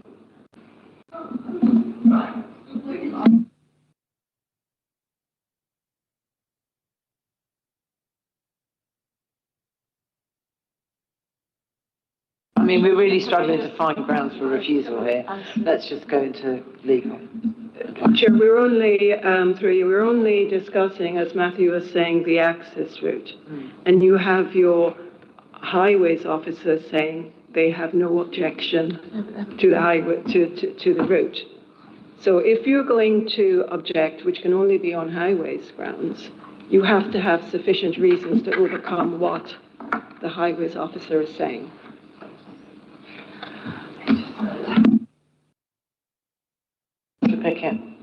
Sorry, but to go back to the original idea that the road was going to come from Coombe Road, wasn't that the original plan? So haven't they kind of put us in this difficult situation? If that was the original road, then why are we not able to, I don't know, they should have made it longer or something to make it fit.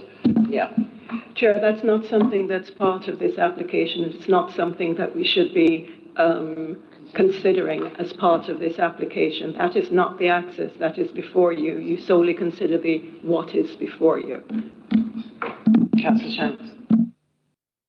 Well, yeah, but if we do refuse this application, then they'll have to come back either with this one again or look at the access differently. I mean, we may not have grounds to refuse it, but I don't know. I think we don't feel that it's a safe access from the representations we've had from residents and the objections we've had, and the fact that the highways officer hasn't actually been there. So, yeah, I mean, it's always a matter of opinion, isn't it? Everything, the highways have an opinion about it. But there is, but there is a certain amount of law in planning. Yeah, and if you of say course we there haven't is. got grounds for refusal, as you just said, then you can't refuse it. But you can still refuse it if you're unreasonable in your refusal, isn't it? So that's the test. So if we refuse it and it's found to be unreasonable, but I suppose because we're listening to residents and we're listening to officers. I'm just going to bring Matthew back in. Sorry, just going to sort of say, because we've had the republished MPPF. Now, the MPPF used to say that applications could only be refused on highways grounds if they had a severe impact. The current MPPF says development proposals should be refused if they would have a severe adverse impact on the transport network or an unacceptable impact on highway safety, taking into account any mitigation measures proposed. And this applies to both construction and following completion. So you need to be satisfied that there's either a severe adverse impact on the transport network or an unacceptable impact on highway safety. I'm slightly conflicted there because I opened this meeting 5 hours ago by reading out what I was instructed by council officers, which is that we don't need to take anything of the new NPPF into account because we don't feel that there's anything that's going to impact on anything that we are considering today. And we're now saying that actually there is something in there. It's a very, very minor change. It's really like, it really saying that I'm just giving you the new wording as it is. Yeah, no, I just feel slightly compromised because obviously, we've set out this meeting today saying that we are happy that... That the wording of that paragraph doesn't change our own policy wordings as we have them, and it is consistent with that. Councillor Shears and then Councillor. So, to get us out of this and to get us moving towards some kind of idea, would it be possible for us to ask for a deferment, ask for the swept vehicle analysis to be done, and then and in turn drop condition 10 from the requirement of this? Would that be something we could possibly do? I mean, you don't really need the swept path analysis for access because it's just a straight road. So I think our issue here is that the extension of the road. You've got public highway which is straight. That turns into a private road that's also straight, and then that turns into the access that's being proposed here. So in terms of highway safety or getting swept path analysis, we have required it as condition 10, but that's obviously clearly within the site and some of the additional measures to it. But ultimately, I don't know if that would really bring us any further forward. Are we able to add any more conditions then? There's something that we could go on, Councillor Pickett.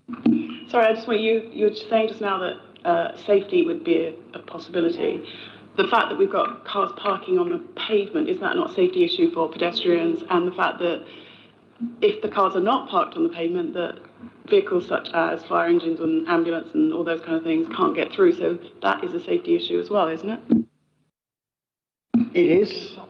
That is existing. Again, we need to look at what is being proposed before us. Yes, I have to really just say, please base any decision you make on what's before us, on whether the extension of this access to the site is appropriate or not. In highway standards, we've got highways engineers that have looked at it and said they think a suitable access is possible. We're recommending an approval. I can't really say much. And the point about emergency services is what's there now, not what we're sitting in front of to make a decision on. You can't make a decision on a road, an access road, about safety when there's nothing on it and it doesn't exist yet. I don't see how that can be some kind of the access. Well, yeah, but we're not sitting here to make a decision on the access to the access. We are here to make a decision about the access road. I don't know how much clearer we can put it. I think, to be honest, we could go around the houses, and I think we don't have a solution. I think we just have to vote. I would try and separate it because I think I am going to vote in favour of it because I don't see on what grounds we can defer and I don't see on what grounds we can refuse, and I'm just laying that out there. I don't want to vote for it. What I do want to do is fix the problem that's there already on the access to the access road. That's what I'd like to do, but that's not what we're here to discuss. We're here to discuss that, not that. So, I mean, does anybody want to discuss it any further, or should we go to a vote? No. Nothing about the deferment. When No, I'm afraid not. When we sat Councillor, on sorry. committee before, I'm afraid not, Councillor, because you've come here predetermined. I got my words really wrong. I would just sorry, like to clarify. Councillor, but I was not predetermined, but I knew that I already knew these problems about access, and so I wanted safety team, the highways team, to convince me otherwise, and they didn't. So I don't think I was predetermined. I just think I had You've already said a that you lot of thought that knowledge. you were and that you didn't come with an open mind and you're not going to vote. So let's go to a vote and ask everybody else. On the access road only, and not on what we've seen and what we've heard about the access to the access road, because that is a separate issue that has to be decided by other people. No, I'm just trying to lay out the reality that is in front of us. All those in favour?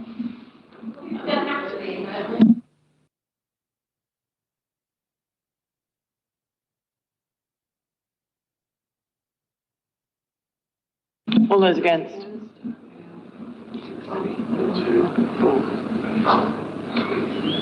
And all those abstaining?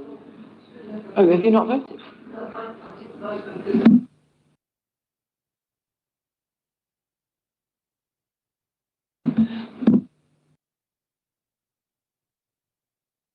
We don't have enough votes, so somebody's not put their hand up.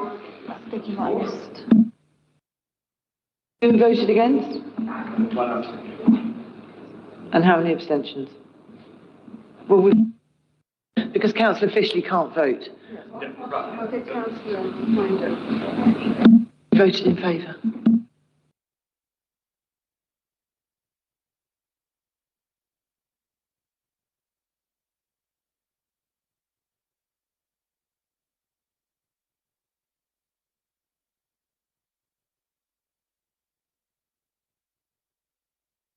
Thank you, Chair. So the vote is 5 for, 4 against and 1 abstention, so that means it's agreed. Thank you, people. Shall we move on to number 5? Chair, I'll just say that there's a number of points from that item that we'll take back and discuss departmentally and make sure that we bring similar applications to the committee in future. Yeah, and I really want highways to look at this really seriously, because it's highways not being able to convince us today that has caused a big problem. So, BH 2026 01171.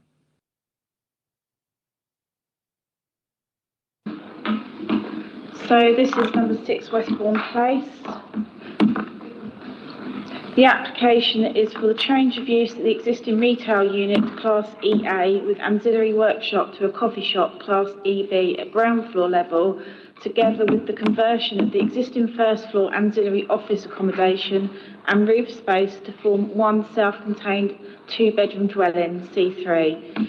The application also includes the replacement and enlargement of the existing rear extension and to extend approximately 7 metres in depth with a height of 3.2 on the western side.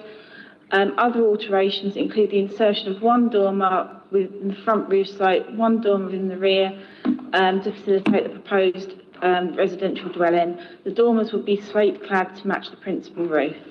So this is the site located here in the wider area. Again, the site here. This is an aerial view of the application site. This is the view from the front. And these are photographs from the street scene with the property in the middle of the terrace scene here. And then there's some photographs from the rear. So hopefully you can see where the arrows go. There's 4 different photos there. So it's this site here, here, and here with the red roof. And then this is the existing projections at the rear of the site. These are just some interior photographs showing the condition of the commercial premises at present. This is the existing roof plan. As you can see, the next door neighbour's already got a front and rear dormer.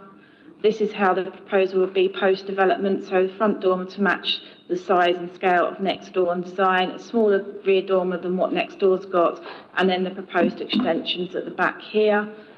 This is the existing floor plans. So at the moment there's an access door into the commercial unit, an access door to the upper floors. This is the proposed plan, so this would be the new door to the flat above, and this would remain the access point to the new commercial unit. This is just comparing the two roof plans. And then the front elevation. And then the rear elevation, existing and proposed. So we received 9 representations of objection on the loss of the existing specialist retail premises, noise and disturbance from customers and the external seating area, noise and odour from the kitchen equipment, impact on neighbouring amenity regarding privacy and overlooking, harm to the Sackville Gardens conservation area, parking and servicing concerns, and precedent for future changes of use. There were 26 representations of support, including bringing a long vacant premises back into active use, supporting an independent local business, improving the vitality and viability of the area, provide an additional community facility as well as a new dwelling, appropriate and sympathetic reuse of the building, increased activity and natural surveillance. So the key considerations are the principle of the mixed commercial and residential use, employment floor space and provision of 1 additional unit, design and impact on the Sackville Gardens conservation area, standard of accommodation, impact on neighbouring amenity, noise, extraction and use of the rear garden, transport, servicing, refuse and cycle parking, sustainability and biodiversity. Overall, it was considered that the proposal will bring a vacant premises back into active commercial use whilst providing 1 additional residential unit above in a sustainable location. The alterations would preserve the character and appearance of the host building and the wider Sackville Gardens conservation area.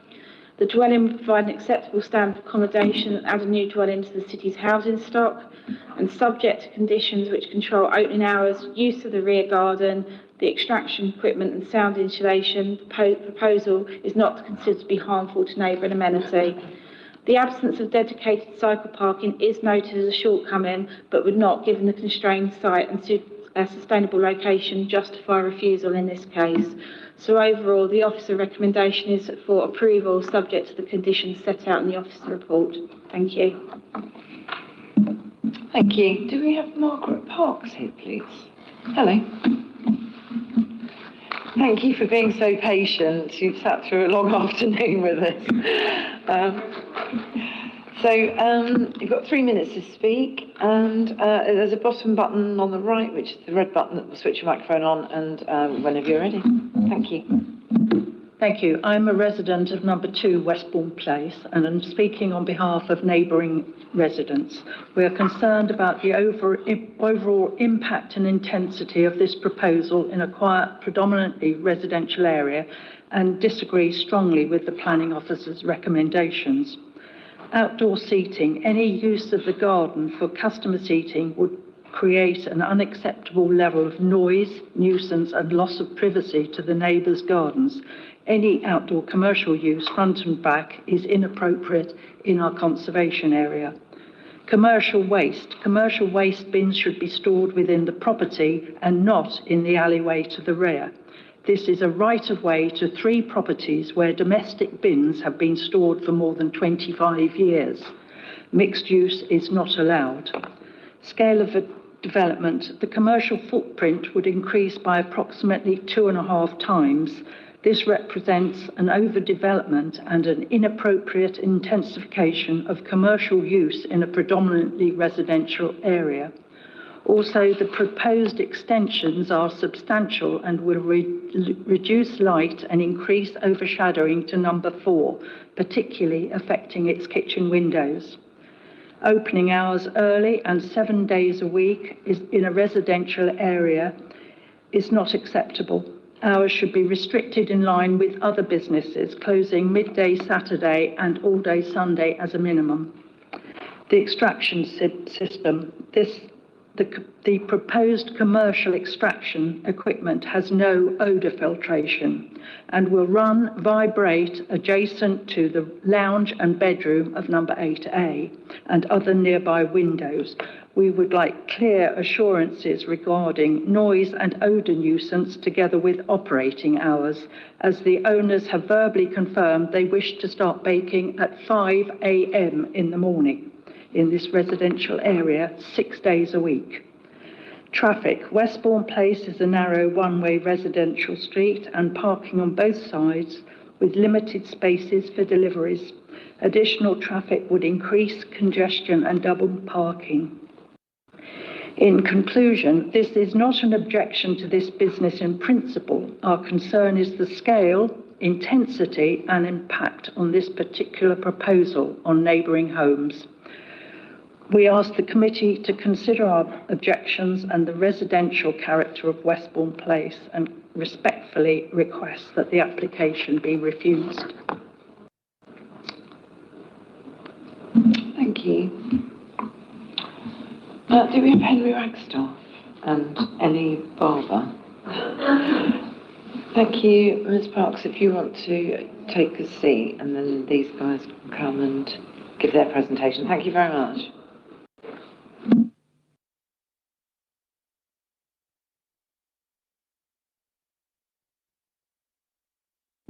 Are you both speaking or are you, how do you want to play this? We are, yes, both speaking. Okay, so what, a minute and a half each? I'll be about a minute and 15 seconds. Excellent. And are you going first? Good afternoon, members. Did you want to go first? Oh, sorry, off you go, sorry. Yes, I'll go first, yeah. Okay, go.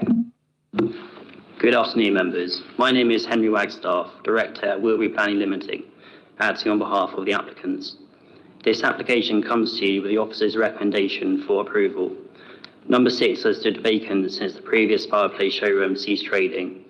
The proposal returns the ground floor to active use as an independent coffee shop in accordance with policy CP2 and CP3 and converts redundant office and roof space above into a 2-bedroom home exceeding the national space standards. The traditional shop front is retained and refurbished. The front roof light was removed following heritage advice and the Conservation Advisory Group recommended approval. Officers conclude the Sackville Gardens conservation area would be preserved.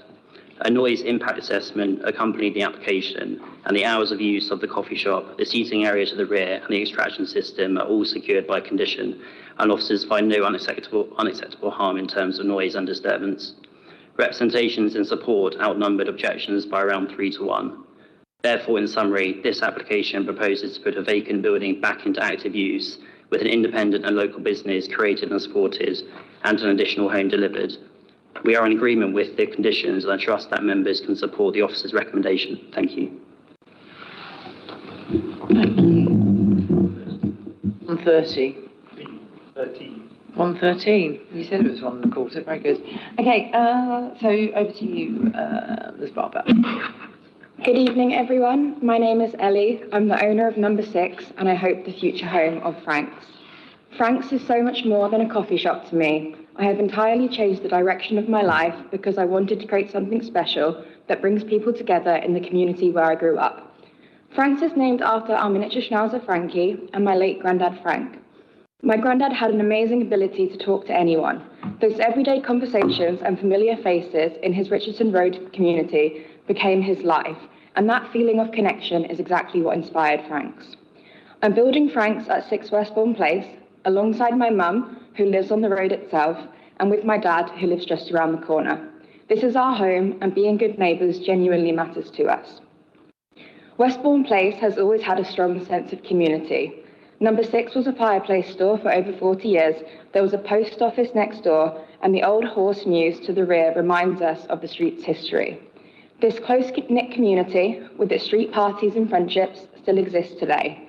The support we've had from our neighbours has been incredible, and we hope Frank's can become a small part of it. We've been open, honest, and approachable throughout. We invited our neighbours in to hear our vision for Frank's, and we listened to and addressed any concerns they shared. In short, we explained our aim for Frank's is to create a warm, welcoming, and well-designed space where we serve specialty coffee and homemade bakes, where everybody is welcome and our neighbours become our regulars.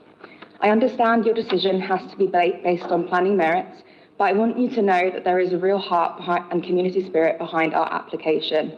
We are a local family investing in an area we're proud to call home.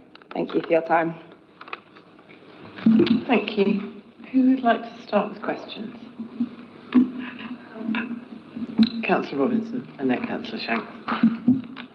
My question, I think, really is to the applicant regarding the extraction.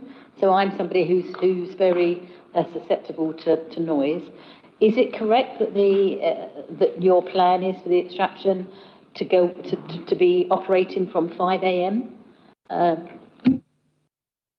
Want to answer this? We've done a lot of Matt, the architect's up there. He'd probably be better sitting down here. But we've done all the reports to make sure that the correct installation is inside the extraction. So instead of the traditional kind of external extraction, it goes in the chimney and out the top of the building. But it is completely kind of soundproof up it. And in baking at 5 a.m, I would see that more as I've got to get in early to prove dough and things like that. So I don't necessarily see the ovens being on that early, but my work day will start early, yes. Answer the question. At what time will the extraction go on, please?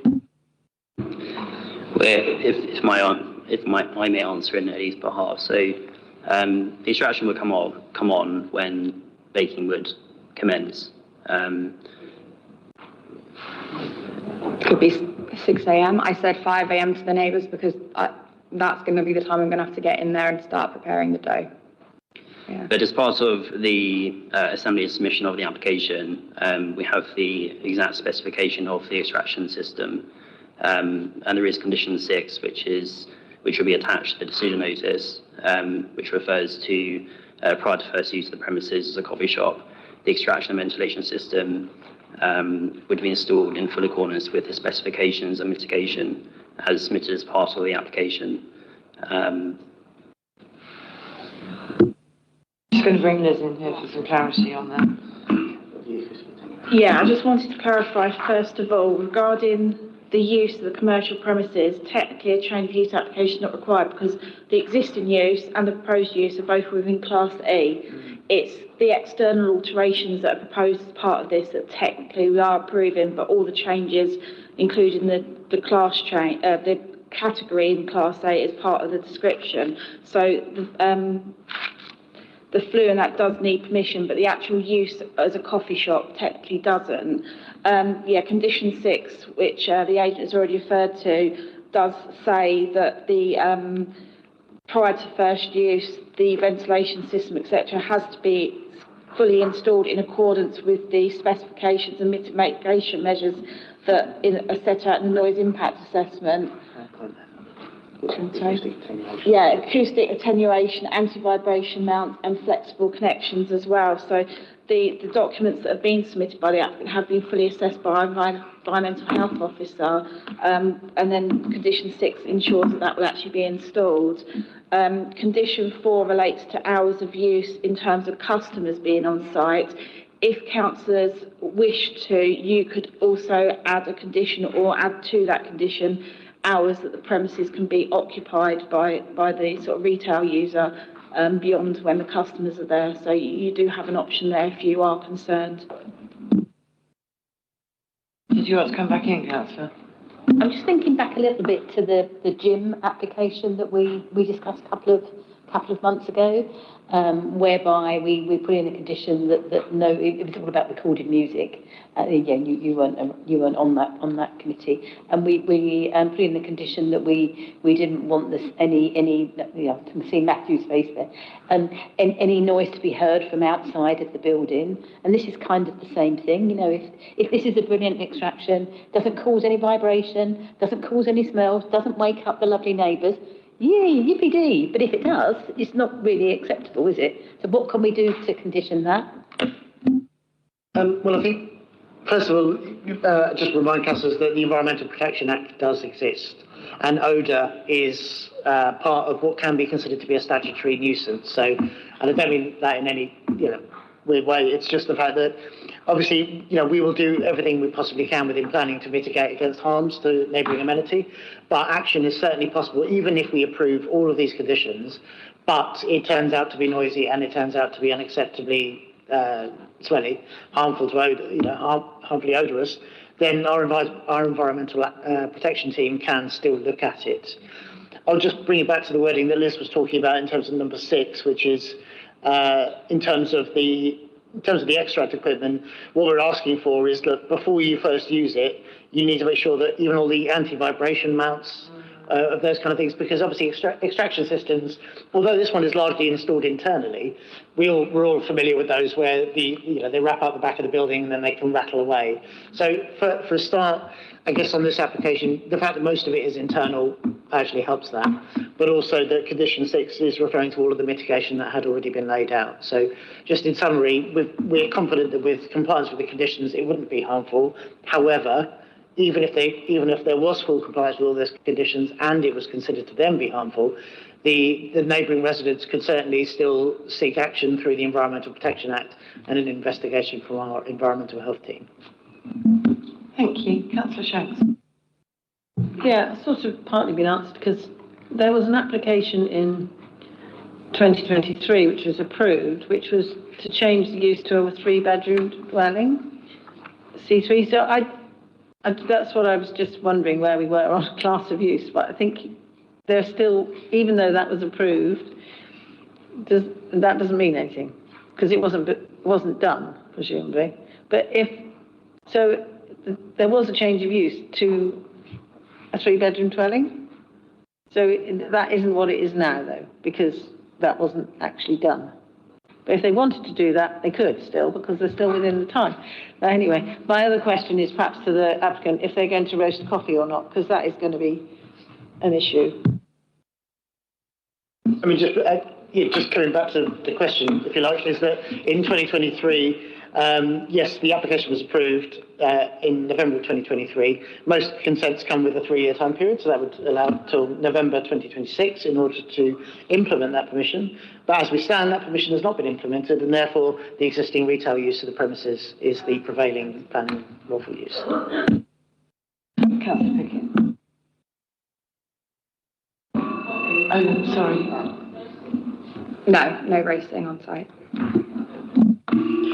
Yeah, my question is, there was a question about bins. So commercial bins are usually quite a lot bigger than the domestic bins. Is there room to put these bins, or is it going to block the passageway? So it's not actually the size of the traditional giant commercial bins. You can get ones that are the same size as residential, and the alleyway, every single property that backs onto that alleyway has right of use. So we have just as much right to use it than the residents that have been using it already. But yeah, I did wonder that as well with the bigger bins, but no, they will be the same size. I was going to say as well that providing the bins in the alleyway reduces any street clutter as well on the Westbourne Place. Putting the bins on that shared alleyway reduces any street clutter on the actual street itself. Can I just come in on that point as well? The existing use is commercial, so they can put their bins where they like. There's no restrictions at the moment. And as I said previously, technically there's no actual change of use. So we haven't restricted anything. There's no conditions relating to refuge on this because it would be the same situation as the current, that there's no restriction on it. Can I also ask, I know there was a question also about the garden and the pavement being used, but I assume that doesn't come under planning, that comes under licensing? Are you talking about the area out the front? Because if it's the area out front, then yes, that would be down to the street licensing team. Yeah. There is a garden area out the back as well to be utilised by the commercial property, and condition 5 relates to the hours of use of the customers utilising that area. So it's 10 till 5 Monday to Fridays, 10 till 4 Saturday, Sunday, bank and public holidays. So if they were to utilise it outside of those hours, then it would be a breach of condition. Councillor Fishney. Please, could I ask a question of Margaret?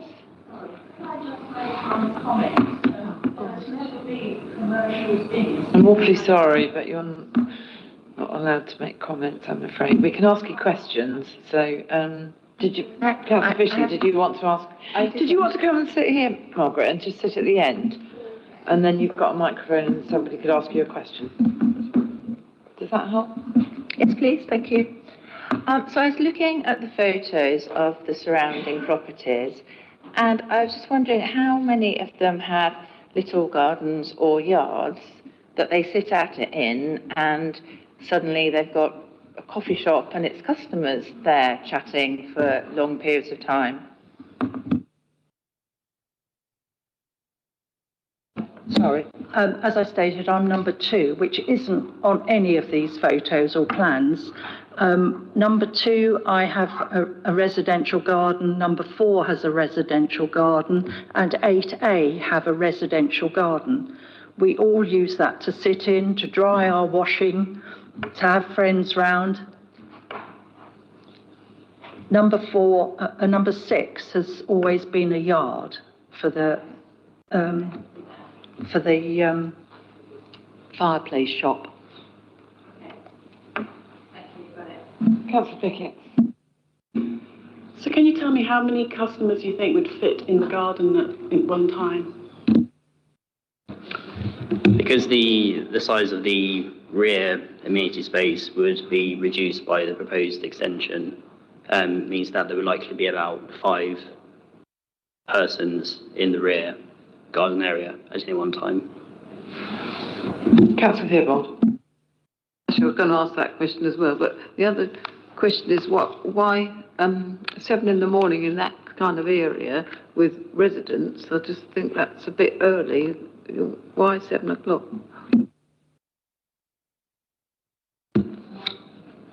Well, it's to ensure the viability of the coffee shop, but also it's not unreasonable for a coffee shop to serve coffee that early on in the morning, and it is a daytime hour.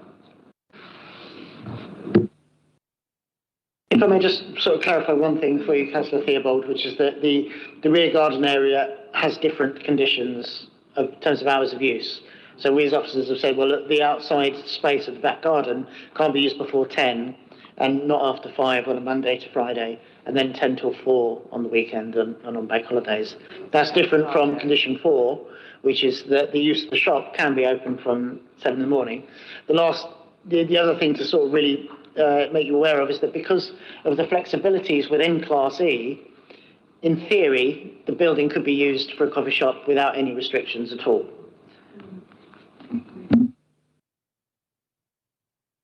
Yes, without requiring any planning permission yet. There's not any seating inside then, the cafe? Yeah. There is, but yeah, so, yeah, okay. So that... Do you want to answer how many seats there are? 7 in the morning inside the cafe could be noisy.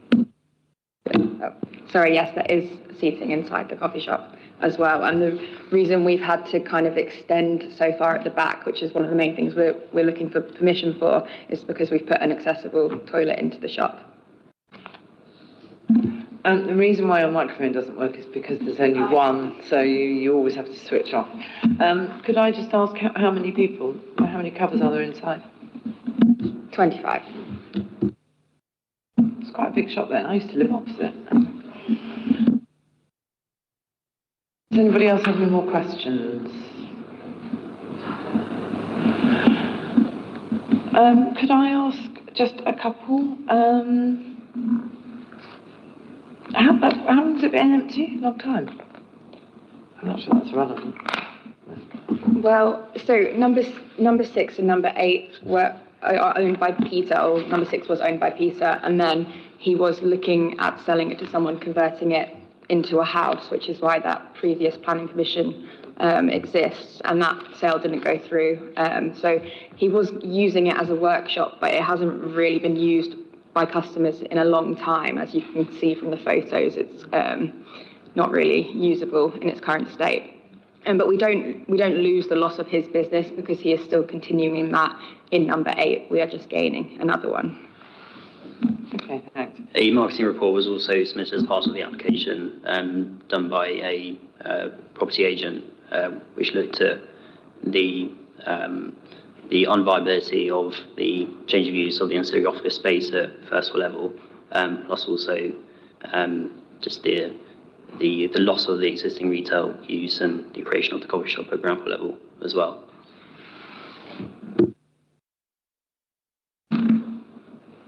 I mean, I used to live at number 5 many moons ago. It is a very, very quiet residential street, and I mean, you must be aware that, there are concerns. Are you seem like great people, and I'm sure it could be a really lovely coffee shop, and I wish you all the best for a business, but are you, obviously you want to have good neighbourly, good relations with your neighbours, so, I mean, how do you mitigate, it's a lot of people, 30 people, can make quite a racket at 7 o'clock in the morning, I don't know, anyway. I mean, I don't see 30 people being in there from 7 a.m. That would be great, a great start to my business. But yeah, we've done everything we can in terms of soundproofing all the sides. I mean, I think the lady next to me repairs musical instruments, so there's noise kind of already existing on the street. But in terms of, I know it's a quiet location, but my favourite coffee shops are often the ones that are hidden away a bit off the beaten track, hidden gems. So I'm not worried about it in that sense of having no customers. But obviously, I'm going to be actually living in the flat above the shop, so I don't want to annoy all my neighbours. I want to get along with them, and I want them to be able to enjoy the facility as well. Councillor Sheard and then Councillor Fisher. I was going to ask about the music. I was also going to ask, do we know what time the garage opposite the property starts operating as well?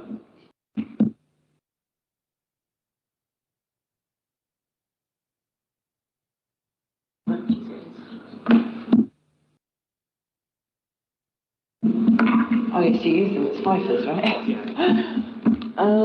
Yeah, I don't know. Is that a relevance? I mean, if anybody wants to look up fifers online. I don't know. Should we go to Councillor Fishley while we're waiting for this? I just wanted to ask Margaret again. So, am I looking at three? I'm looking at 8, 6, and 4, and they're all commercial properties. So we've heard that one's somebody who mends musical instruments. What's the other one then? Number 2 is a house. Yeah, I can see that. I can see that yellow one, which I think is Margaret's. Then we've got the grey one, then we've got a red one, then we've got a red one.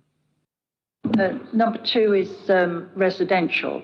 The shop was converted to a 1-bed flat in 20 odd years ago.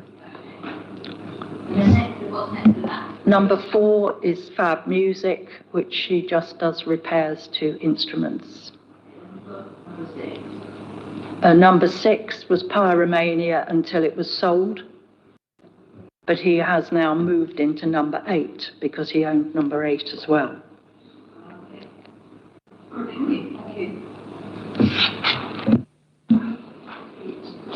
8 o'clock, fifers starts, and also that's not on the street. I mean, it's quite at the back, isn't it? It's quite off the street.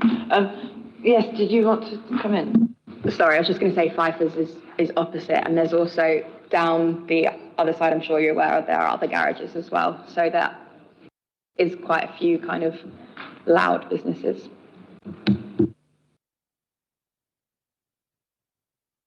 Any more questions?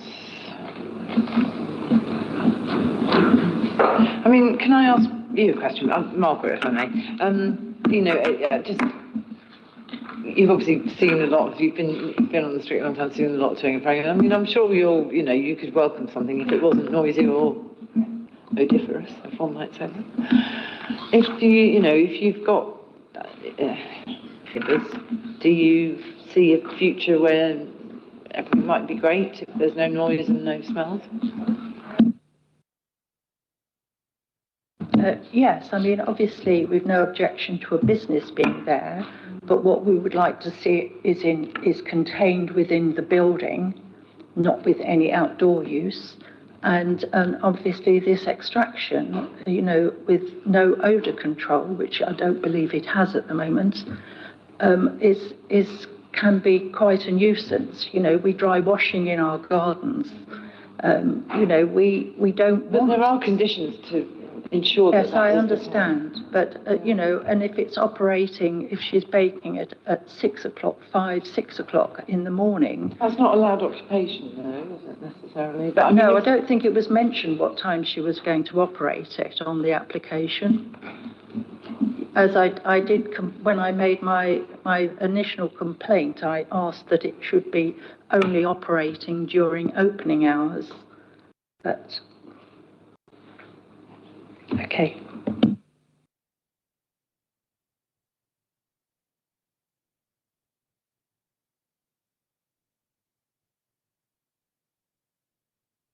Yeah, I think we've already agreed that there are conditions to cover all of that. So thank you, everybody. Does anybody have any more questions, or should we move to debate? Let's move to debate then. Thank you. If you want to have a seat down. Thank you very much. Who would like to start the debate off? Councillor Patel.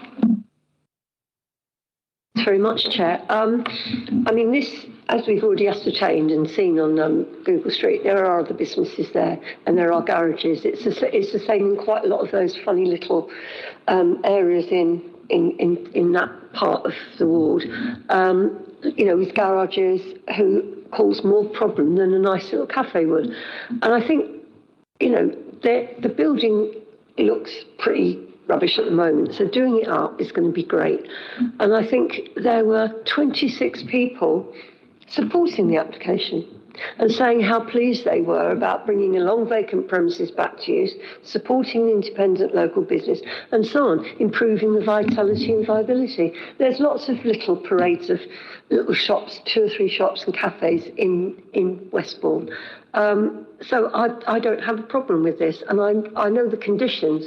I mean, gosh, you know, whenever somebody opens a cafe, there's always a problem. But this doesn't need planning permission to be a cafe, but we need to safeguard, you know, from the cooking smell. So we've got a condition about the odour control. And I know, I mean, those kind of extract ducts are so good. You know, they're very sort of efficient now. They're very, very efficient. So don't have any hesitation about recommending this for approval, and I wish them very well. Okay, thank you. Councillor Sheard. Thank you, Chair. I do understand the residents' concern about this, and they are not valid, and they are valid concerns. But I think But all I would say is that we've seen what the alternative is, which is these buildings ending up without occupancy at all, then further declining, then no maintenance to the outside of the building, no maintenance to the parts of it, and lots of these little, these aren't high streets, but lots of these little shopping and these little community corners can have, if left vacant, can cause so much more trouble down the line than what is being proposed. I think if we all are aware of the damage of the declining high street and these declining small corners, and I think these kind of applications are very good, and I do intend to vote for this. I wish you all good luck in the world. Hope this is successful for you, and all I would say is please be respectful to your neighbours, listen to their concerns, and as we've already said today, please don't push them out, welcome them in, and if they have concerns, please take them on board and don't pull up the drawbridge behind you. Councillor Fishley and then Councillor Pickett. Just on the topic of the extractor fan, didn't anyone follow the story about Sin Sin's extractor fan disturbing the name? Chin Chin? Sin Sin? Okay, I say Sin Sin.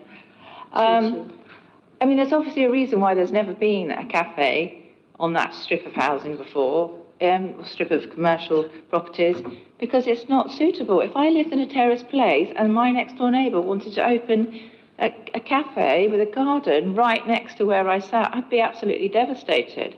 So I'm not going to be voting for it. I think good luck to you. Find somewhere that's not going to upset the neighbours. It was resolved. It was resolved. Well, after a massive fight. Can I just bring Matthew in? If some clarification is useful, just to say that the extractor fan is mostly, as described already, mostly internal, and no planning permission is required to operate a coffee shop in this location. Councillor Pickett. I just want to say, yeah, I get the worry about the noise and everything, but Ladies, please. We do have condition 6, and we also do have environmental health, so they can resolve any issues that may come up, but I'm sure they won't. And in terms of the design, I think, you know, it's been really quite sensitive about the conservation. I think the building is still in keeping with what's already there. It'd be great that someone's living above the shop. And that's it. I think I will be voting for it. Thank you. Councillor Shanks. Yes, I think as it's already got planning. I mean, it is a bit out of the way, that little bit of street, so, don't know what footfall that'll be. But I think in terms of enforcement, it's important that neighbours do get on to environmental health if that happens, because, I mean, it isn't that easy to get it stopped. It's coffee roasting that I've had in my ward for a long time, which is really, really horrible for people, and, it's been impossible to stop it. So I don't know how easy it is, but yeah, they just need to keep an eye on it, don't they? It does seem a bit early in the morning as well, 7, but anyway, good luck to them. I'm just being told that we can condition coffee roasting. Well, not out, Yeah, well, obviously. It does really con, doesn't it? Yeah. I mean, do you want to add it as a condition? On it, yeah. Who would like to see coffee roasting being conditioned?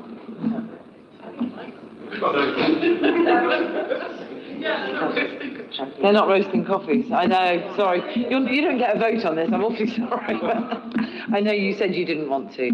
I think it might be over-egging it, isn't it? Yeah, that's fine. Let's just move on. Councillor Winder.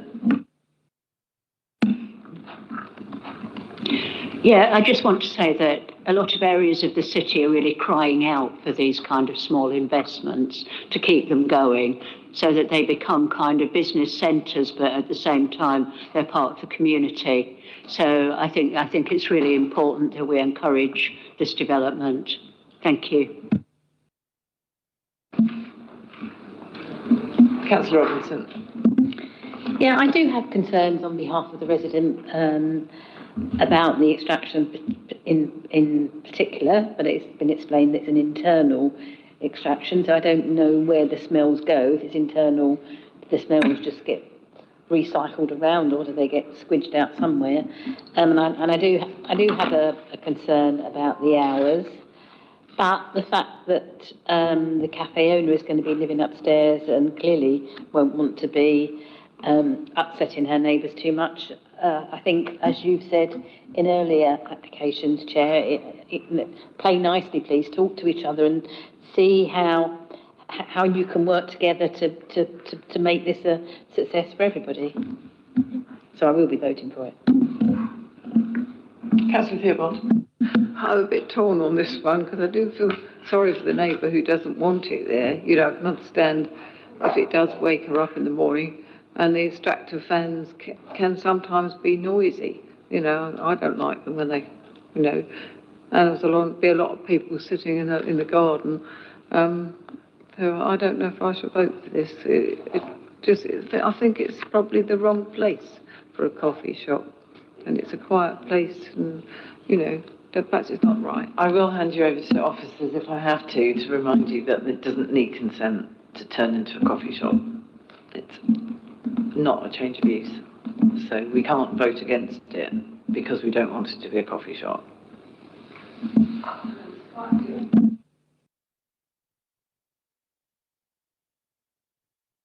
Yeah, so I appreciate the concern. Obviously, when the government changed the use class orders to create Class E, the intention was to create very flexible commercial spaces. So just for clarity, I suppose, the unit as it is, as a retail unit, the entire thing could be a coffee shop, up first floor, ground floor, basement. But what they're applying for here is to create what they are creating. So just make that clear. Yeah, and thank you. Yeah, just to reiterate again that the rear garden technically could be used for a commercial use because it's, as long as that was ancillary to this. However, obviously with this application, they are proposing a rear extension that reduces the usable space down, as you've heard from the applicant, down to the space for 5 persons.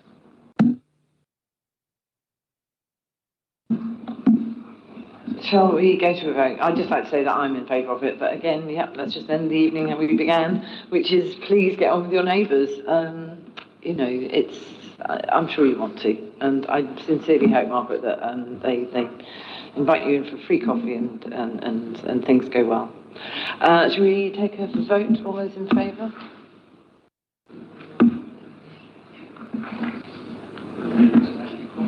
And all those against?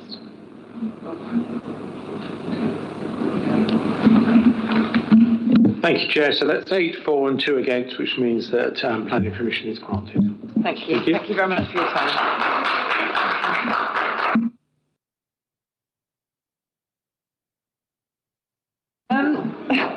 Apparently I'm closing the meeting, everybody. I'm awfully sorry. I'm sure I've got something important to say before I close it, which is basically, please note that a list of new planning application appeals lodged with the Planning Inspectorate is attached to the agenda. There are no informal hearings or public inquiries listed. A list of planning application appeal decisions from the Planning Inspectorate is attached. The meeting is now closed. Thank you. Thanks, everybody. You've done